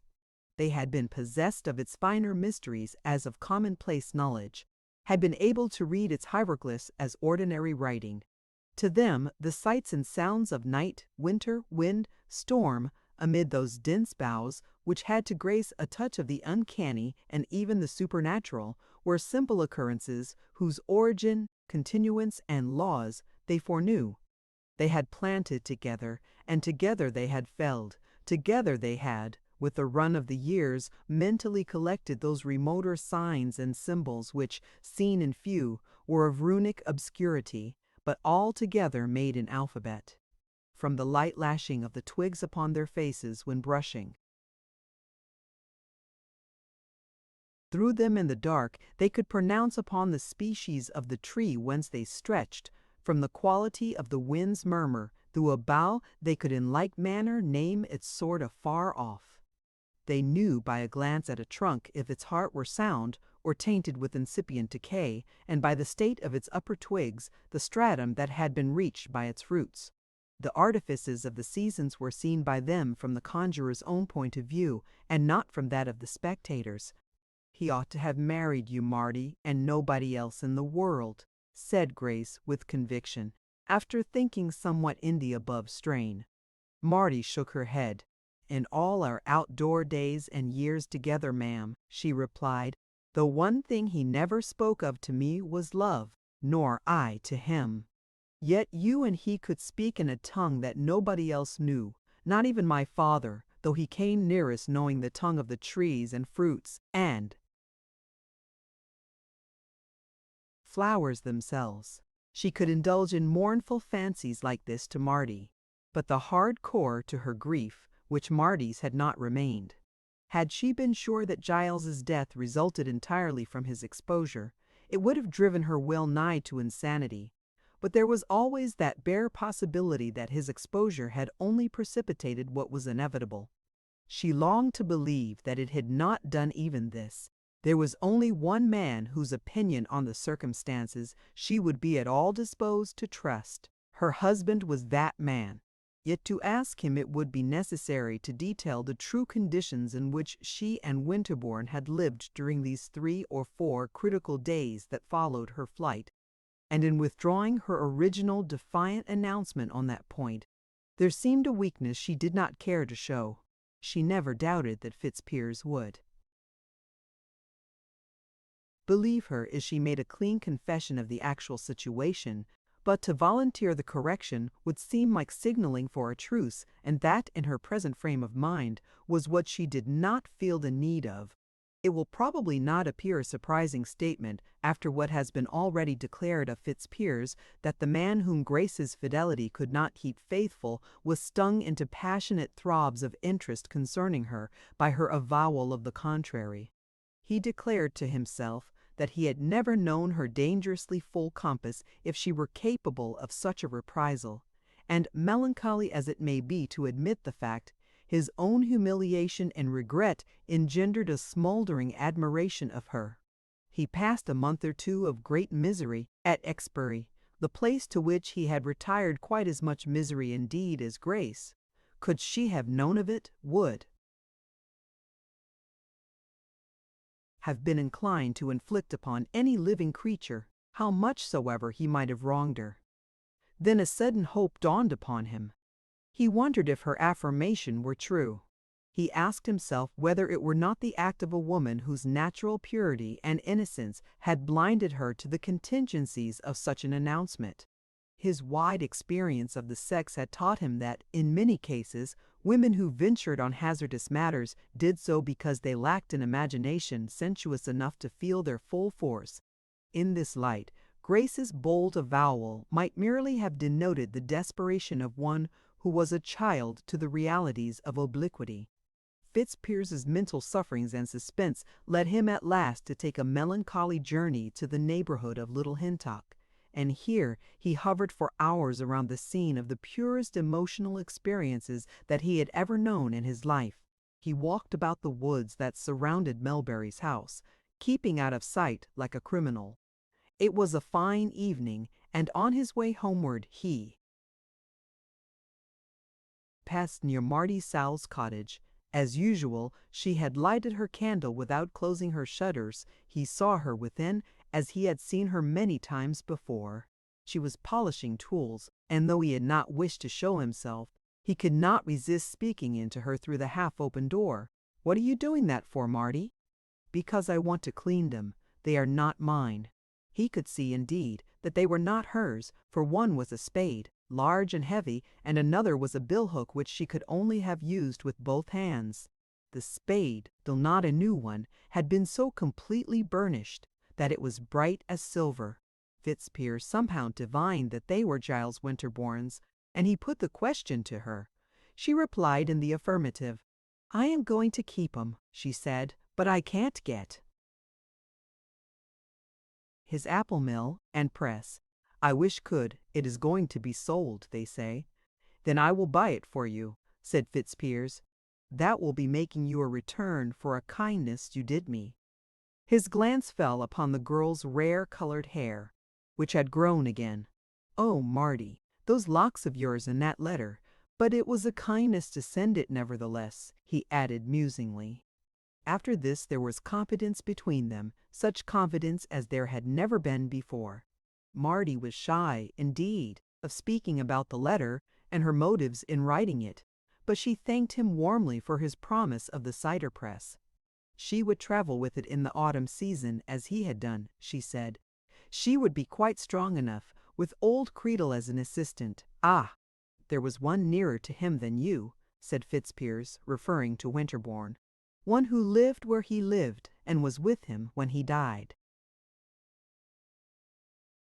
Then Marty, suspecting that he did not know the true circumstances, from the fact that Mrs. Fitzpiers and himself were living apart, told him of Giles's generosity to Grace in giving up his house to her at the risk, and possibly the sacrifice, of his own life. When the surgeon heard it he almost envied Giles's chivalrous character. He expressed a wish to Marty that his visit to her should be kept secret, and went home thoughtful, feeling that in more than one sense his journey to Hintock had not been in vain. He would have given much to win Grace's forgiveness then. But whatever he dared hope for in that kind from the future, there was nothing to be done yet. While Giles Winterbourne's memory was green, to wait was imperative. A little time might melt her frozen thoughts, and lead her to look on him with toleration, if not with love. Chapter 45. Weeks and months of mourning for Winterbourne had been passed by Grace in the soothing monotony of the memorial act to which she and Marty had devoted themselves. Twice a week the pair went in the dusk to Great Hintock, and, like the two mourners in Cymbeline, sweetened his sad grave with their flowers and their tears. Sometimes Grace thought that it was a pity neither one of them had been his wife for a little while, and given the world a copy of him who was so valuable in their eyes. Nothing ever had brought home to her with such force as this death how little acquirements and culture weigh beside sterling personal character. While her simple sorrow for his loss took a softer edge with the lapse of the autumn and winter seasons, her self-reproach at having had a possible hand in causing it knew little abatement. Little occurred at Hintock during these months of the fall and decay of the leaf. Discussion of the almost contemporaneous death of Mrs. Charmond abroad had waxed and waned. Fitzpiers had had a marvelous escape from being dragged into the inquiry which followed it, through the accident of their having parted just before under the influence of Marty South's letter, the tiny instrument of a cause, deep in nature. Her body was not brought home. It seemed to accord well with the fitful fever of that impassioned woman's life that she should not have found a native grave. She had enjoyed but a life interest in the estate, which, after her death, passed to a relative of her husband's, one who knew not Valise, one whose purpose seemed to be to blot out every vestige of her. On a certain day in February, the cheerful day of St. Valentine, in fact, a letter reached Mrs. Fitzpiers, which had been mentally promised her for that particular day a long time before. It announced that Fitzpiers was living at some Midland town, where he had obtained a temporary practice as assistant to some local medical man whose curative principles were all wrong, though he dared not set them right. He had thought fit to communicate with her on that day of tender traditions, to inquire if, in the event of his obtaining a substantial practice that he had in view elsewhere, she could forget the past and bring herself to join him. There the practical part ended. He then went on, "My last year of experience has added 10 years to my age, dear Grace and dearest wife, that ever-erring man undervalued. You may be absolutely indifferent to what I say, but let me say it. I have never loved any woman alive or dead as I love, respect, and honor you at this present moment. What you told me in the pride and haughtiness of your heart, I never believed. This, by the way, was not strictly true. But even if I had believed it, it could never have estranged me from you. Is there any use in telling you no? There is not that I dream of your ripe lips more frequently than I say my prayers, that the old familiar rustle of your dress often returns upon my mind till it distracts me. If you could condescend even only to see me again, you would be breathing life into a corpse. My pure, pure Grace, modest as a turtle dove, how came I ever to possess you? For the sake of being present in your mind on this lover's day, I think I would almost rather have you hate me a little than not think of me at all. You may call my fancies whimsical, but remember, sweet lost one, that nature is one in love, and where 'tis fine it sends some instance of itself. I will not intrude upon you further now. Make me a little bit happy by sending back one line to say that you will consent at any rate to a short interview. I will meet you and leave you as a mere acquaintance, if you will only afford me this slight means of making a few explanations and of putting my position before you. Believe me, in spite of all you may do or feel, your lover always wants your husband. E.F. It was, oddly enough, the first occasion, or nearly the first, on which Grace had ever received a love letter from him, his courtship having taken place under conditions which rendered letter-writing unnecessary. Its perusal, therefore, had a certain novelty for her. She thought that, upon the whole, he wrote love letters very well. But the chief rational interest of the letter to the reflective Grace lay in the chance that such a meeting as he proposed would afford her of setting her doubts at rest, one way or the other, on her actual share in Winterbourne's death. The relief of consulting a skilled mind, the one professional man who had seen Giles at that time, would be immense. As for that statement that she had uttered in her disdainful grief, which at the time she had regarded as her triumph, she was quite prepared to admit to him that his belief was the true one. For in wronging herself as she did when she made it, she had done what to her was a far more serious thing, wronged Winterbourne's memory. Without consulting her father or anyone in the house or out of it, Grace replied to the letter. She agreed to meet Fitzpiers on 2 conditions, of which the first was that the place of meeting should be the top of Rubdown Hill, the second that he would not object to Marty South accompanying her. Whatever part, much or little, there may have been in Fitzpiers's so-called valentine to his wife, he felt a delight as of the bursting of spring when her brief reply came. It was one of the few pleasures that he had experienced of late years at all resembling those of his early youth. He promptly replied that he accepted the conditions and named the day and hour at which he would be on the spot she mentioned. A few minutes before 3 on the appointed day found him climbing the well-known hill which had been the axis of so many critical movements in their lives during his residence at Hintock. The sight of each homely and well-remembered object swelled the regret that seldom left him now. Whatever paths might lie open to his future, the soothing shades of Hintock were forbidden him forever as a permanent dwelling-place.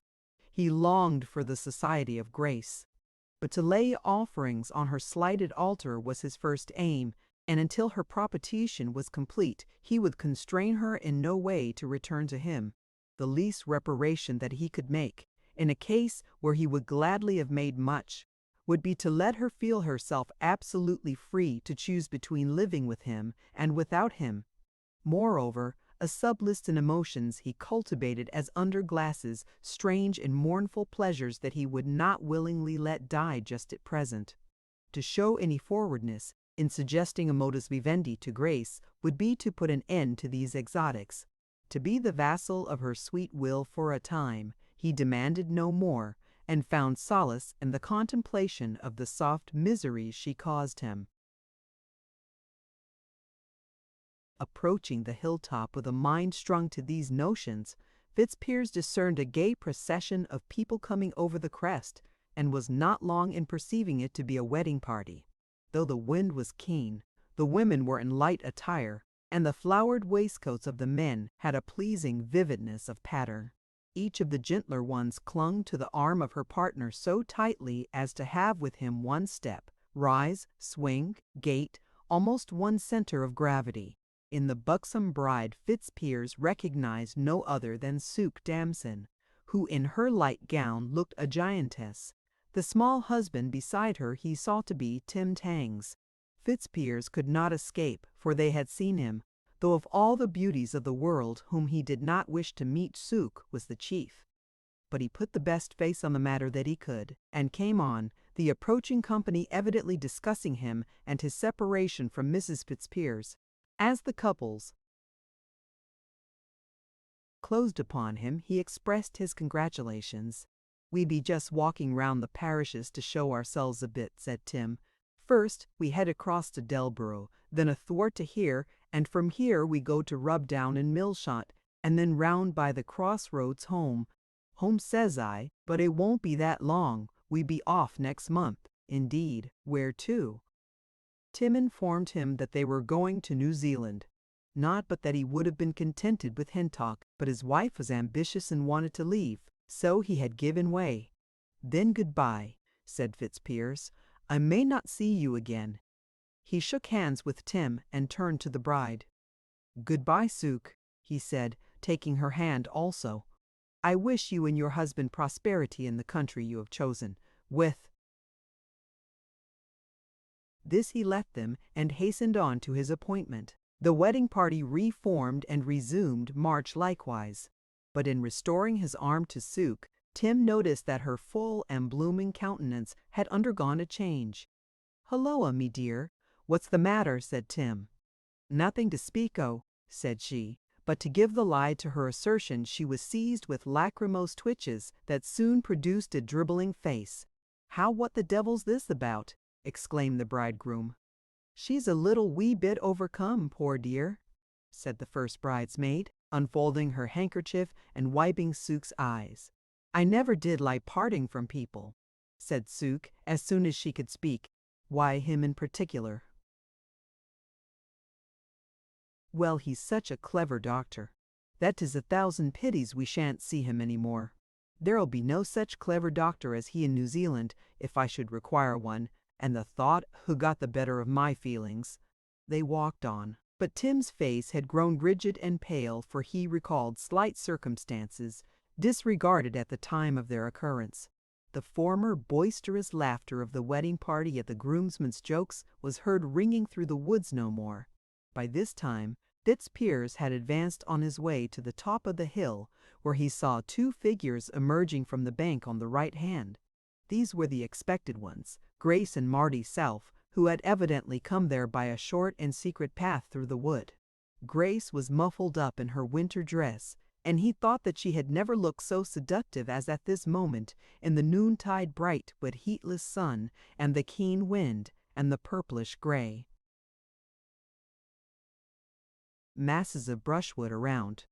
Fitzpiers continued to regard the nearing picture, till at length their glances met for a moment, when she demurely sent off hers at a tangent and gave him the benefit of her 3/4 face, while with courteous completeness of conduct he lifted his hat in a large arc. Marty dropped behind, and when Fitzpiers held out his hand, Grace touched it with her fingers.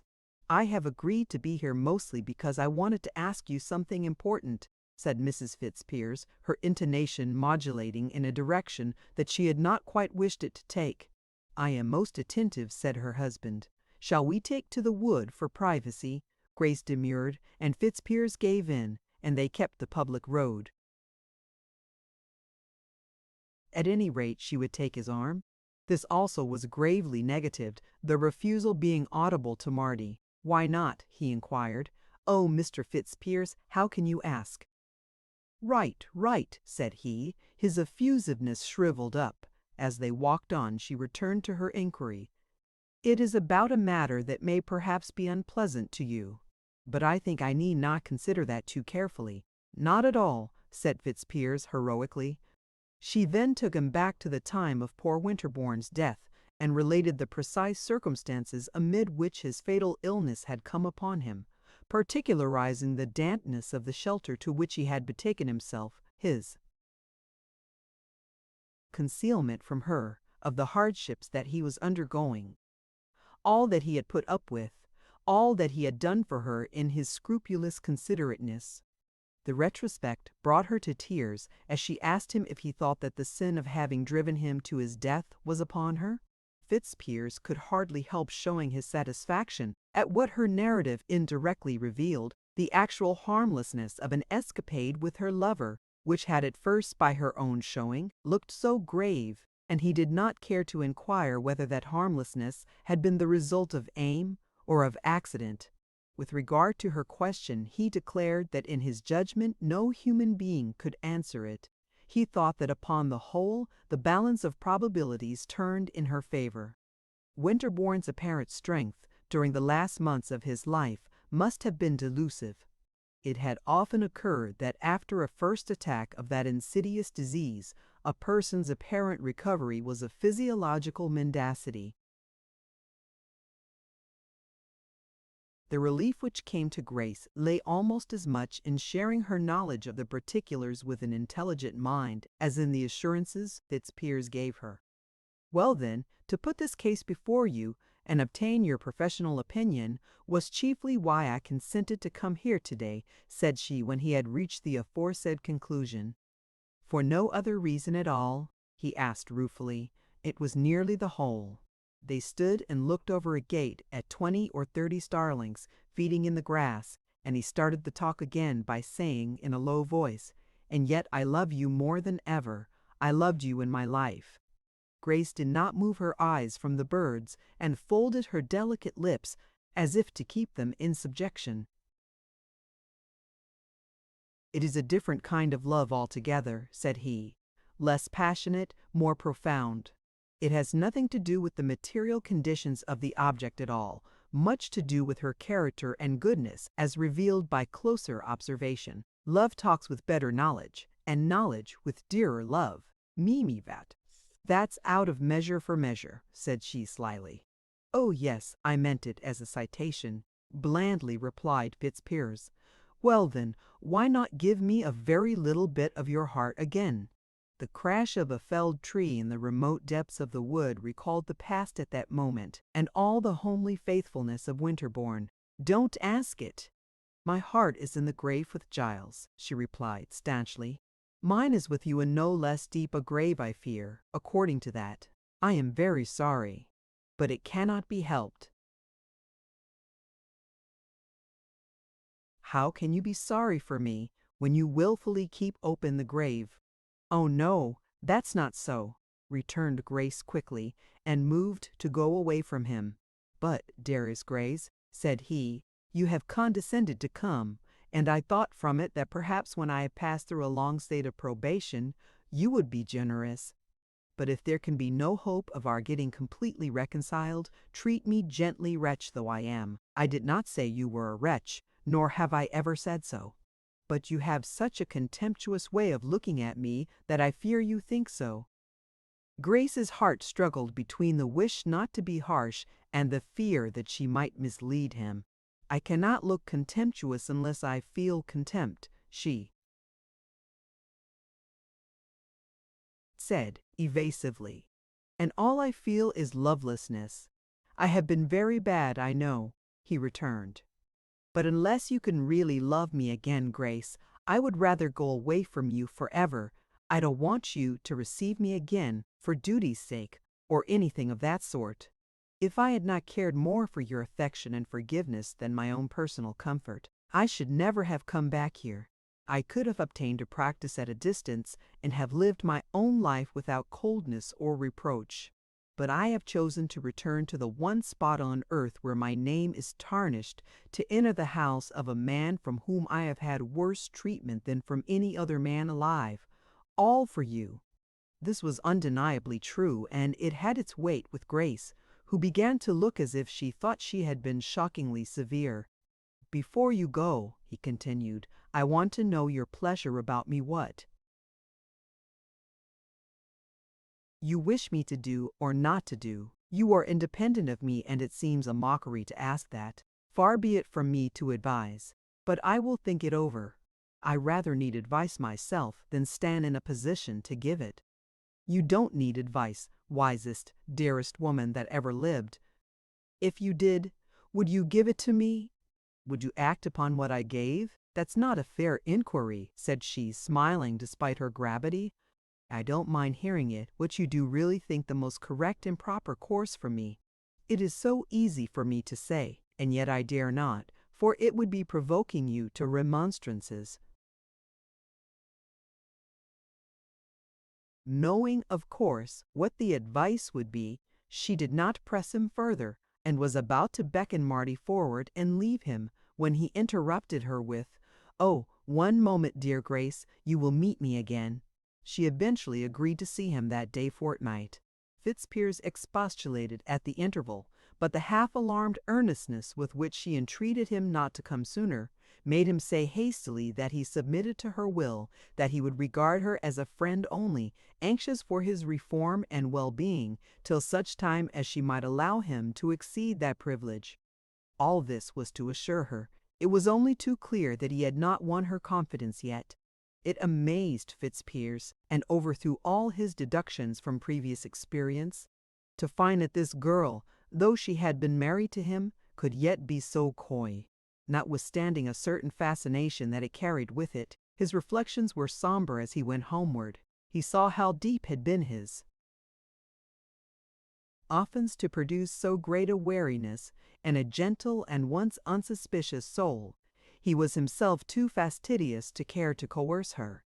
To be an object of misgiving or dislike to a woman who shared his home was what he could not endure the thought of. Life as it stood was more tolerable. When he was gone, Marty joined Mrs. Fitzpiers.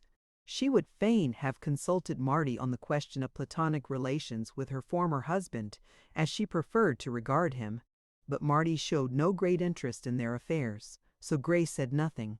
They came onward, and saw Milbury standing at the scene of the felling, which had been audible to them, when telling Marty that she wished her meeting with Mr. Fitzpiers to be kept private. She left the girl to join her father. At any rate, she would consult him on the expediency of occasionally seeing her husband. Her father was cheerful, and walked by her side as he had done in earlier days. "I was thinking of you when you came up," he said. "I have considered that what has happened is for the best. Since your husband is gone away and seems not to wish to trouble you, why let him go and drop out of your life? Many women are worse off. You can live here comfortably enough, and he can emigrate or do what he likes for his good. I wouldn't mind sending him the further sum of money he might naturally expect to come to him, so that you may not be bothered with him any more. He could hardly have gone on living here without speaking to me or meeting me, and that would have been very unpleasant on both sides." These remarks checked her intention. There was a sense of weakness in following them by saying that she had just met her husband by appointment. "Then you would advise me not to communicate with him?" she observed. "I shall never advise ye again. You are your own mistress. Do as you like, but my opinion is that if you don't live with him, you had better live without him, and not go shilly-shallying and playing bo-peep. You sent him away, and now he's gone. Very well, trouble him no more." Grace felt a guiltiness she hardly knew why, and made no confession. Chapter 46. The woods were uninteresting, and Grace stayed indoors a great deal. She became quite a student, reading more than she had done since her marriage. But her seclusion was always broken for the periodical visit to Winterbourne's grave with Marty, which was kept up with pious strictness for the purpose of putting snowdrops, primroses, and other vernal flowers thereon as they came. One afternoon at sunset, she was standing just outside her father's garden, which, like the rest of the Hintock enclosures, abutted into the wood. A slight footpath led along here, forming a secret way to either of the houses by getting through its boundary hedge. Grace was just about to adopt this mode of entry when a figure approached along the path and held up his hand to detain her. It was her husband. "I am delighted," he said, coming up out of breath, and there seemed no reason to doubt his words. "I saw you some way off. I was afraid you would go in before I could reach you. It is a week before the time," said she reproachfully. "I said a fortnight from the last meeting." "My dear, you don't suppose I could wait a fortnight without trying to get a glimpse of you, even though you had declined to meet me? Would it make you angry to know that I have been along this path at dusk 3 or 4 times since our last meeting? Well, how are you?" She did not refuse her hand, but when he showed a wish to retain it a moment longer than mere formality required, she made it smaller so that it slipped away from him, with again that same alarmed look which always followed his attempts in this direction. He saw that she was not yet out of the elusive mood, not yet to be treated presumingly, and he was correspondingly careful to tranquilize her. His assertion had seemed to impress her somewhat. "I had no idea you came so often," she said. "How far do you come from?" "From Exbury. I always walk from Sherton Abbas, for if I hire, people will know that I come, and my success with you so far has not been great enough to justify such overtness. Now, my dear one, as I must call you, I put it to you, will you see me a little oftener as the spring advances?" Grace lapsed into unwonted sedateness, and avoiding the question, said, "I wish you would concentrate on your profession and give up those strange studies that used to distract you so much. I am sure you would get on. It is the very thing I am doing. I was going to ask you to burn, or at least get rid of all my philosophical literature. It is in the bookcases in your rooms. The fact is, I never cared much for abstruse studies." "I am so glad to hear you say that. And those other books, those piles of old plays, what good are they to a medical man?" "None whatever," he replied cheerfully. "Sell them at Sherton for what they will fetch. And those dreadful old French romances, with their horrid spellings of fils and dung and ils and Mary and ma foi. You haven't been reading them, Grace?" "Oh no, I just looked into them, that was all. Make a bonfire of 'em directly you get home. I meant to do it myself. I can't think what possessed me ever to collect them. I have only a few professional handbooks now, and am quite a practical man. I am in hopes of having some good news to tell you soon, and then do you think you could come to me again?" "I would rather you did not press me on that just now," she replied, with some feeling. "You have said you mean to lead a new, useful, effectual life, but I should like to see you put it in practice for a little while before you address that query to me. Besides, I could not live with you." "Why not?" Grace was silent a few instants. "I go with Marty to Giles's grave. We swore we would show him that devotion, and I mean to keep it up. Well, I wouldn't mind that at all. I have no right to expect anything else, and I will not wish you to keep away. I liked a man as well as any I ever knew. In short, I would accompany you a part of the way to the place and smoke a cigar in the stile while I waited till you came back. Then you haven't given up smoking?" "Well, ahem, no. I have thought of doing so, but—" His extreme complacence had rather disconcerted Grace, and the question about smoking had been to effect a diversion. Presently she said, firmly, and with a moisture in her eye that he could not see, as her mind returned to poor Giles's frustrate ghost, "I don't like you to speak lightly on that subject, if you did speak lightly on that subject, if you did speak lightly. To be frank with you, quite frank, I think of him as my betrothed lover still. I cannot help it, so that it would be wrong for me to join you." Fitzpiers was now uneasy. "You say your betrothed lover still," he rejoined. "When, then, were you betrothed to him or engaged, as we common people say?" "When you were away." "How could that be?" Grace would have avoided this, but her natural candor led her on. "It was when I was under the impression that my marriage with you was about to be annulled, and that he could then marry me. So I encouraged him to love me." Fitzpiers winced visibly, and yet, upon the whole, she was right in telling it.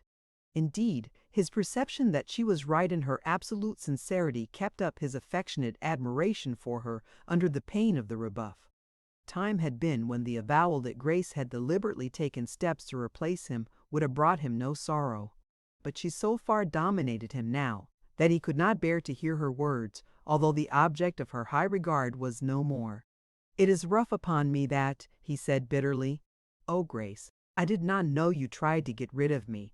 I suppose it is of no use, but I ask, cannot you hope to find a little love in your heart for me again?" "If I could, I would oblige you, but I fear I cannot," she replied, with illogical ruefulness. "And I don't see why you should mind my having had one lover besides yourself in my life, when you have had so many. But I can tell you honestly that I love you better than all of them put together, and that's what you will not tell me." "I am sorry, but I fear I cannot," she said, sighing again. "I wonder if you ever will." He looked musingly into her indistinct face as if he would read the future there. "Now have pity, and tell me, will you try to love you again? Yes, if you can." "I don't know how to reply," she answered, her embarrassment proving her truth. "Will you promise to leave me quite free as to seeing you or not seeing you?"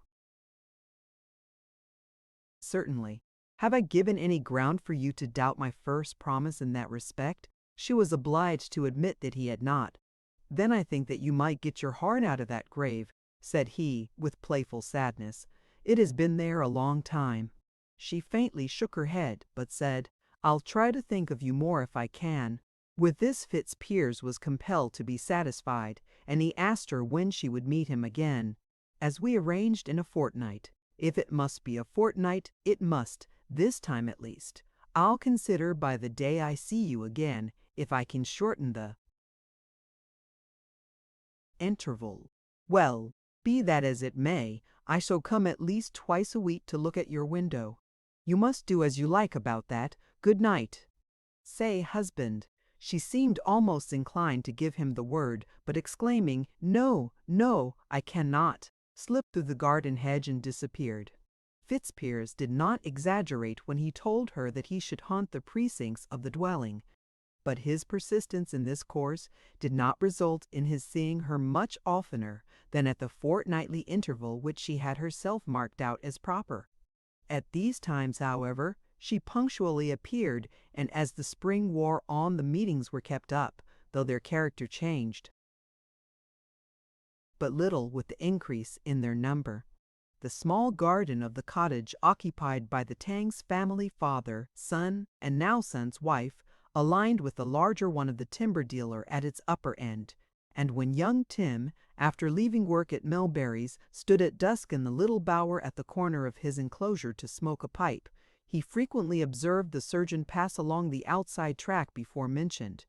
Fitzpiers always walked loiteringly, pensively, looking with a sharp eye into the gardens one after another as he proceeded, for Fitzpiers did not wish to leave the now absorbing spot too quickly after traveling so far to reach it, hoping always for a glimpse of her whom he passionately desired to take to his arms anew. Now Tim began to be struck with these loitering progresses along the garden boundaries in the gloaming, and wondered what they boded. It was, naturally, quite out of his power to divine the singular sentimental revival in Fitzpiers's heart, the fineness of tissue which could take a deep emotional, almost also an artistic pleasure in being the yearning inamorado of a woman he once had deserted, would have seemed an absurdity to the young Sawyer. Mr. and Mrs. Fitzpiers were separated, therefore the question of affection as between them was settled. But his Suk had, since that meeting on their marriage day, repentantly admitted, to the urgency of his questioning, a good deal concerning her past levities. Putting all things together, he could hardly avoid connecting Fitzpiers's mysterious visits to this spot with Suk's residence under his roof. But he made himself fairly easy. The vessel in which they were about to emigrate sailed that month, and then Suk would be out of Fitzpiers's way forever. The interval at last expired, and the eve of their departure arrived. They were pausing in the room of the cottage allotted to them by Tim's father after a busy day of preparation, which left them weary. In a corner stood their boxes, crammed and corded, their large case for the hold having already been sent away. The firelight shone upon Suk's fine face and form as she stood looking into it, and upon the face of Tim seated in a corner, and upon the walls of his father's house, which he was beholding that night almost for the last time. Tim Tangs was not happy. This scheme of emigration was dividing him from his father, for old Tongs would on no account leave Hintock, and had it not been for Suk's reputation and his own dignity, Tim would at the last moment have abandoned the project. As he sat in the back part of the room, he regarded her moodily, and the fire and the boxes. One thing he had particularly noticed this evening: she was very restless, fitful in her actions, unable to remain seated, and in a marked degree depressed. "Sorry that you be going after all, Suk," he said. She sighed involuntarily. "I don't know but that I be," she answered. "'Tis natural, isn't it, when one is going away? But you wasn't born here as I was." "No. There's folk left behind that you'd fain have with 'ee, I reckon." "Why do you think that?" "I've seen things and I've heard things. And Suk, I say, 'twill be a good move for me to get 'ee away. I don't mind his leavings abroad, but I do mind 'em at home." Suk's face was not changed from its aspect of listless indifference by the words. She answered nothing, and shortly after he went out for his customary pipe of tobacco at the top of the garden. The restlessness of Suk had indeed owed its presence to the gentleman of Tim's suspicions, but in a different, and it must be added in justice to her, more innocent sense than he supposed, judging from former doings. She had accidentally discovered that Fitzpiers was in the habit of coming secretly once or twice a week to Hintock, and knew that this evening was a favorite one of the 7 for his journey. As she was going next day to leave the country, Suk thought there could be no great harm in giving way to a little sentimentality by obtaining a glimpse of him quite unknown to himself or to anybody, and thus taking a silent last farewell. Aware that Fitzpiers's time for passing was at hand, she thus betrayed her feeling. No sooner, therefore, had Tim left the room than she let herself noiselessly out of the house, and hastened to the corner of the garden when she could witness the surgeon's transit across the scene if he had not already gone by. Her light cotton dress was visible to Tim lounging in the arbor of the opposite corner, though he was hidden from her. He saw her stealthily climb into the hedge, and so ensconce herself there that nobody could have the least doubt her purpose was to watch unseen for a passer-by. He went across to the spot and stood behind her. Suk started, having in her blundering way forgotten that he might be near. She at once descended from the hedge. "So he's coming tonight," said Tim laconically, "and we be always anxious to see our dears." "He is coming tonight," she replied with defiance, "and we be anxious for our dears. Then will you step indoors, where your dear will soon gin, we to Mouster by 3:30 tomorrow, and if we don't get to bed by 8 at latest, our faces will be as long as clock cases all day." She hesitated for a minute, but ultimately obeyed, going slowly down the garden to the house, where he heard the door latch click behind her. Tim was incensed beyond measure. His marriage had so far been a total failure, a source of bitter regret, and the only course for improving his case, that of leaving the country, was a sorry and possibly might not be a very effectual one.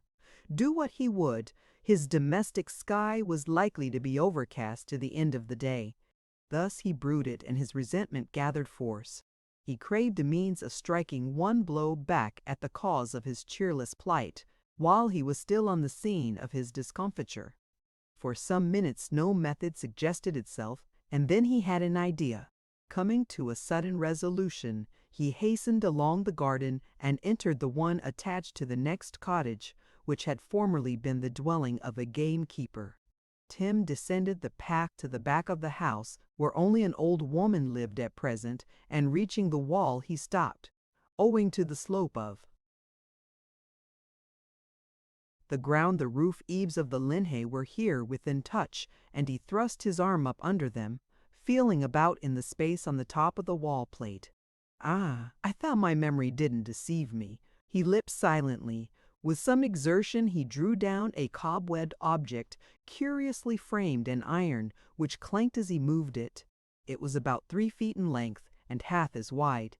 Tim contemplated it as well as he could in the dying light of day, and raked off the cobwebs with his hand. "That will spoil his pretty shins for'n, I reckon," he said. It was a man-trap. Chapter 47.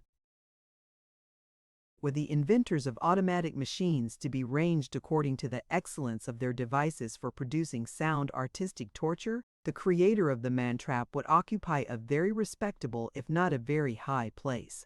It should rather, however, be said, the inventor of the particular form of man-trap of which this found in the keeper's outhouse was a specimen.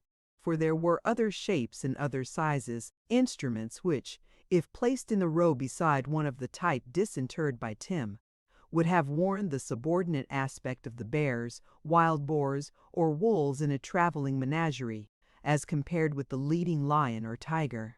In short, though many varieties had been in use during those centuries which we are accustomed to look back upon as the true and only period of merry England in the rural districts, more especially and onward down to the 3rd decade of the 19th century, this model had borne the palm and had been most usually followed when the orchards and estates required new ones. There had been the toothless variety used by the softer-hearted landlords, quite contemptible in their clemency. The jaws of these resembled the jaws of an old woman to whom time has left nothing but gums. There were also the intermediate or half-toothed sorts, probably devised by the middle-natured squires, or those under the influence of their wives, 2 inches of mercy, 2 inches of cruelty, 2 inches of mere nip, 2 inches of probe, and so on, through the whole extent of the jaws. There were also, as a class apart, the bruisers, which did not lacerate the flesh, but only crush the bone. The sight of one of these gins when set produced a vivid impression that it was endowed with life. It exhibited the combined aspects of a shark, a crocodile, and a scorpion. Each tooth was in the form of a tapering spine, 2¼ inches long, which, when the jaws were closed, stood in alternation from this side and from that. When they were open, the 2 halves formed a complete circle between 2 and 3 feet in diameter, the plate or treading place in the midst being about a foot square, while from beneath extended in opposite directions the sole of the apparatus, the pair of springs, each one being of a stiffness to render necessary a lever or the whole weight of the body when forcing it down. There were men at this time still living at Hintock who remembered when the gin and others like it were in use. Tim Tangs's great-uncle had endured a night of 6 hours in this very trap, which lamed him for life. Once a keeper of Hintock Woods set it on the track of a poacher, and afterwards, coming back that way, forgetful of what he had done, walked into it himself. The wound brought on lockjaw, of which he died. This event occurred during the 30s, and by the year 1840 the use of such implements was well nigh discontinued in the neighborhood. But being made entirely of iron, they by no means disappeared, and in almost every village one could be found in some nook or corner as readily as this was found by Tim. It had, indeed, been a fearful amusement of Tim and other Hintock lads, especially those who had a dim sense of becoming renowned. Poachers, when they reached their prime, to drag out this trap from its hiding, set it and throw it with billets of wood which were penetrated by the teeth to the depth of near an inch. As soon as he had examined the trap and found that the hinges and springs were still perfect, he shouldered it without more ado, and returned with his burden to his own garden, passing on through the hedge to the path immediately outside the boundary. Here, by the help of a stout stake, he set the trap and laid it carefully behind a bush while he went forward to reconnoiter. As has been stated, nobody passed this way for days together sometimes, but there was just a possibility that some other pedestrian than the one in request might arrive, and it behooved Tim to be careful as to the identity of his victim. Going about 100 yards along the rising ground to the right, he reached a ridge whereon a large and thick holly grew. Beyond this, for some distance, the wood was more open, and the course which Fitzpiers must pursue to reach the point, if he came tonight, was visible a long way forward. For some time there was no sign of him or of anybody. Then there shaped itself a spot out of the dim mid-distance, between the masses of brushwood on either hand, and it enlarged, and Tim could hear the brushing of feet over the tufts of sour grass. The airy gate revealed Fitzpiers even before his exact outline could be seen. Tim Tangs turned about and ran down the opposite side of the hill till he was again at the head of his own garden. It was the work of a few moments to drag out the man-trap very gently that the plate might not be disturbed sufficiently to throw it to a space between a pair of young oaks which, rooted in contiguity, grew apart upward, forming a V-shaped opening between, and, being backed up by bushes, left this as the only course for a foot passenger. In it he laid the trap. With the same gentleness of handling, locked the chain round one of the trees, and finally slid back the guard which was placed to keep the gin from accidentally catching the arms of him who set it, or, to use the local and better word, toiled it. Having completed these arrangements, Tim sprang through the adjoining hedge of his father's garden, ran down the path, and softly entered the house. Obedient to his order, Sooke had gone to bed, and as soon as he had bolted the door, Tim unlaced and kicked off his boots at the foot of the stairs, and retired likewise, without lighting a candle. His object seemed to be to undress as soon as possible. Before, however, he had completed the operation, a long cry resounded without penetrating, but indescribable. "What's that?" said Sooke, starting up in bed. "Sounds as if somebody had caught a hare in his gin." "Oh no," said she, "it was not a hare, 'twas louder." "Hark, do 'ee get to sleep," said Tim. "How be you going to wake at 3:30 else?" She lay down and was silent. Tim stealthily opened the window and listened. Above the low harmonies produced by the instrumentation of the various species of trees around the premises, he could hear the twitching of a chain from the spot whereon he had set the man-trap. But further human sound there was none. Tim was puzzled. In the haste of his project he had not calculated upon a cry, but if one, why not more? He soon ceased to essay an answer, for Hintock was dead to him already. In 6 hours he would be out of its precincts for life, on his way to the Antipodes. He closed the window and lay down. The hour which had brought these movements of Tim to birth had been operating actively elsewhere. All waiting in her father's house the minute of her appointment with her husband, Grace Fitzpiers deliberated on many things. Should she inform her father before going out that the estrangement of herself and Edgar was not so complete as he had imagined, and deemed desirable for her happiness? If she did so, she must in some measure become the apologist of her husband, and she was not prepared to go so far. As for him, he kept her in a mood of considerate gravity. He certainly had changed.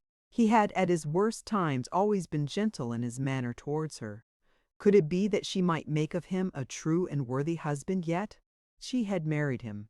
There was no getting over that, and ought she any longer to keep him at a distance?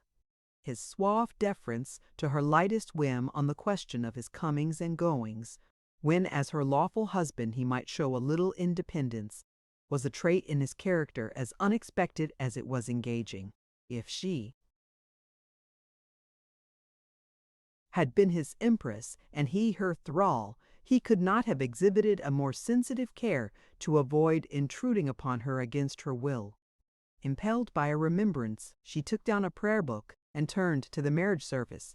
Reading it slowly through, she became quite appalled at her recent offhandedness when she rediscovered what awfully solemn promises she had made him at those chancel steps not so very long ago. She became lost in long ponderings on how far a person's conscience might be bound by vows made without at the time a full recognition of their force. That particular sentence beginning "whom God hath joined together" was a staggerer for a gentlewoman of strong devotional sentiment. She wondered whether God really did join them together. Before she had done deliberating, the time of her engagement drew near, and she went out of the house almost at the moment that Tim Tangs retired to his own. The position of things at that critical juncture was briefly as follows. 200 yards to the right of the upper end of Tangs's garden, Fitzpiers was still advancing, having now nearly reached the summit of the wood-clothed ridge, the path being the actual one which further on passed between the two young oaks. Thus far it was according to Tim's conjecture. But about 200 yards to the left, or rather less, was arising a condition which he had not divined. The emergence of Grace, as aforesaid, from the upper corner of her father's garden, with the view of meeting Tim's intended victim. Midway between husband and wife was the diabolical trap, silent, open, ready. Fitzpiers's walk that night had been cheerful, for he was convinced that the slow and gentle method he had adopted was promising success. The very restraint that he was obliged to exercise upon himself, so as not to kill the delicate bud of returning confidence, fed his flame. He walked so much more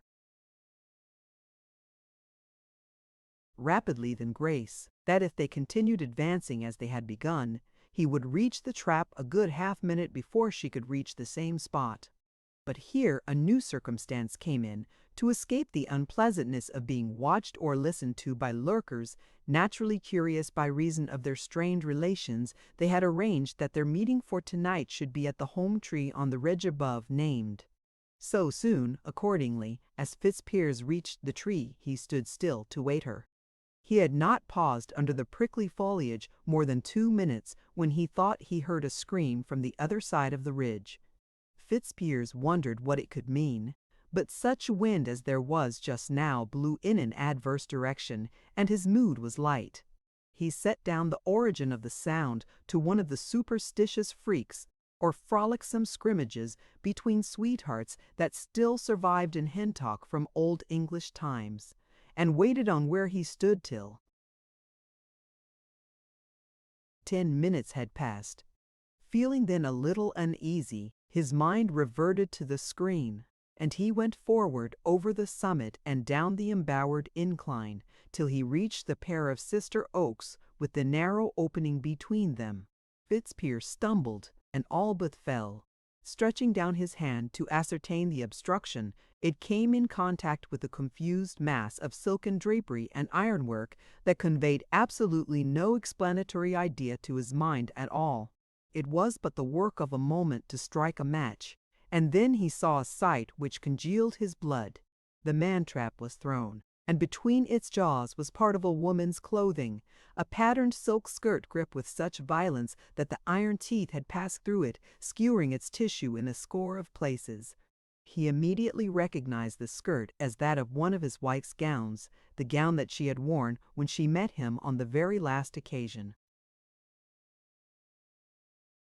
Fitzpiers had often studied the effect of these instruments when examining the collection at Hintock House, and the conception instantly flashed through him that Grace had been caught, taken out mangled by some chance passer, and carried home, some of her clothes being left behind in the difficulty of getting her free. The shock of this conviction, striking into the very current of high hope, was so great that he cried out like one in corporal agony, and in his misery bowed himself down to the ground.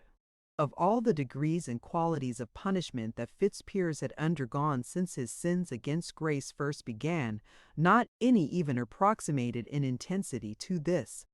"Oh, my own, my darling! Oh, cruel heaven, it is too much, this!" he cried, writhing and rocking himself over the sorry accessories of her. He deplored. The voice of his distress was sufficiently loud to be audible to anyone who might have been there to hear it, and one there was.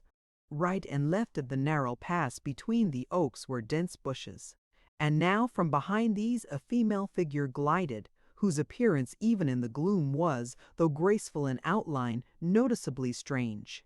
She was in white up to the waist and figured above. She was, in short, Grace, his wife, lacking the portion of her dress which the gin retained. "Don't be grieved about me, don't, dear Edgar," she exclaimed, rushing up and bending over him. "I am not hurt a bit. I was coming on to find you after I had released myself, but I heard footsteps, and I hid away, because I was without some of my clothing, and I did not know who the person might be." Fitzpiers had sprung to his feet, and his next act was no less unpremeditated by him than it was irresistible by her, and would have been so by any woman not of Amazonian strength. He clasped his arms completely round, pressed her to his breast, and kissed her passionately. "You are not dead, you are not hurt, thank God, thank God," he said, almost sobbing in his delight and relief from the horror of his apprehension. "Grace, my wife, my love, how is this what has happened?" "I was coming on to you," she said as distinctly as she could in the half-smothered state of her face against his. "I was trying to be as punctual as possible, and, as I had started a minute late, I ran along the path very swiftly, fortunately for myself. Just when I had passed between these trees, I felt something clutch at my dress from behind with a noise, and the next moment I was pulled backward by it and fell to the ground. I screamed with terror, thinking it was a man lying down there to murder me, but the next moment I discovered it was iron, and that my clothes were caught in a trap. I pulled this way and that, but the thing would not let go, drag it as I would, and I did not know what to do. I did not want to alarm my father or anybody, as I wished nobody to know of these meetings with you. So I could think of no other plan than slipping off my skirt, meaning to run on and tell you what a strange accident had happened to me. But when I had just freed myself by leaving the dress behind, I heard steps, and not being sure it was you, I did not like to be seen in such a pickle, so I hid away. It was only your speed that saved you. One or both of your legs would have been broken if you had come at ordinary walking pace. Or yours, if you had got here first," said she, beginning to realize the whole ghastliness of the possibility. "Oh, Edgar, there has been an eye watching over us tonight, and we should be thankful indeed." He continued to press his face to hers. "You are mine again now." She gently owned that she supposed she was. "I heard what you said when you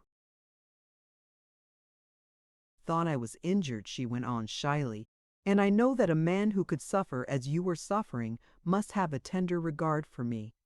But how does this awful thing come here? I suppose it has something to do with poachers." Fitzpiers was still so shaken by the sense of her danger that he was obliged to sit a while, and it was not until Grace said, "If I could only get my skirt out, nobody would know anything about it," that he bestirred himself. By their united efforts, each standing on one of the springs of the trap, they pressed them down sufficiently to insert across the jaws a billet which they dragged from a faggot near at hand, and it was then possible to extract the silk mouthful from the monster's bite, creased and pierced with many holes, but but not torn. Fitzpiers assisted her to put it on again, and when her customary contours were thus restored, they walked on together, Grace taking his arm till he effected an improvement by clasping it round her waist. The ice having been broken in this unexpected manner, she made no further attempt at reserve. "I would ask you to come into the house," she said, "but my meetings with you have been kept secret from my father, and I should like to prepare him." "Never mind, dearest. I could not very well have accepted the invitation. I shall never live here again as much for your sake as for mine. I have news to tell you on this very point, but my alarm had put it out of my head. I have bought a practice, or rather a partnership, in the Midlands, and I must go there in a week to take up permanent residence. My poor old great-aunt died about 8 months ago, and left me enough to do this. I have taken the little furnished house for a time, till we can get one of our own." He described the place and the surroundings and the view from the windows, and Grace became much interested. "But why are you not there now?" she said. "Because I cannot tear myself away from here till I have your promise. Now, darling, you will accompany me there, will you not? Tonight has settled that." Grace's tremblings had gone off, and she did not say nay. They went on together. The adventure and the emotions consequent upon the reunion which that event had forced on combined to render Grace oblivious of the direction of their desultory ramble, till she noticed they were in an encircled glade in the densest part of the wood, whereon the moon, that had imperceptibly added its rays to the scene, shone almost vertically. It was an exceptionally soft, balmy evening for the time of year, which was just that transient period in the May month when beech trees have suddenly unfolded large limp young leaves of the softness of butterflies' wings. Boughs bearing such leaves hung low around and completely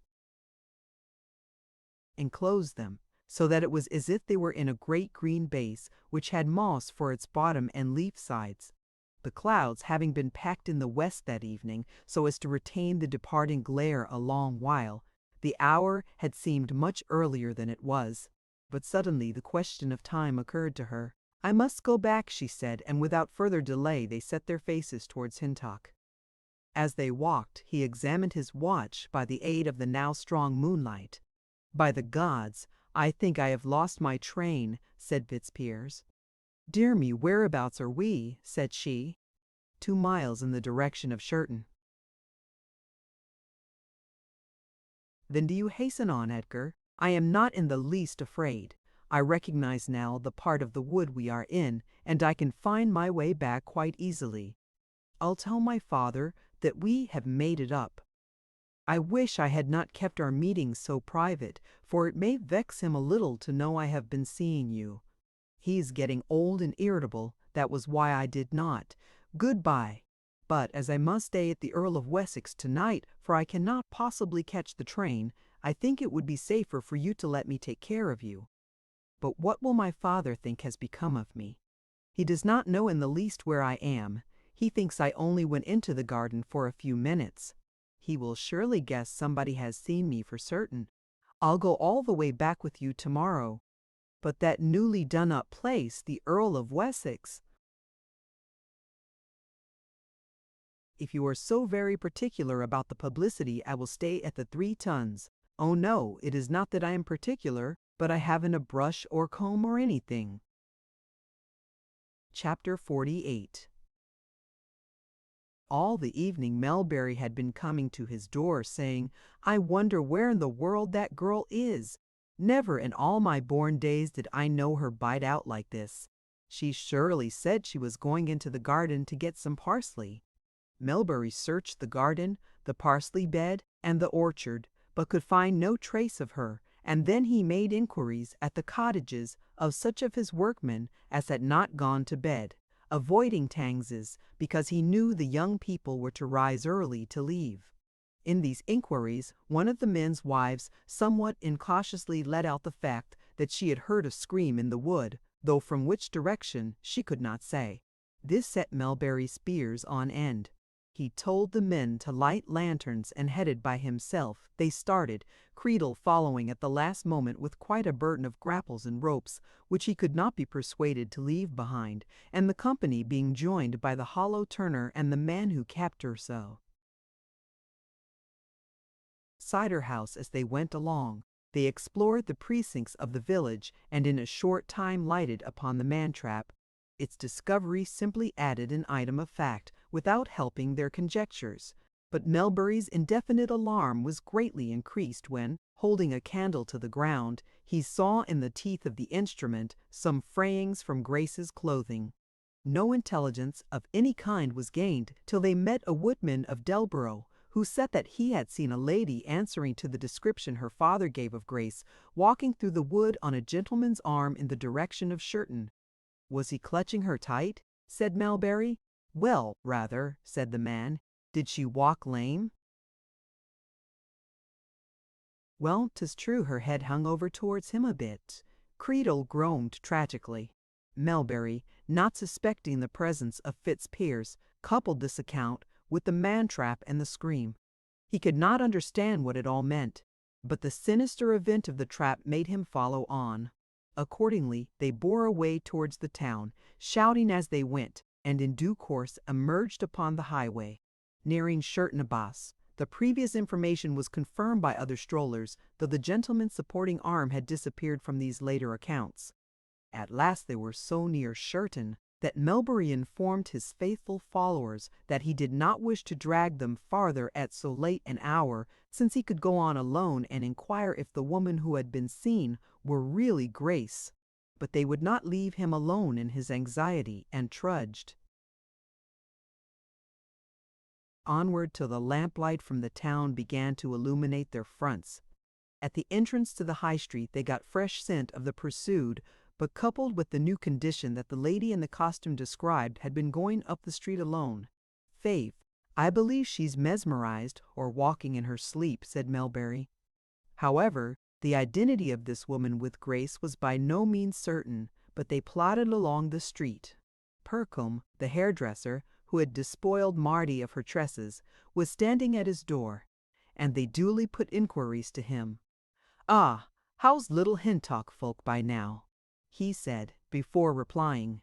"Never have I been over there since one winter night some 3 year ago, and then I lost myself finding it. How can ye live in such a one-eyed place? Great Hintock is bad enough hut. Little Hintock the bats and owls would drive me melancholy mad. It took 2 days to raise my spirits to their true pitch again. After that night I went there. Mr. Melbury, sir, as a man's that put by money, why not retire and live here and see something of the world?" The responses at last given by him to their queries guided them to the building that offered the best accommodation in Shirton, having been enlarged contemporaneously with the construction of the railway, namely the Earl of Wessex Hotel. Leaving the others without, Melbury made prompt inquiry here. His alarm was lessened, though his perplexity was increased when he received a brief reply that such a lady was in the house. "Do you know if it is my daughter?" asked Melbury. The waiter did not. "Do you know the lady's name?" Of this, too, the household was ignorant, the hotel having been taken by brand new people from a distance.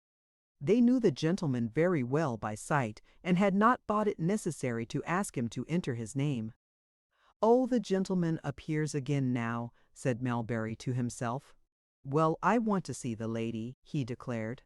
A message was taken up, and after some delay the shape of Grace appeared descending round the bend of the staircase, looking as if she lived there, but in other respects rather guilty and frightened. "Why, what the name began her father. I thought you went out to get parsley." "Oh, yes, I did. But it is all right," said Grace in a flurried whisper. "I am not alone here. I am here with Edgar. It is entirely owing to an accident, father." "Edgar? An accident? How does he come here? I thought he was 200 miles off." "Yes, so he is. I mean he has got a beautiful practice 200 miles off. He has bought it with his own money, some that came to him.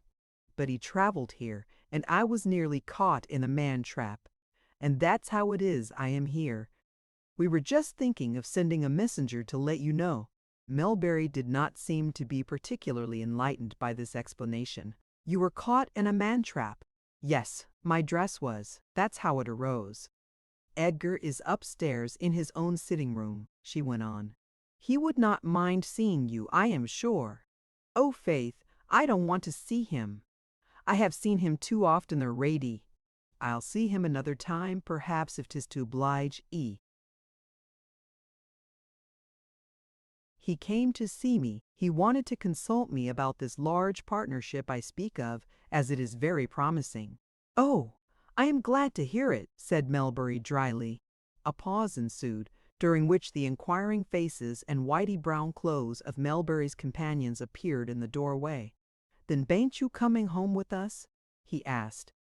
I think not," said Grace, blushing. "I'm very well, you are your own mistress," he returned, in tones which seemed to assert otherwise. "Good night." And Melbury retreated towards the door.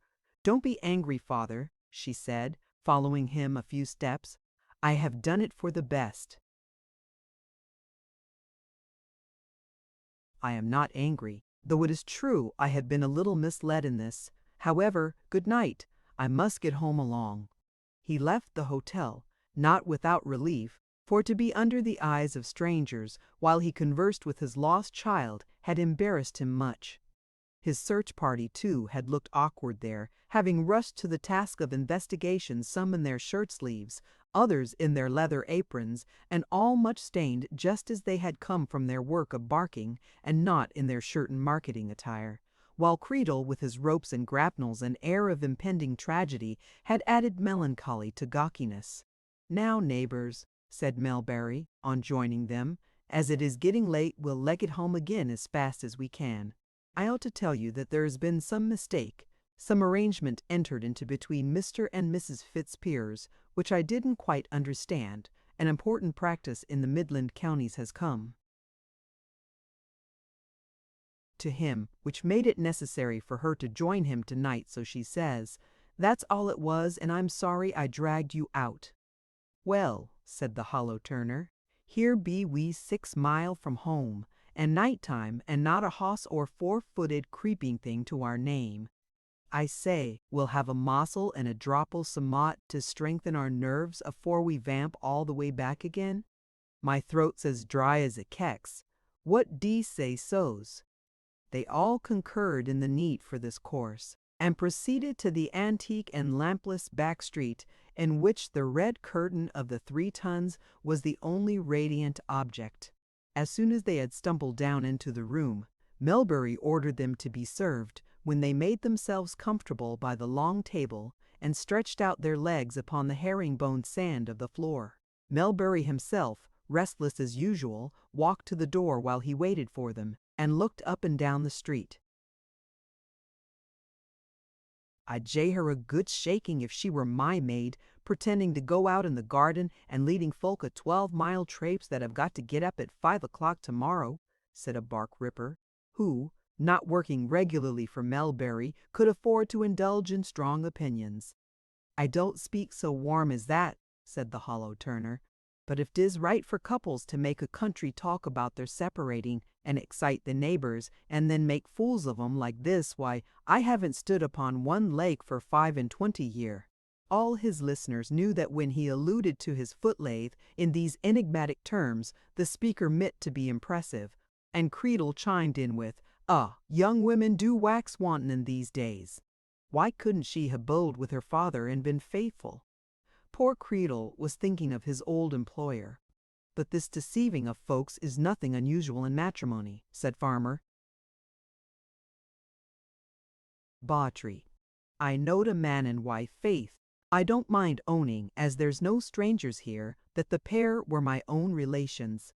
They be at it that hot 1 hour that you'd hear the poker and the tongs and the bellows and the warming pan flee across the house with the movements of their vengeance, and the next hour you'd hear 'em singing The Spotted Cow together, as peaceable as 2 holy twins. Yes, and very good voices they had, and would strike in like professional ballet singers to one another's support into the high notes. "And I knowed a woman, and the husband or her went away for 24 year," said the bark ripper. "And one night he came home when she was sitting by the fire, and thereupon he sat down himself on the other side of the chimney corner. 'Well,' says she, 'have you got any news?' 'Don't know as I have,' says he. 'Have you?' 'No,' says she, 'except that my daughter by my second husband was married last month, which was a year after I was made a widow by him.' 'Oh, anything else?' he says. 'No,' says she. And there they sat, one on each side of that chimney corner, and were found by their neighbors sound asleep in their chairs, not having known what to talk about at all. 'Well, I don't care who the man is,' said Creedle. 'They required a good deal to talk about, and that's true. It won't be the same with these. No, he is such a projic, you see, and she is a wonderful scholar too.' 'What women do know nowadays,' observed the hollow turner. 'You can't deceive 'em as you could in my time.' 'What they knowed then was not small,' said John Upjohn, 'always a good deal more than the men. Why, when I went courting my wife that is now, the skillfulness that she would show in keeping me on her pretty side as she walked was beyond all belief. Perhaps you've noticed that she's got a pretty side to her face as well as a plain one.' 'I can't say I've noticed it particular much,' said the hollow turner blandly. 'Well,' continued Upjohn, not disconcerted, 'she has. All women under the sun be prettier one side than t'other. And, as I was saying, the pains she would take to make me walk on the pretty side were unending. I warrant that whether we were going with the sun or against the sun, uphill or downhill, in wind or in lewth, that wart of hers was always towards the hedge, and that dimple towards me. There was I too simple to see her wheelings and turnings, and she so artful, though 2 years younger, that she could lead me with a cotton thread, like a blind ram, for that was in the third climate of our courtship. No, I don't think the women have got cleverer, for they was never otherwise. How many climates may there be in courtship, Mr. Upjohn?'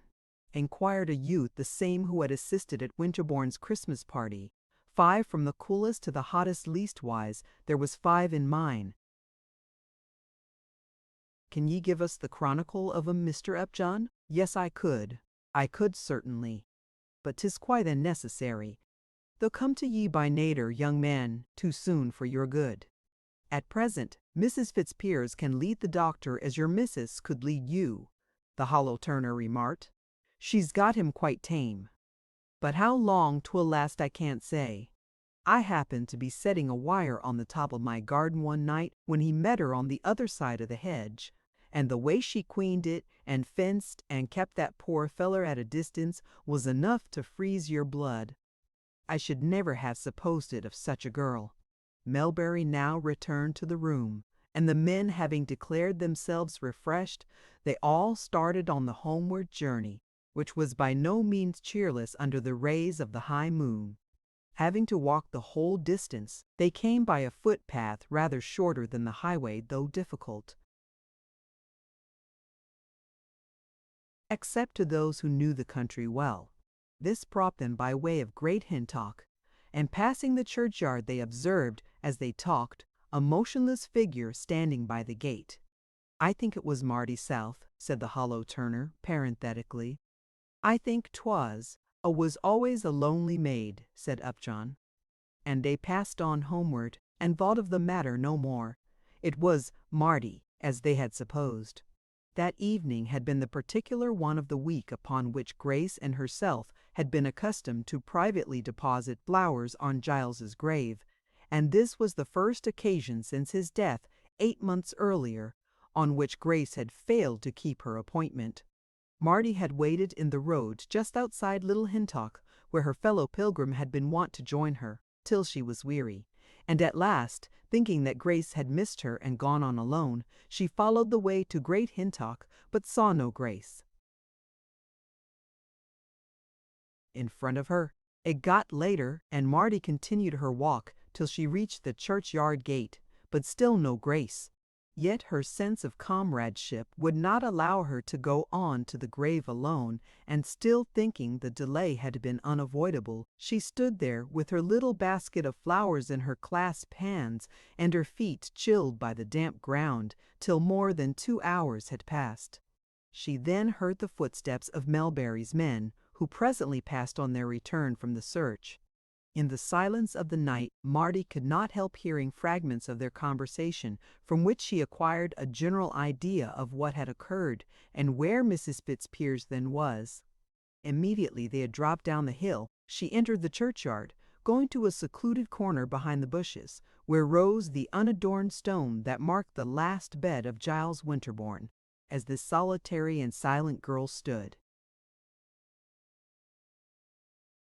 There in the moonlight, a straight, slim figure, clothed in a plateless gown, the contours of womanhood so undeveloped as to be scarcely perceptible, the marks of poverty and toil effaced by the misty hour. She touched sublimity at points, and looked almost like a being who had rejected with indifference the attribute of sex for the loftier quality of abstract humanism. She stooped down and cleared away the withered flowers that Grace and herself had laid there the previous week, and put her fresh ones in their place. "Now, my own love," she whispered, "you are mine, and on mine, for she has forgot at last, although for her you died. But whenever I get up, I'll think of and whenever I lie down, I'll think of Whenever I plant the young larches, I'll think that none can plant as you planted, and whenever I split a gad, and whenever I turn the cider ring, I'll say none could do it like you. If ever I forget your name, let me forget home and heaven. But no, my love, I never can forget, for you was a good man and did good things."